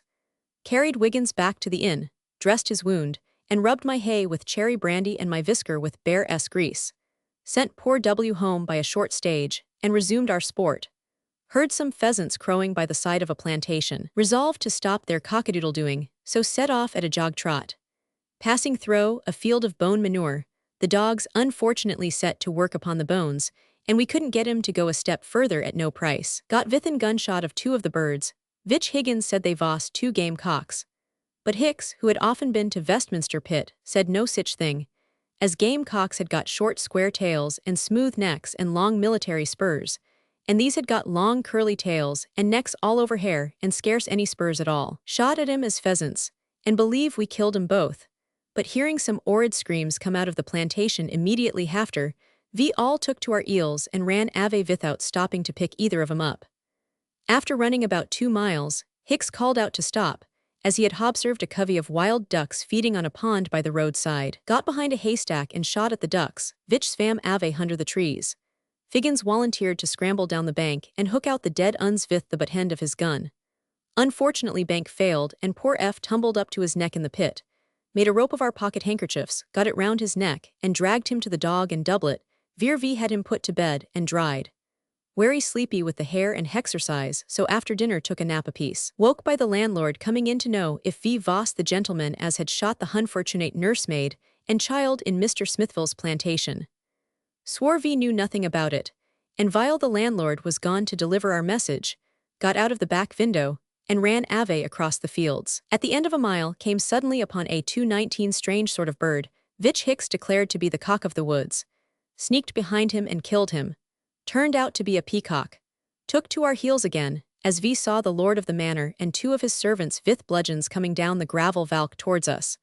Found it getting late, so agreed to shoot our way home. Didn't know Veer V vos, but kept going on. At last got to a sort of plantation. Veer V saw a great many birds perching about. Gave 'em a broadside and brought down several. Loaded again, and killed another brace. Thought V should make a good day's work of it at last, and vast preparing to charge again. Then 2 of the new police came and took us up in the name of the Zoological Society, in whose gardens it seems V had been shooting. Handed off to the public office, and very heavily fined, and very sewerely reprimanded by the sitting magistrate. Coming away, met by the landlord of the dog and doublet, who charged us with running off without paying our shot, and Mr. Smithville, who accused us of manslaughtering his nursemaid and child, and their wounds not having been declared immortal, V vos sent to spend the night in prison, and thus ended my last 1st of September. Return from the races. Those who wish to know what a Derby Day was 50 years ago may read the following contemporary narrative. Here's a right and true list of all the running horses. Dorling's correct card for the Derby Day. Hollow, old un, hand us up one here will you, and let it be a good un. There, now what's to pay? Only 6pence. 6pence, I never gave more than a penny at Hookham Snivy in all my days. Maybe not, your honour, but Hookham Snivy ain't hepsome, and 6pence is what every Jeman as is a Jeman pays. I can buy 'em for less than that on the course, and I'll wait till I get there. Beg your honour's pardon, they sells 'em a shillin' on the course. Give you 3pence. They cost me 5pence halfpenny farden. Well here then, take your list back again. Come, come, your honour shall have it at your own price. I wouldn't sell it nobody else for no sich money, but I likes the sound of your wice. Here then, give me the change, will you? Oh, certainly, but your honour s uncommon ard. Let's see, you want 2 and 3pence 220. Wait a moment, there's another gentleman calling out for a card. Hollow coachman, stop, stop. Coachman, do you hear? Stop your horses this moment, and let me get down. The fellows run away behind an omnibus without giving me change out of my half-crown. That's always the way they does on these here hoccasions. They calls it catching a flat. Sorry I can't stop. Where's the new police, pretty police truly, to suffer such work as that? Well, if ever I come to Epsom again, but let's look at the list, it's cost me precious dear. Escott Mundig Pelops, why good heavens, coachman, they've sold me a list for last year. Oh ma, look there, what a beautiful carriage. scarlet and gold liveries and horses with long tails, and stodge full of gentlemen with mustaches and cigars and mackintoshes and green veils. Whose is it, ma? Don't know, my dear, but no doubt belongs to some duke or marquis or other great nob. Beg your pardon, ma'am, but that carriage as you're looking at is a party of the swell mob. And oh my, ma, look at that other, full of beautiful ladies, dressed like queens and princesses. Silks and satins and velvets and gauze sleeves and ermine tippets. I never saw such elegant dresses. And how merry they look, laughing and smiling. They seem determined to enjoy the sport. Who are they, ma? Don't know, dear, but no doubt they're court ladies. Yes, ma'am, Cranbourne Court. How do, Smith? Nice sort of tit you've got there. Very nice indeed, very nice sort of mare. Beautiful legs she's got, and nicely turned ankles, and 'pon my word, a most elegant head of hair. How old is she, and how high does she stand? I should like to buy her if she's for sale. Oh, she's quite young, not above 25 or 30, and her height exactly 1.5 yards and a nail. Price 80 guineas. She'd be just the thing for you, capital hunter as ever appeared at a fixture. Only part with her on account of her color, not that I mind, only Mrs. S. don't like an Oxford mixture. Halo, you phalo, you person smoking the pipe, I wish you'd 221 take your quadruped out of the way. Quadruped, eh, you be blowed. It's no quadruped, but as good a donkey as ever was fed upon hay. Oh my, ma, there's the course. What lots of people, and horses and booths and grand stands. And what oceans of gypsies and jugglers and barrel organs and military bands. And was ever such sights of Savoyards and French women singing and EO tables. And horses rode up and down by little boys, or tied together in bundles, and put up in Calamanco stables. And look at that one, they call him Bonaparte. Did you ever in all your lifetime see a leaner? And royal dinner saloons. For royalty the knives might have been a little brighter, and the linen a little cleaner. And women with last dying speeches in one hand, and in the other all the best new comic songs. And, dear me, how funnily that gentleman sits his horse, for all the world just like a pair of tongs. And clear the course, oh dear, now the great Derby race is going to be run. 12-1, 10-1, 6-1, 9-2, 16-3, done, done, done, done. Here they come, blue, green, buff, yellow, black, brown, white, harlequin, and red. Sir, I wish you'd stand off our carriage steps, it's quite impossible to see through your head. There now they're gone, how many times round? Times round, eh, why bless your innocent face. It's all over, you don't say so, I wish I'd never come, such a take-in, call that a Derby race. After being stifled with dust almost, and spoiling all our best bonnets and shawls and cloaks. Call that a Derby race, indeed. I'm sure it's no Derby, but nothing but a right-down, regular Oaks. But come, let's have a bit of lunch, I'm as hungry as if I hadn't had a bit all day. Smith, what are you staring at? Why don't you make haste and hand us the hamper this way? We shall never have anything to eat all day if you don't stir yourself, and not go on at that horrid slow rate. Oh, Lord, the bottom's out, and every bit of meat and drink, and worse than all, the knives and forks and plate. Stole and gone clean away, good heavenlies, and I told you 222 to keep your eye on the basket, you stupid lout. Well, so I did, on the top of it, but who'd have thought of their taking the bottom out? Well, never mind, they'll be prettily disappointed, for you know, betwixt you and me and the wall, our ivory knives and forks were nothing but bone, and our plate nothing but German silver after all. What race is to be run next? No more, ma'am, the others were all run afore you come. Well then, have the horses put to, Smith, I'll never come a derbying again, and let us be off home. Oh, Locke, what a stodge of carriages, I'm sure we shall never get off the course alive. Oh dear, do knock that young drunken gentleman off the box, I'm sure he's not in a fit state to drive. There, I told you how it would be. Oh law, you've broke my arm and compound fractured my leg.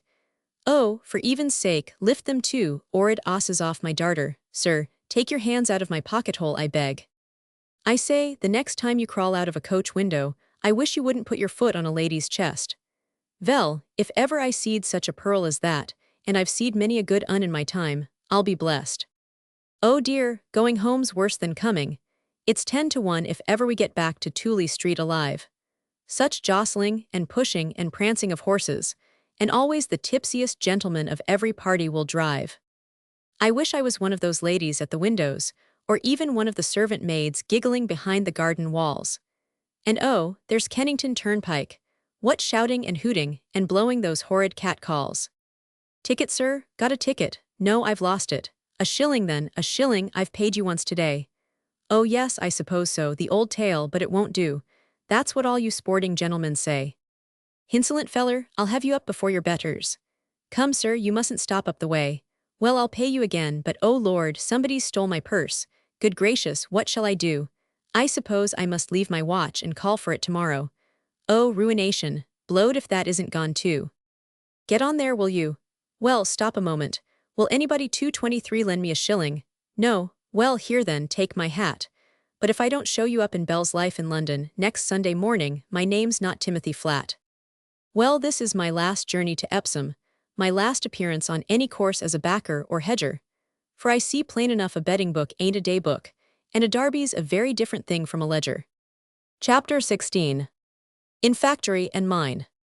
I do not know any story, not even that of the slave trade, which can compare, for brutality and callousness of heart, with the story of the women and children employed in the factories and the mines of this realm. There is nothing in the whole history of mankind which shows more clearly the enormities which become possible when men, spurred by desire for gain, are left uncontrolled by laws or the weight of public opinion, and placed in the position of absolute mastery over their fellow men. The record of the slavery time is black in the West Indies and the United States, God knows. But the record of the English mine and factory is blacker still. It is so black that it seems incredible to us. We ask ourselves in amazement if, 50 years ago, these things could be. Alas, my friends, there are cruelties as great still going on around us in every great city, and wherever women are forced to work for bread. For the women and the children are inarticulate, and in the dark places, where no light of publicity penetrates, the hand of the master is armed with a scourge 225 of scorpions. Let us therefore humble ourselves, and read the story of the children in the mines with shame as well as with indignation. The cry of the needlewomen is louder in our ears than the cry of the children in the mines ever was to our fathers, yet we regard it not. Letting children down a coal mine. From a plate in the Westminster Review. Children being lowered into a coal mine, top segment. Children being lowered into a coal mine, bottom segment. Fellow sinners and partakers in the crimes of slavery, torture, and robbery of light, life, youth, and joy, hear the tale of the factory and the mine. Early in the century, in the year 1801, the overcrowding of the factories and mills, the neglect of the simplest sanitary precautions, the long hours, the poor food, and insufficient rest, caused the outbreak of a dreadful epidemic fever, which alarmed even the mill owners, because if they lost their hands, they lost their machinery. The hands are the producers, and the aim of the masters was to regard the producers as so many machines. Now if your machine is laid low with fever, it is as good as an engine out of repair. For the first time in history, not only was the public 226 conscience awakened, but the House of Commons was called upon to act in the interests of health, public morals, humanity, and justice. Strange, that the world had been Christian for so long, yet no law had been passed to protect women and children. In the year of grace 1802 a beginning was made. By the act then passed the daily hours of labor for children were to be not more than 12. Yet think of making young children work for 12 hours a day, exclusive of an hour and a half for meals and rest, so that the working day really covered 13 hours and a half, say from 6 in the morning until 7:30 in the evening. This seems a good day's work to exact of children, but it was a little heaven compared with the state of things which preceded the act. Next, no children were to be employed under the age of 9. Certain factories, proved to be unwholesome for children, were closed to them altogether. 20 years later Sir John Cam Hobhouse, may his soul find peace, invented the Saturday half-holiday for factories. There was found, however, a loophole for cruelty and overwork. The limitation of hours was evaded by making the hands work in relays, by which means a child might be kept at work half the night. It was, therefore, in 1833 enacted that there should be no work done at all between 8 p.m. and 5 a.m., that children under 13 should not work more than 48 hours a week, and those under 18 should not work more than 68 hours a week. J.C. Hobhouse. Sir John C. Hobhouse. 227 observed that nothing, not the light of publicity, not public opinion, not common humanity, not pity towards the tender children, Nothing but law had any power to stop this daily massacre of the innocents. Yet, no doubt, the manufacturers were subscribing for all kinds of good objects, and reviling the Yankees continually for the institution of slavery. What happened next?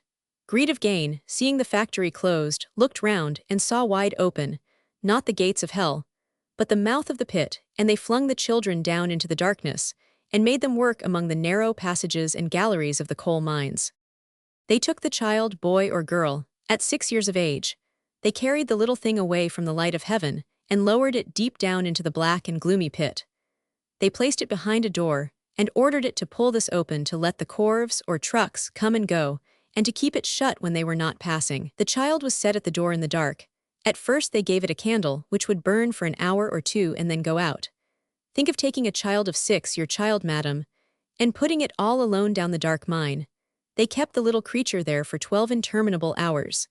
If the child cried, or went to sleep, or neglected to pull the door open, they beat that child. The work began at 4 in the morning, and it was not brought out of the pit until 4, or perhaps later, in the evening, so that in the winter the children never saw 2:28 daylight at all. The evidence given before the Royal Commission showed that the children, when they were brought up to the pit's mouth, were heavy and stupefied, and cared for little when they had taken their supper but to go to bed. And yet the men who owned these collieries had children of their own, and they would have gone on to this very day starving the children of light, and loading them with work, stunting their growth, and suffering them to grow up in ignorance all their days, but for Lord Shaftesbury.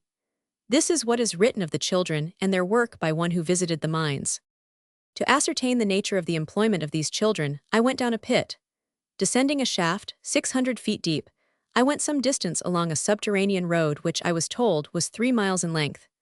To the right and left of one of these roads or ways are low galleries, called workings, in which the hewers are employed, in a state of almost perfect nudity, on account of the great heat, digging out the coal. To these galleries there are traps or doors, which are kept shut, to guard against the ingress or egress of inflammable air, and to prevent countercurrents disturbing the ventilation.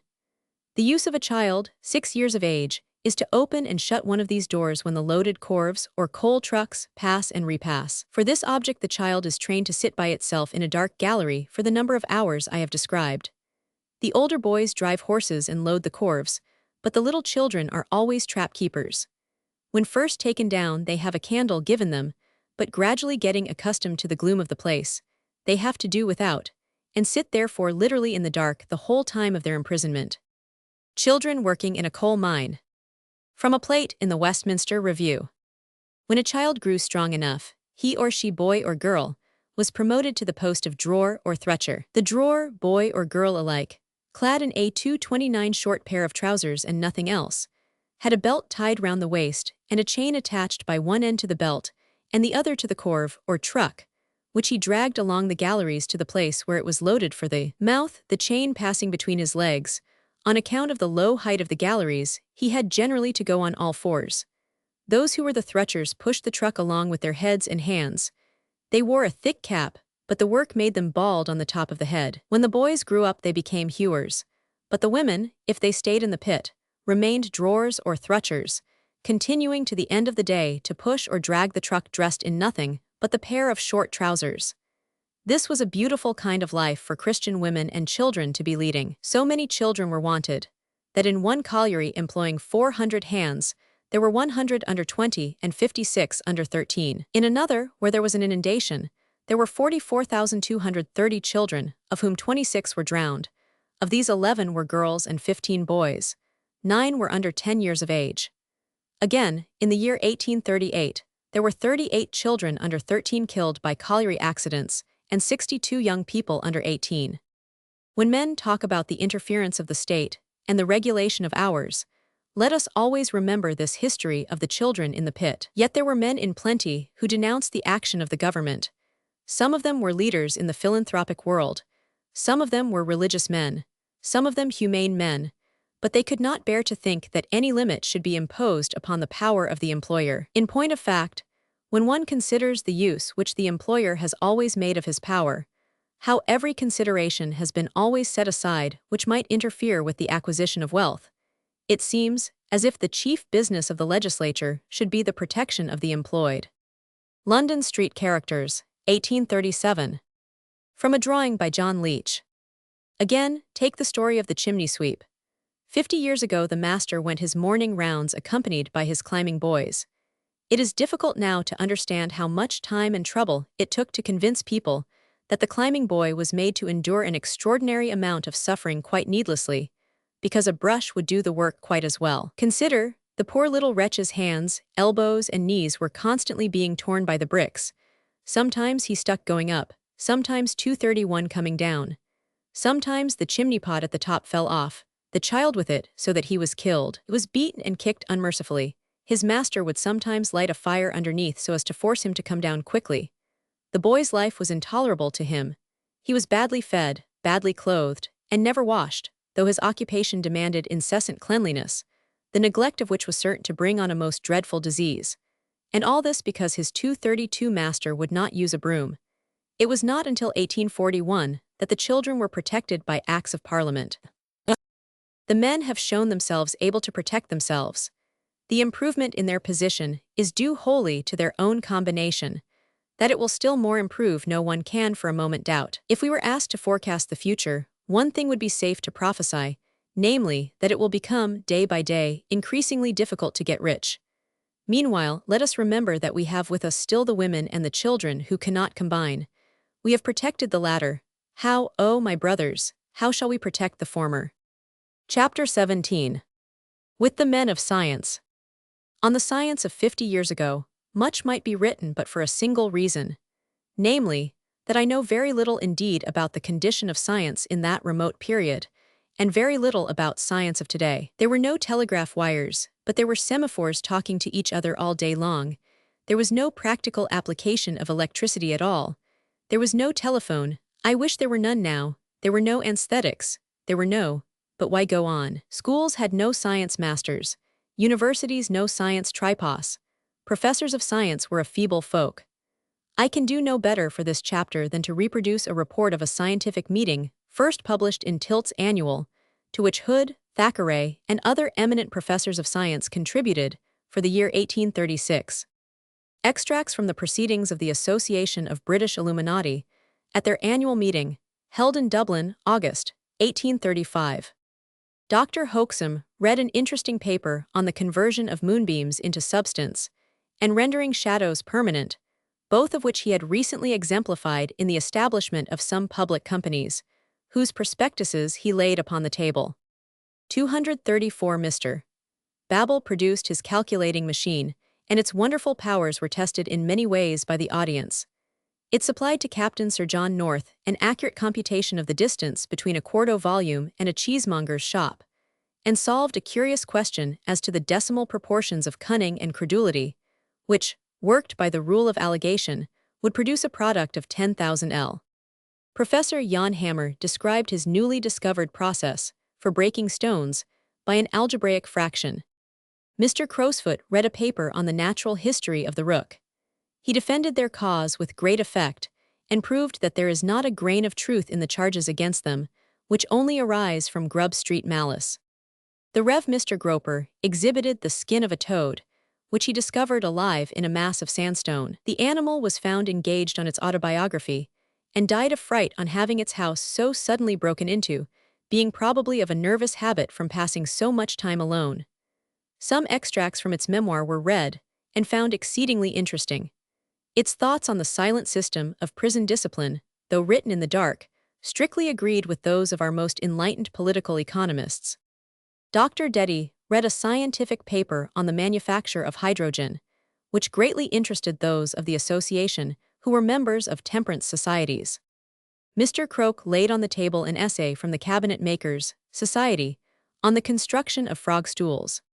Professor Parley exhibited his speaking machine, which distinctly articulated the words "repale, repale," to the great delight of many of the audience. The learned professor stated that he was engaged on another for the use of His Majesty's ministers, which would already say, "My lords and gentlemen," and he doubted not, by the next meeting of Parliament, would be able to pronounce the whole of the opening speech. Mr. Multiply produced and explained the principle of his exaggerating machine. He displayed its amazing powers on the mathematical point, which, with little trouble, was made to appear as large as a coachwheel. He demonstrated its utility in all the relations of society, as applied to the failings of the absent, the growth of a tale of scandal, the exploits of travelers, and sea. The author of The Pleasures of Hope presented, through a 235 member, a very amusing essay on the gratification arising from the throttling of crying children. But as the ladies would not leave the room, it could not be read. Captain North exhibited some shavings of the real pole, and a small bottle which, he asserted, contained scintillations of the aurora borealis, from which he stated he had succeeded in extracting pure gold. He announced that his nephew was preparing for a course of similar experiments, of which he expected to know the result in October.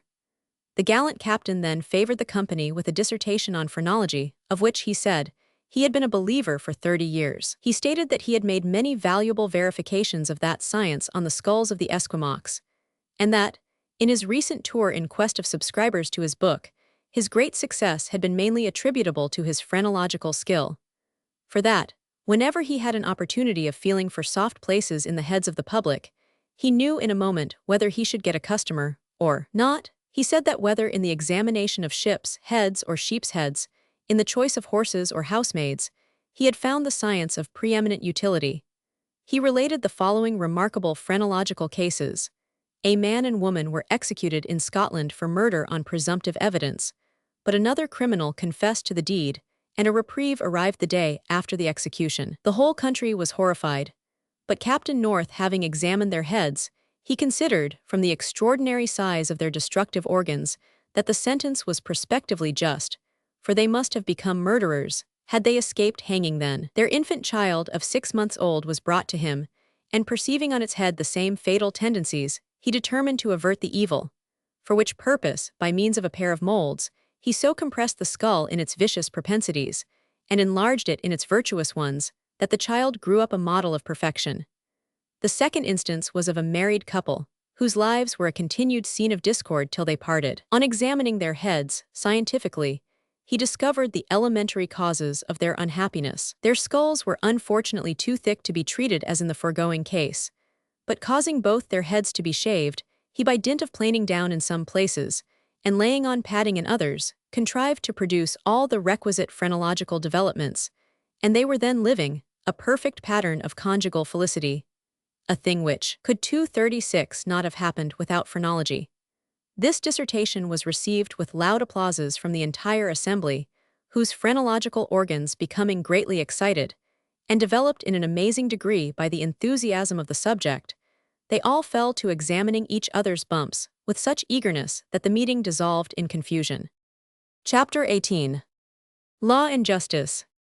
5,344 enactments have been added to the statute book since the Queen came to the throne, and the figures throw a flood of light upon the progress of the Victorian era. In order to realize where we were in 1837, we have only to obliterate this enormous mass of legislation. In the realm of law, there seems then to be little left. All our procedure, equitable, legal, and criminal, much of the substance of equity, law, and justice, as we understand the words, is gone. Law had a different meaning 50 years ago. Equity hardly had any meaning at all. Justice had an ugly sound. The local habitation of the courts, it is true, was then much the same as it remained for the next 45 years. The network of gloomy little rooms, connected with narrow winding passages, which Sir John Soane built in 1825, on the west side of Westminster Hall, on the site of the old Exchequer Chamber, with an exterior in imitation of Palladio's Basilica at Vicenza, but outrageously out of keeping with the 238 glorious vestibule of William Rufus, was then the home of law. The Court of Chancery met in a gloomy little apartment near the southern end of the hall. Here the Lord Chancellor sat in term time.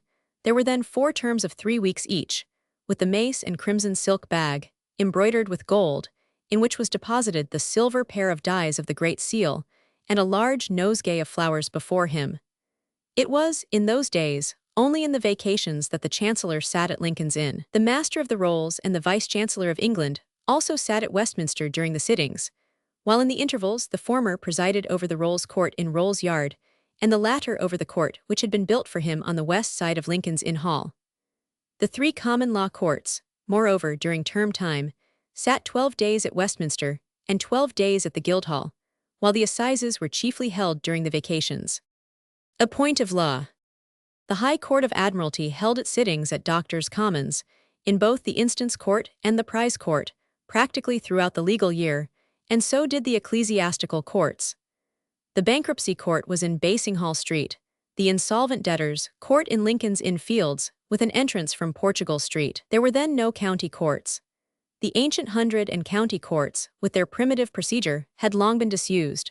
Certain courts of conscience, or courts of request, had, it is true, been established for particular localities at 239 the express request of the inhabitants, and these were still being constituted in some of the large towns. Then in London there were local courts with a peculiar jurisdiction, such as the city courts, which would fill a chapter by themselves, and of which it is enough to name the Lord Mayor's Court, the Sheriff's Courts of Poultry Compter and Giltspur Street Compter, both afterwards merged into the City of London Court. In Great Scotland Yard there was the Palace Court, with the Knight Marshal for judge, which anciently had 240 exclusive jurisdiction in matters connected with the royal household, but now was a minor court of record for actions for debt within Westminster and 12 miles round. The court had its own prison in High Street, Southwark, the Marshalsea of Little Dorrit, not the old historic Marshalsea, which was demolished at the beginning of the century, that stood farther north, occupying the site of No. 119 High Street,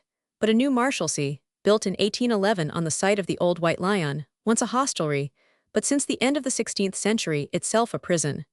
The Palace Court came to a sudden end in 1849, owing to Jacob Omnium being sued in it. Thackeray tells the story in Jacob Omnium's Hoss. Poor Jacob went to court, a counsel for to fix, and choose a barrister out of the four, and an attorney of the six. And there he saw these men of lore, and watched them at their tricks. Oh, a weary day was that for Jacob to go through. The debt was 217, which he no more owed than you. And then there was the plaintiff's costs, £11 6 and 2. And then there was his own, which the lawyers they did fix, at the worry moderate figure of £10 1 and 6. Now Evans blessed the Palace Court, and all its bold verdicts. 241 The sittings of the Central Criminal Court, which was founded in 1834, were held, as they are still held, in the Sessions House in the Old Bailey. Rebuilt in 1809 on the site of the old Sessions House, which was destroyed in the No Popery riots of 1780, and of the old Surgeons' Hall, where the bodies of the malefactors executed in Newgate were dissected. The building, although sufficiently commodious for holding the sessions of London and Middlesex, for which it was originally intended, as the centre of the criminal jurisdiction of the kingdom, was never anything but a makeshift. Since, however, its dingy courts have remained the same down to our own times, we can the better realize the surroundings of the criminal trials of those days. It was here that Greenacre was tried in 1837. Bow Street was then in the zenith of its fame, and was practically the centre of the police arrangements of London. Marshalsea, the courtyard. Those were the palmy days of the Court of Chancery.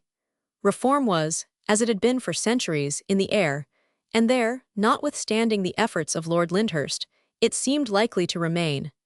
Practically nothing had been done to carry into effect the recommendations of the Commission of 1826. At the time of Her Majesty's accession, there were nearly 1,000 causes waiting to be heard by the Lord Chancellor, the Master of the Rolls, and the Vice-Chancellor of England. It was verily a dead sea of stagnant litigation. The load of business now before the court, remarked Sir 242 Lancelot Shadwell, is so great that 3 angels could not get through it. Think what this meant. Many of these suits had endured for a quarter of a century, some for half a century. The lawyers, to use the current, if incorrect, phrase of the time, tossing the balls to each other. One septuagenarian suitor, goaded to madness by the law's delay, had a few years before thrust his way into the presence of Lord Eldon, and begged for a decision in a cause waiting for judgment which had been before the court ever since the Lord Chancellor, then nearly 80, was a schoolboy. Everyone remembers Miss Flight, who expected a judgment on the day of judgment, and Gridley, the man from Shropshire. Both are true types of the chancery suitors of 50, 30, 20 years ago. It would be wearisome, indeed, to detail the stages through which a chancery suit dragged its slow length along. The eternal bills with which it began and ended, cross bills, answers, interrogatories, replies, rejoinders, injunctions, decrees, references to master's reports, exceptions to master's reports, were veritably a mountain of costly nonsense. And when we remember that the intervals between the various stages were often measured by years, that every death made a bill of review, or worse still, a supplemental suit necessary, we can realize the magnitude of the evil. The mere comparison of the bills, in chancery with the bills of mortality, shows that with proper management, a suit need never have come to an 243 end. There is a story for which the late Mr. Chitty is responsible, that an attorney on the marriage of his son handed him over a chancery suit with some common law actions. A couple of years afterwards, the son asked his father for some more business. "Why, I gave you that capital chancery suit," replied his father. "What more can you want?" "Yes, sir," said the son, "but I have wound up the chancery suit and given my client great satisfaction, and he is in possession of the estate." "What, you improvident fool," rejoined the father indignantly. "That suit was in my family for 25 years, and would have continued so for so much longer if I had kept it. I shall not encourage such a fellow." As in Butler's time, it might still be said, "So lawyers, lest the bare defendant and plaintiff dog should make an end on't, do stave and tail with writ of error, reverse of judgment, and demurrer, to let them breathe a while, and then cry whoop, and set them on again." In fact, like Jarndyce and Jarndyce, hundreds of suits struggled on until they expired of inanition, the costs having swallowed up the estate. Such were the inevitable delays 50 years ago, that no one could enter into a chancery suit with the least prospect of being alive at its termination. It was no small part of the duty of the respectable members of the legal profession to keep their clients out of chancery. It 244 was, perhaps, inevitable that this grievance should have been made the shuttlecock of party, that personalities should have obscured it, that, instead of the system, the men who were almost as much its victims as the suitors should have been blamed. Many successive Lord Chancellors in this way came in for much undeserved obloquy. The plain truth was, they were overworked. Besides their political functions, they had to preside in the Lords over appeals from themselves, the Master of the Rolls, and the Vice-Chancellor. They had some heavy work in bankruptcy and lunacy. The number of days that could be devoted to sitting as a Chancery Judge of First Instance was, therefore, necessarily small. That this was the keynote of the difficulty was shown by the marked improvement which followed upon the appointment of 2 additional vice-chancellors in 1841. In that year, too, another scandal was done away with by the abolition of the 6 clerks' office, a characteristic part of the unwieldy machine. The depositaries of the practice of the court, the 6 clerks and their underlings, the clerks in court, were responsible for much of the delay which arose. The 6 clerks were paid by fees, and their places were worth nearly 2,000 a year, for which they did practically nothing, all their duties being discharged by deputy. No one, it was said, ever saw one of the 6 clerks. Even in their office they were not known. The masters in chancery were, too, in those days almost as important functionaries as the judges themselves.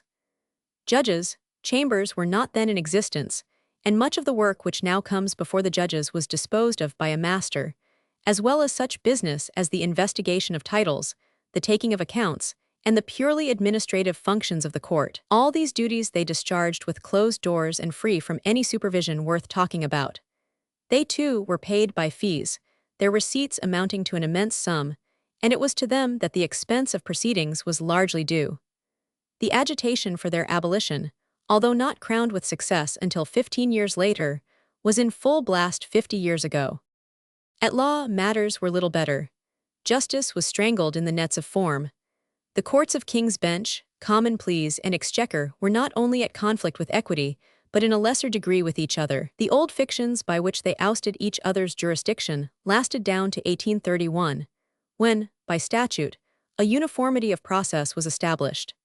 It seems nowadays to savor of the Middle Ages, that in order to bring an action in the King's Bench, it should have been necessary for the writ to describe the cause of action to be trespass, and then to mention the real cause of action in an ac etiam clause. The reason for this absurd formality was that, trespass still being an offense of a criminal nature, the defendant was constructively in the custody of the Marshal of the Marshalsea, and therefore within the jurisdiction of the King's Bench.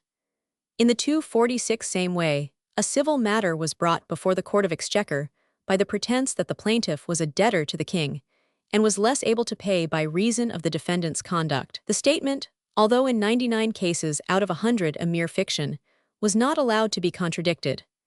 But the fact that the jurisdiction of the Court of Common Pleas was thus entrenched upon was less serious than it might have been, since in that court the serjeant still had exclusive audience, and distinguished as were the members of the Order of the Coif, it is easy to understand that the public preferred to have their pick of the bar. But a much more serious matter was the block in the courts.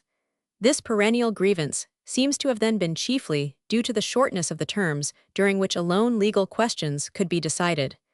Nisi prius trials only could be disposed of in the vacations. Points of law or practice, however, cropped up in those days in even the simplest matter, and since these often had to stand over from term to term, the luckless litigants were fortunate indeed if they had not to wait for years before the question in dispute was finally disposed of. The common law procedure, moreover, literally bristled with technicalities.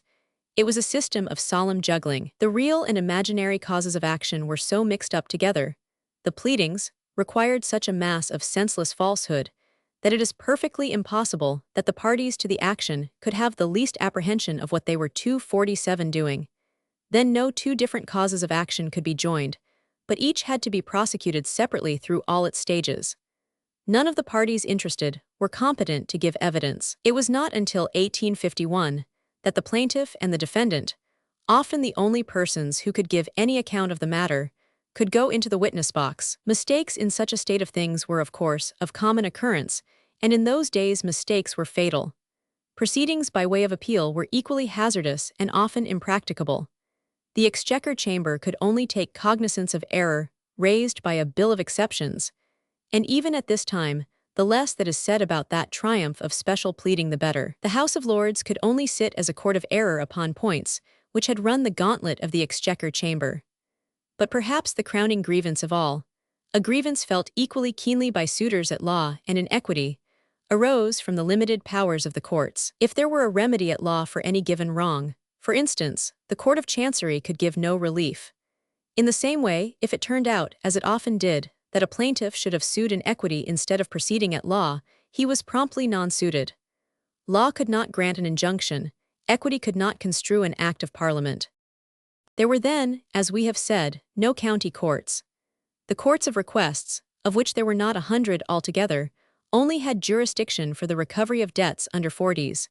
We have already given an illustration 248 of the methods of palace court, which may serve as a type of these minor courts of record. Indeed, with the exception of the City of London, which was before the times in this respect, there was throughout the kingdom a denial of justice. Those who could not afford to pay the Westminster price had to go without. For in those days all matters intended to be heard at the assizes were in form prepared for trial at Westminster. The record was delivered to the officers of the King's Bench, Common Pleas, or Exchequer, and the cause was set down for trial at Westminster. Nisi prius in the meantime, the judges happened to go on circuit into the county in which the cause of action arose, in which event one of them would take down the record, try the action with a jury of the county, pronounce judgment according to the verdict, and bring back verdict and judgment to be enrolled in due course at Westminster. In equity, things were even worse. There was, except in the counties palatine of Durham and Lancaster, no local equitable jurisdiction, and it was commonly said, and said with obvious truth, that no sum of less than 500L was worth suing for or defending in the Court of Chancery. Divorce was then the luxury of the wealthy. An action for the recovery of damages against the correspondent, and a suit in the ecclesiastical courts for a separation from bed and board, themselves both tedious and costly, after having been successfully prosecuted, had to be followed by a divorce bill, which 249 had to pass through all its stages in both Lords and Commons. Before a divorce, a vinculo matrimoniae could be obtained. There is a hoary anecdote which usefully illustrates how this pressed upon the poor. "Prisoner at the bar," said a judge to a man who had just been convicted of bigamy, his wife having run away with another man, "the institutions of your country have provided you with a remedy. You should have sued the adulterer at the assizes, and recovered a verdict against him, and then taken proceedings by your proctor in the ecclesiastical courts. After their successful termination, you might have applied to Parliament for a divorce act, and your counsel would have been heard at the bar of the House. But my lord," said the disconsolate bigamist, "I cannot afford to bring actions or obtain acts of Parliament. I am only a very poor man." "Prisoner," rejoined the judge, with a twinkle in his eye, "it is the glory of the law of England that it knows no distinction between rich and poor. Yet it was not until 20 years after the Queen came to the throne that the court for divorce and matrimonial causes was created. Probate too, and all matters and suits relating to testacy and intestacy, were disposed of in the ecclesiastical courts. Tribunals were attached to the archbishops, bishops, and archdeacons. The Court of Arches, the supreme ecclesiastical court for the province of Canterbury, the prerogative court, where all contentious testamentary causes were tried, as well as 250 the Admiralty courts, were held at Doctors' Commons. It was a curious mixture of spiritual and legal functions. The judges and officers of the court were often clergy without any knowledge of the law. They were paid by fees, and according to the common practice of those days, often discharged their duties by deputy. The advocates who practiced before them were, too, anything but learned in the law. They wore in court, if of Oxford, scarlet robes and hoods lined with taffety, and if of Cambridge, white miniver and round black velvet caps. The proctors wore black robes and hoods lined with fur. The procedure was similar to that in vogue in the common law courts, but the nomenclature was entirely different. The substitute for punishment was penance, and the consequence of non-submission excommunication, which, in addition to spiritual pains, incapacitated the delinquent from bringing any action, and at the end of 40 days rendered him liable to imprisonment by the Court of Chancery. The practical result was that both penance and excommunication were indirect methods of extracting money payments, but the whole system was full of abuses, and when 20 years later these courts were shorn of all their important functions, it was with the universal concurrence of the public. Until then there were many who shared the opinion of Defoe's Intelligent Foreigner, that England was a fine country, but a man called Doctors' Commons was the devil, for there was no getting out of his clutches, let one's cause be 251 never so good, without paying a great deal of money. In bankruptcy, a severity which was simply ferocious prevailed. Traders owing more than 300L, and a little later all traders, could obtain a discharge upon full disclosure and surrender of all their property, but even then, the proceedings were protracted to an almost interminable length. The machinery was both cumbrous and costly. Down to 1831, the bankruptcy law in London was administered by commissioners appointed separately for each case by the Lord Chancellor. In that year a court of review was established, with a chief judge and 2 minor judges, and this to some extent controlled and supervised the proceedings of the commissioners, now a permanent body. In the country, however, the old procedure prevailed, but the amount of business done was ridiculously small, creditors preferring, as they always probably will do, to write off the bad debts rather than to attempt to recover them by the aid of the bankruptcy law. The system, moreover, bristled with pains and penalties. If a bankrupt, as alleged, did not surrender to his commission within 42 days of notice, nor make discovery of his estate and effects, nor deliver up his books and papers, he was to be deemed a felon and liable to be transported for life. An adjudication, the first stage in the proceedings, was granted upon the mere affidavit of a creditor. A fiat was issued, the commissioners held a meeting, and without hearing the debtor at all, declared 252 him a bankrupt. It was thus quite possible for a trader to find himself in the Gazette, and ultimately in prison, although perfectly solvent. He had his remedies, it is true. He could bring an action of trespass or false imprisonment against the commissioners. He could make things uncomfortable for the assignee by impeaching the validity of the adjudication. But in any case, a delay extending perhaps over many years was inevitable before the matter was decided. Insolvent debtors, as those not in trade were distinguished, were in yet worse case. Imprisonment on mean process, or, in plain English, on the mere affidavit of a creditor, was the leading principle of this branch of the bankruptcy law, and in prison the debtor remained until he found security or paid. The anomaly which exempted real estate from the payment of debts had been removed in 1825. And since then, a debtor, actually in prison, could obtain a release from confinement by a surrender of all his real and personal property, although he remained liable for all the unpaid portion of his debts, whenever the court should be satisfied of his ability to pay them. Everything, moreover, depended upon the creditor.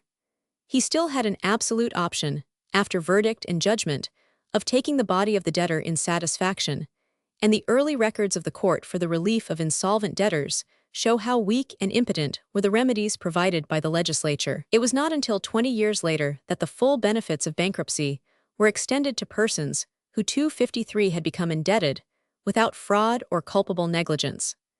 Enough has already been said of the state of the debtors' prisons. It is sufficient to add here that in the second year of the Queen, nearly 4,000 persons were arrested for debt in London alone, and of these nearly 400 remained permanently in prison. It was, however, in the administration of the criminal law that the harsh temper of the times reached its zenith. Both as regards procedure and penalties, justice then dealt hardly indeed with persons accused of crimes. In cases of felony, for instance, the prisoner could not, down to 1836, be defended by counsel, and had therefore to speak for himself. Now think what this meant. The whole proceedings from arrest to judgment were, for the matter of that they still are, highly artificial and technical. The prisoner, often poor and uneducated, was generally unaccustomed to sustained thought. The indictment, which was only read over to him, was often almost interminable in length, with a separate count for each offense, and all the counts mixed and varied in every way that a subtle ingenuity could suggest. Defenses depended as largely for their success upon the prisoner taking advantage of some technical flaw, which, in many cases, had to be done before pleading to the indictment, as upon his establishing his innocence upon the facts. But what chance had an illiterate prisoner of detecting even a fundamental error when he was not allowed a copy of the document? In fact, in the words of Mr. Justice Stephen, the most eminent living authority upon 254 the history of our criminal law, it is scarcely a parody to say that from the earliest times down to our own days, the law relating to indictments was much the same as if some small proportion of the prisoners convicted had been allowed to toss up for their liberty. There might, further, be the grossest errors of law, as laid down by the judge to the jury, or of fact upon the evidence, without the prisoner having any remedy. Neither the evidence nor the judge's directions appeared upon the face of the record, and it was only for some irregularity upon the record that a writ of error would lie. A curious practice, however, gradually sprang up, whereby substantial miscarriage of justice was often averted. If a legal point of any difficulty arose in any criminal case heard at the assizes, or elsewhere, the judge respited the prisoner or postponed judgment, and reported the matter to the judges. The point reserved was then argued before the judges by counsel, not in court, but at Serjeant's Inn, of which all the judges were members. If it was decided that the prisoner had been improperly convicted, he received a free pardon. It was this tribunal which was in 1848 erected into the court for Crown cases reserved. The outcry against capital punishment for minor felonies was still in full blast. The history of this legislation is extremely curious. The value of human life was slowly raised. It had, thanks to the noble efforts of Sir Samuel Romilly, ceased to be a capital offence to steal from a shop to the amount of 255, but public opinion was still more enlightened than the laws. A humane judge compelled to pass sentence of death upon a woman convicted of stealing from a dwelling house to the value of 40s. Shocked when the wretched victim fainted away, cried out, good woman, I don't mean to hang you. I don't mean to hang you. Will nobody tell her I don't mean to hang her?" Jurors perjured themselves rather than subject anybody to this awful penalty. In 1833, Lord Suffield in the House of Lords declared, "I hold in my hand a list of 555 perjured verdicts delivered at the Old Bailey in 15 years, for the single offence of stealing from dwelling houses, the value stolen being in these cases sworn above the value of 40s, but the verdicts returned being to the value of 39s. Only. Human life was, then, appraised at 5L. Juries were equal to the occasion. Disregarding the actual amount stolen, they substituted for the old verdict guilty of stealing to the value of 39s, guilty of stealing to the value of 4L, 19s. Here is an illustration. A man was convicted at the Old Bailey of robbing his employers to the amount of 1,000L. The evidence was overwhelming. Property worth 200L was found in his own room, 300L. More was traced to the man to whom he had sold it. The jury found him guilty of stealing to the amount of 4L, 19s. He was again indicted for stealing 25L, and again convicted of stealing less than 5L.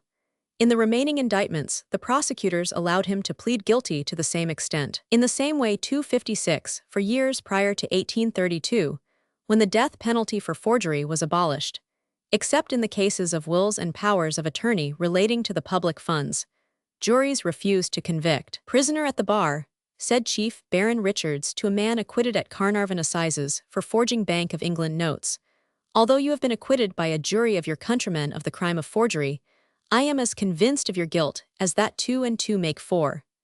And the jury privately admitted that they were of the same opinion. In short, the severity of the penal code was a positive danger to the community. Professed thieves made a rich harvest by getting themselves indicted capitally, because they then felt sure of escape. The sentence, moreover, could not be carried out. It became usual in all cases except murder to merely order it to be recorded, which had the effect of a reprieve. Here are some figures. In the 3 years ended December 31, 1833, there were 896 commitments in London and Middlesex on capital offences, and only 12 executions.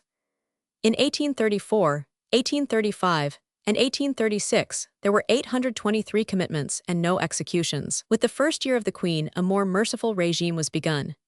6 offences, forgery in all cases, rioting, rescuing murderers, inciting to mutiny, smuggling with arms, and kidnapping slaves, were declared not capital. But it was not until 1861 that all these blots were finally erased from the statute book. Among other medieval barbarities, the dissection 257 of a murderer's body was not abolished until 1861, but it was made optional in 1832. Hanging in chains was done away with in 1834. The pillory, a punishment limited to perjury since 1816, was altogether abolished in 1837. The stocks had been generally superseded by the treadmill 10 years earlier. Common assaults and many misdemeanors were, on the other hand, much more leniently dealt with in those days than they are in our own. As late as 1847, a case occurred in which a ruffian pounded his wife with his fists, so that she remained insensible for 3 days. Yet, since he used no weapon, he could only be convicted of a common assault and imprisoned without hard labor. But it was not perhaps an unmixed evil that the powers of the magistrates were then very limited. The great unpaid, as they were then universally known, were a byword. Their proceedings, both at petty and quarter sessions, were disgraced by ignorance, rashness, and class prejudice. Summary jurisdiction was then, fortunately, only in its infancy. Chapter 19. Conclusion. The consideration of the country, as it was, would not be complete without some comparison with the country as it is. But I will make this comparison as brief as possible. In the Church, the old Calvinism is well nigh dead. Even the low Church of the present day would have seemed, 50 years ago, a kind of veiled popery. And the Church has grown greater and stronger. She will be greater and stronger still when she enlarges her borders to admit the great bodies of nonconformists. The old grievances exist no longer. There are no pluralists, there is no non-resident vicar, the small benefices are improved, church architecture has revived, the church services are rendered with loving and jealous care, the old reproaches are no longer hurled at the clergy. Fat and lazy shepherds they certainly are not. Careless and perfunctory they cannot now be called, even if they are less scholarly, which must be sorrowfully admitted, they are more earnest. M. Faraday. Michael Faraday. 259. The revival of the church services has produced its effect also upon dissent. Its ministers are more learned and more cultured. Their congregations are no longer confined to the humbler trading class. Their leaders belong to society. Their writers are among the best litterateurs of the day. That the science of warfare by sea and land has also changed is a doubtful advantage. Yet wars are short, which is in itself an immeasurable gain. The thin red line will be seen no more, nor the splendid great man-o'-war with 100 guns and a crew of 1,000 men. The universities, which 50 years ago belonged wholly to the church, are now thrown open. The fellowships and scholarships of the colleges were then mostly appropriated. They are now free, and the range of studies has been immensely widened.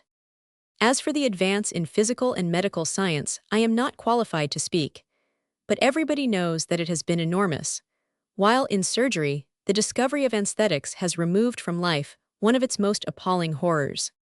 In literature, though new generations of writers have appeared and passed away, we have still with us the 2 great poets who, 50 years ago, had already begun their work. The Victorian era can boast of such names as Carlyle, Macaulay, Thackeray, Dickens, Tennyson, and Browning, in the first rank of men of letters, those of Darwin, Faraday, and Huxley in 260 science. Besides these, there has been an immense crowd of men and women who belong to the respectable second rank, to enumerate whom would take pages. Who can say if any of them will live beyond the century, and if any will be remembered in 100 years? We have all grown richer, much richer. The poor, says Mr. George, have grown poorer. That is most distinctly and emphatically untrue. Nothing could be more untrue. The poor, that is to say, the working classes, have grown distinctly better off. They are better housed, they are better fed, They are more cheaply fed, they are better dressed, they have 1,000 luxuries to which they were formerly strangers. Their children are educated. In most great towns they have free libraries, they have their own clubs, they are at liberty to combine and to hold public meetings. They have the post office savings bank. And as for political power, they have all the power there is, because you cannot give any man more than his vote. Formerly, they demanded the 6 points of the Charter, and thought that universal happiness would follow on their acquisition. We have now got most of the 6 points, and we do not care much about the rest. Yet happiness is not by any means universal. Some there are who still think that by more tinkering of the machinery, the happiness of the people will be assured. Others there are who consider that political and social wisdom, on the possession of which by our 261 rulers the welfare of the people does mainly depend, is outside and independent of the machinery. Is it nothing, again, that the people have found out their own country? Formerly their lives were spent wholly in the place where they were born, they knew no other. Now the railways carry them cheaply everywhere. In one small town of Lancashire the factory hands alone spend 30,000 a year in excursions. The railways, far more than the possession of a vote, had given the people a knowledge of their strength. The civil service of the country is no longer in the patronage of the government. There are few spoils left to the victors, there are no sinecures left. Except in the crown colonies, there are few places to be given away.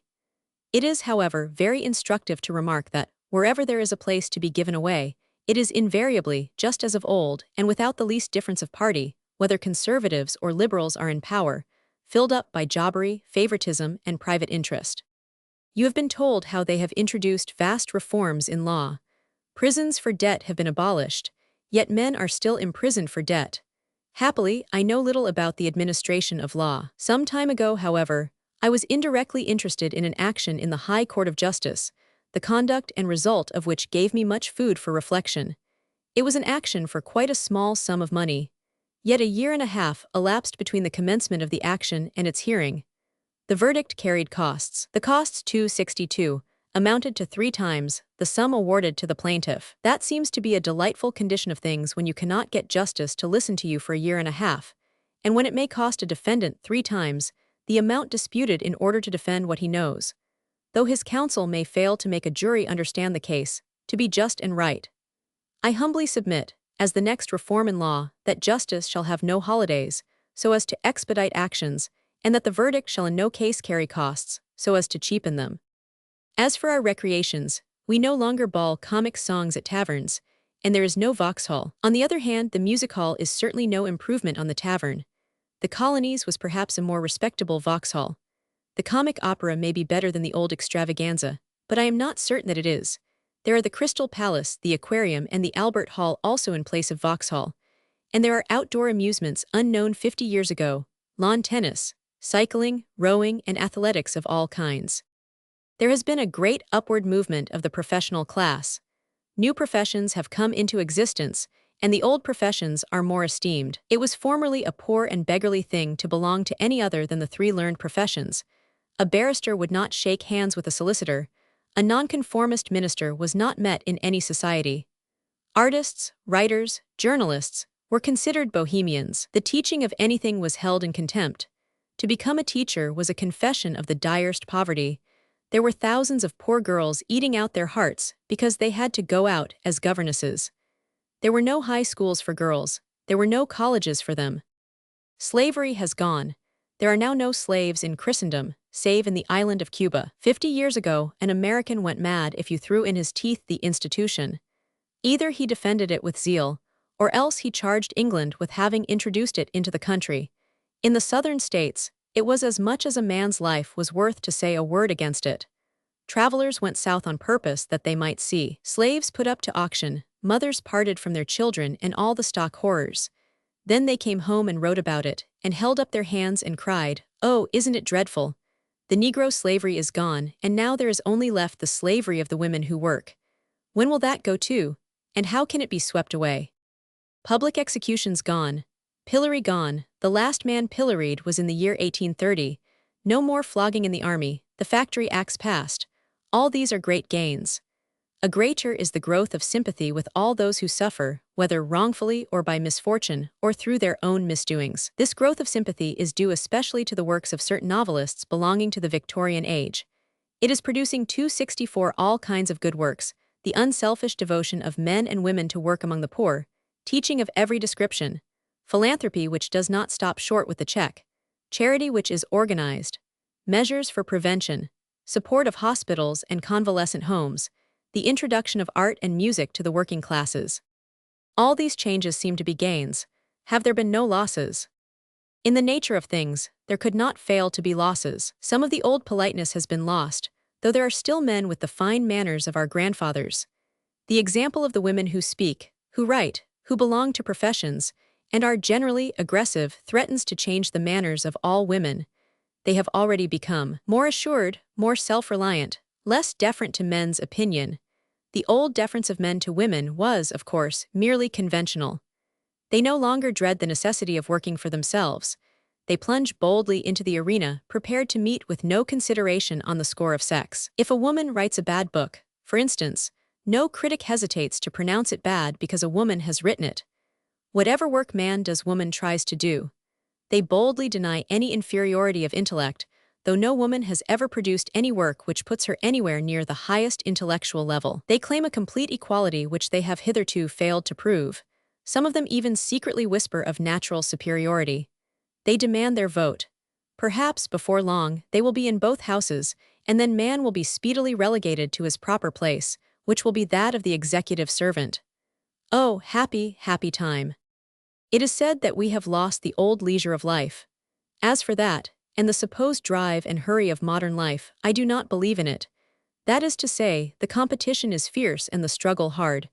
But these are no new things. It is a commonplace to talk of the leisure and calm of the 18th century. It cannot be too often repeated that in 1837 we were still in that century.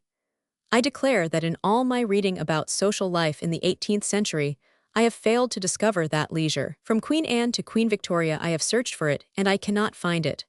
The leisure of the 18th century exists, in fact, only in the brain of painter and poet. Life was hard. Labor was incessant, and lasted the whole day long. The shopmen lived in the shop, they even slept in it. The mill people worked all day long and far into the night. If I look about the country, I see in town and village the poor man oppressed and driven by his employer. I see the laborer in a blind revenge setting fire to the ricks. I see the factory hand destroying the machinery. I see everywhere discontent, poverty, privilege, patronage, and profligacy. I hear the shrieks of the wretches flogged at the cart tail, the screams of the 266 women flogged at Bridewell. I see the white faces of the poor creatures brought out to be hung up in rows for stealing bread. I see the fighting of the press gang. I see the soldiers and sailors flogged into sullen obedience. I see hatred of the church, hatred of the governing class, hatred of the rich, hatred of employers. Where with all these things is there room for leisure? Leisure means peace, contentment, plenty, wealth, and ease. What peace, what contentment was there in those days? The decay of the great agricultural interest is a calamity which has been coming upon us slowly, though with a continually accelerated movement. This is the reason, I suppose, why the country regards it with so strange an apathy. It is not only that the landlords are rapidly encountering ruin, that the farmers are losing all their capital, and that laborers are daily turned out of work and driven away to the great towns. The very existence of the country towns is threatened. The investments which depend on rent and estates are threatened. Colleges and charities are losing their endowments.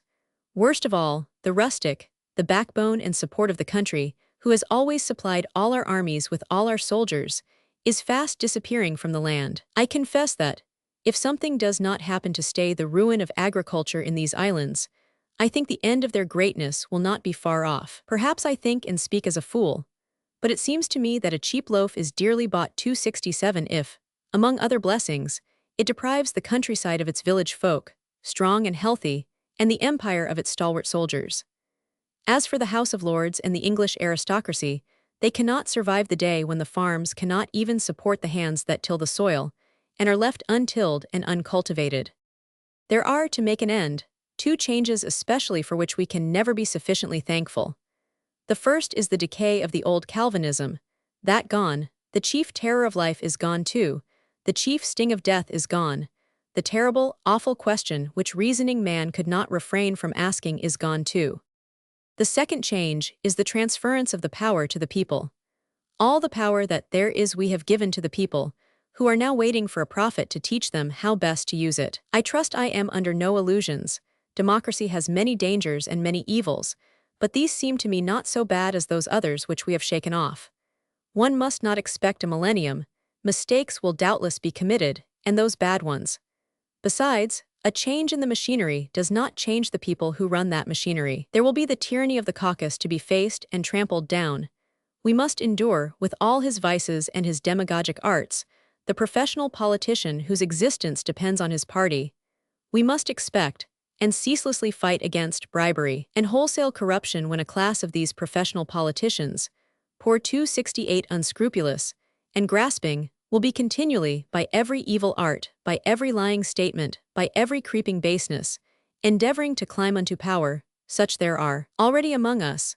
We shall have to awaken from apathy and keep awake, those who are anxious to avoid the arena of politics, yet, by education, position, and natural abilities, are called upon to lead. Yet who, even in the face of the certain dangers, the certain mistakes of democracy, shall say that great, terrible, and most disastrous mistakes have not been made by an aristocracy? There is always hope where there is freedom. Let us trust in the common sense of the nation and remain steadfast in that trust.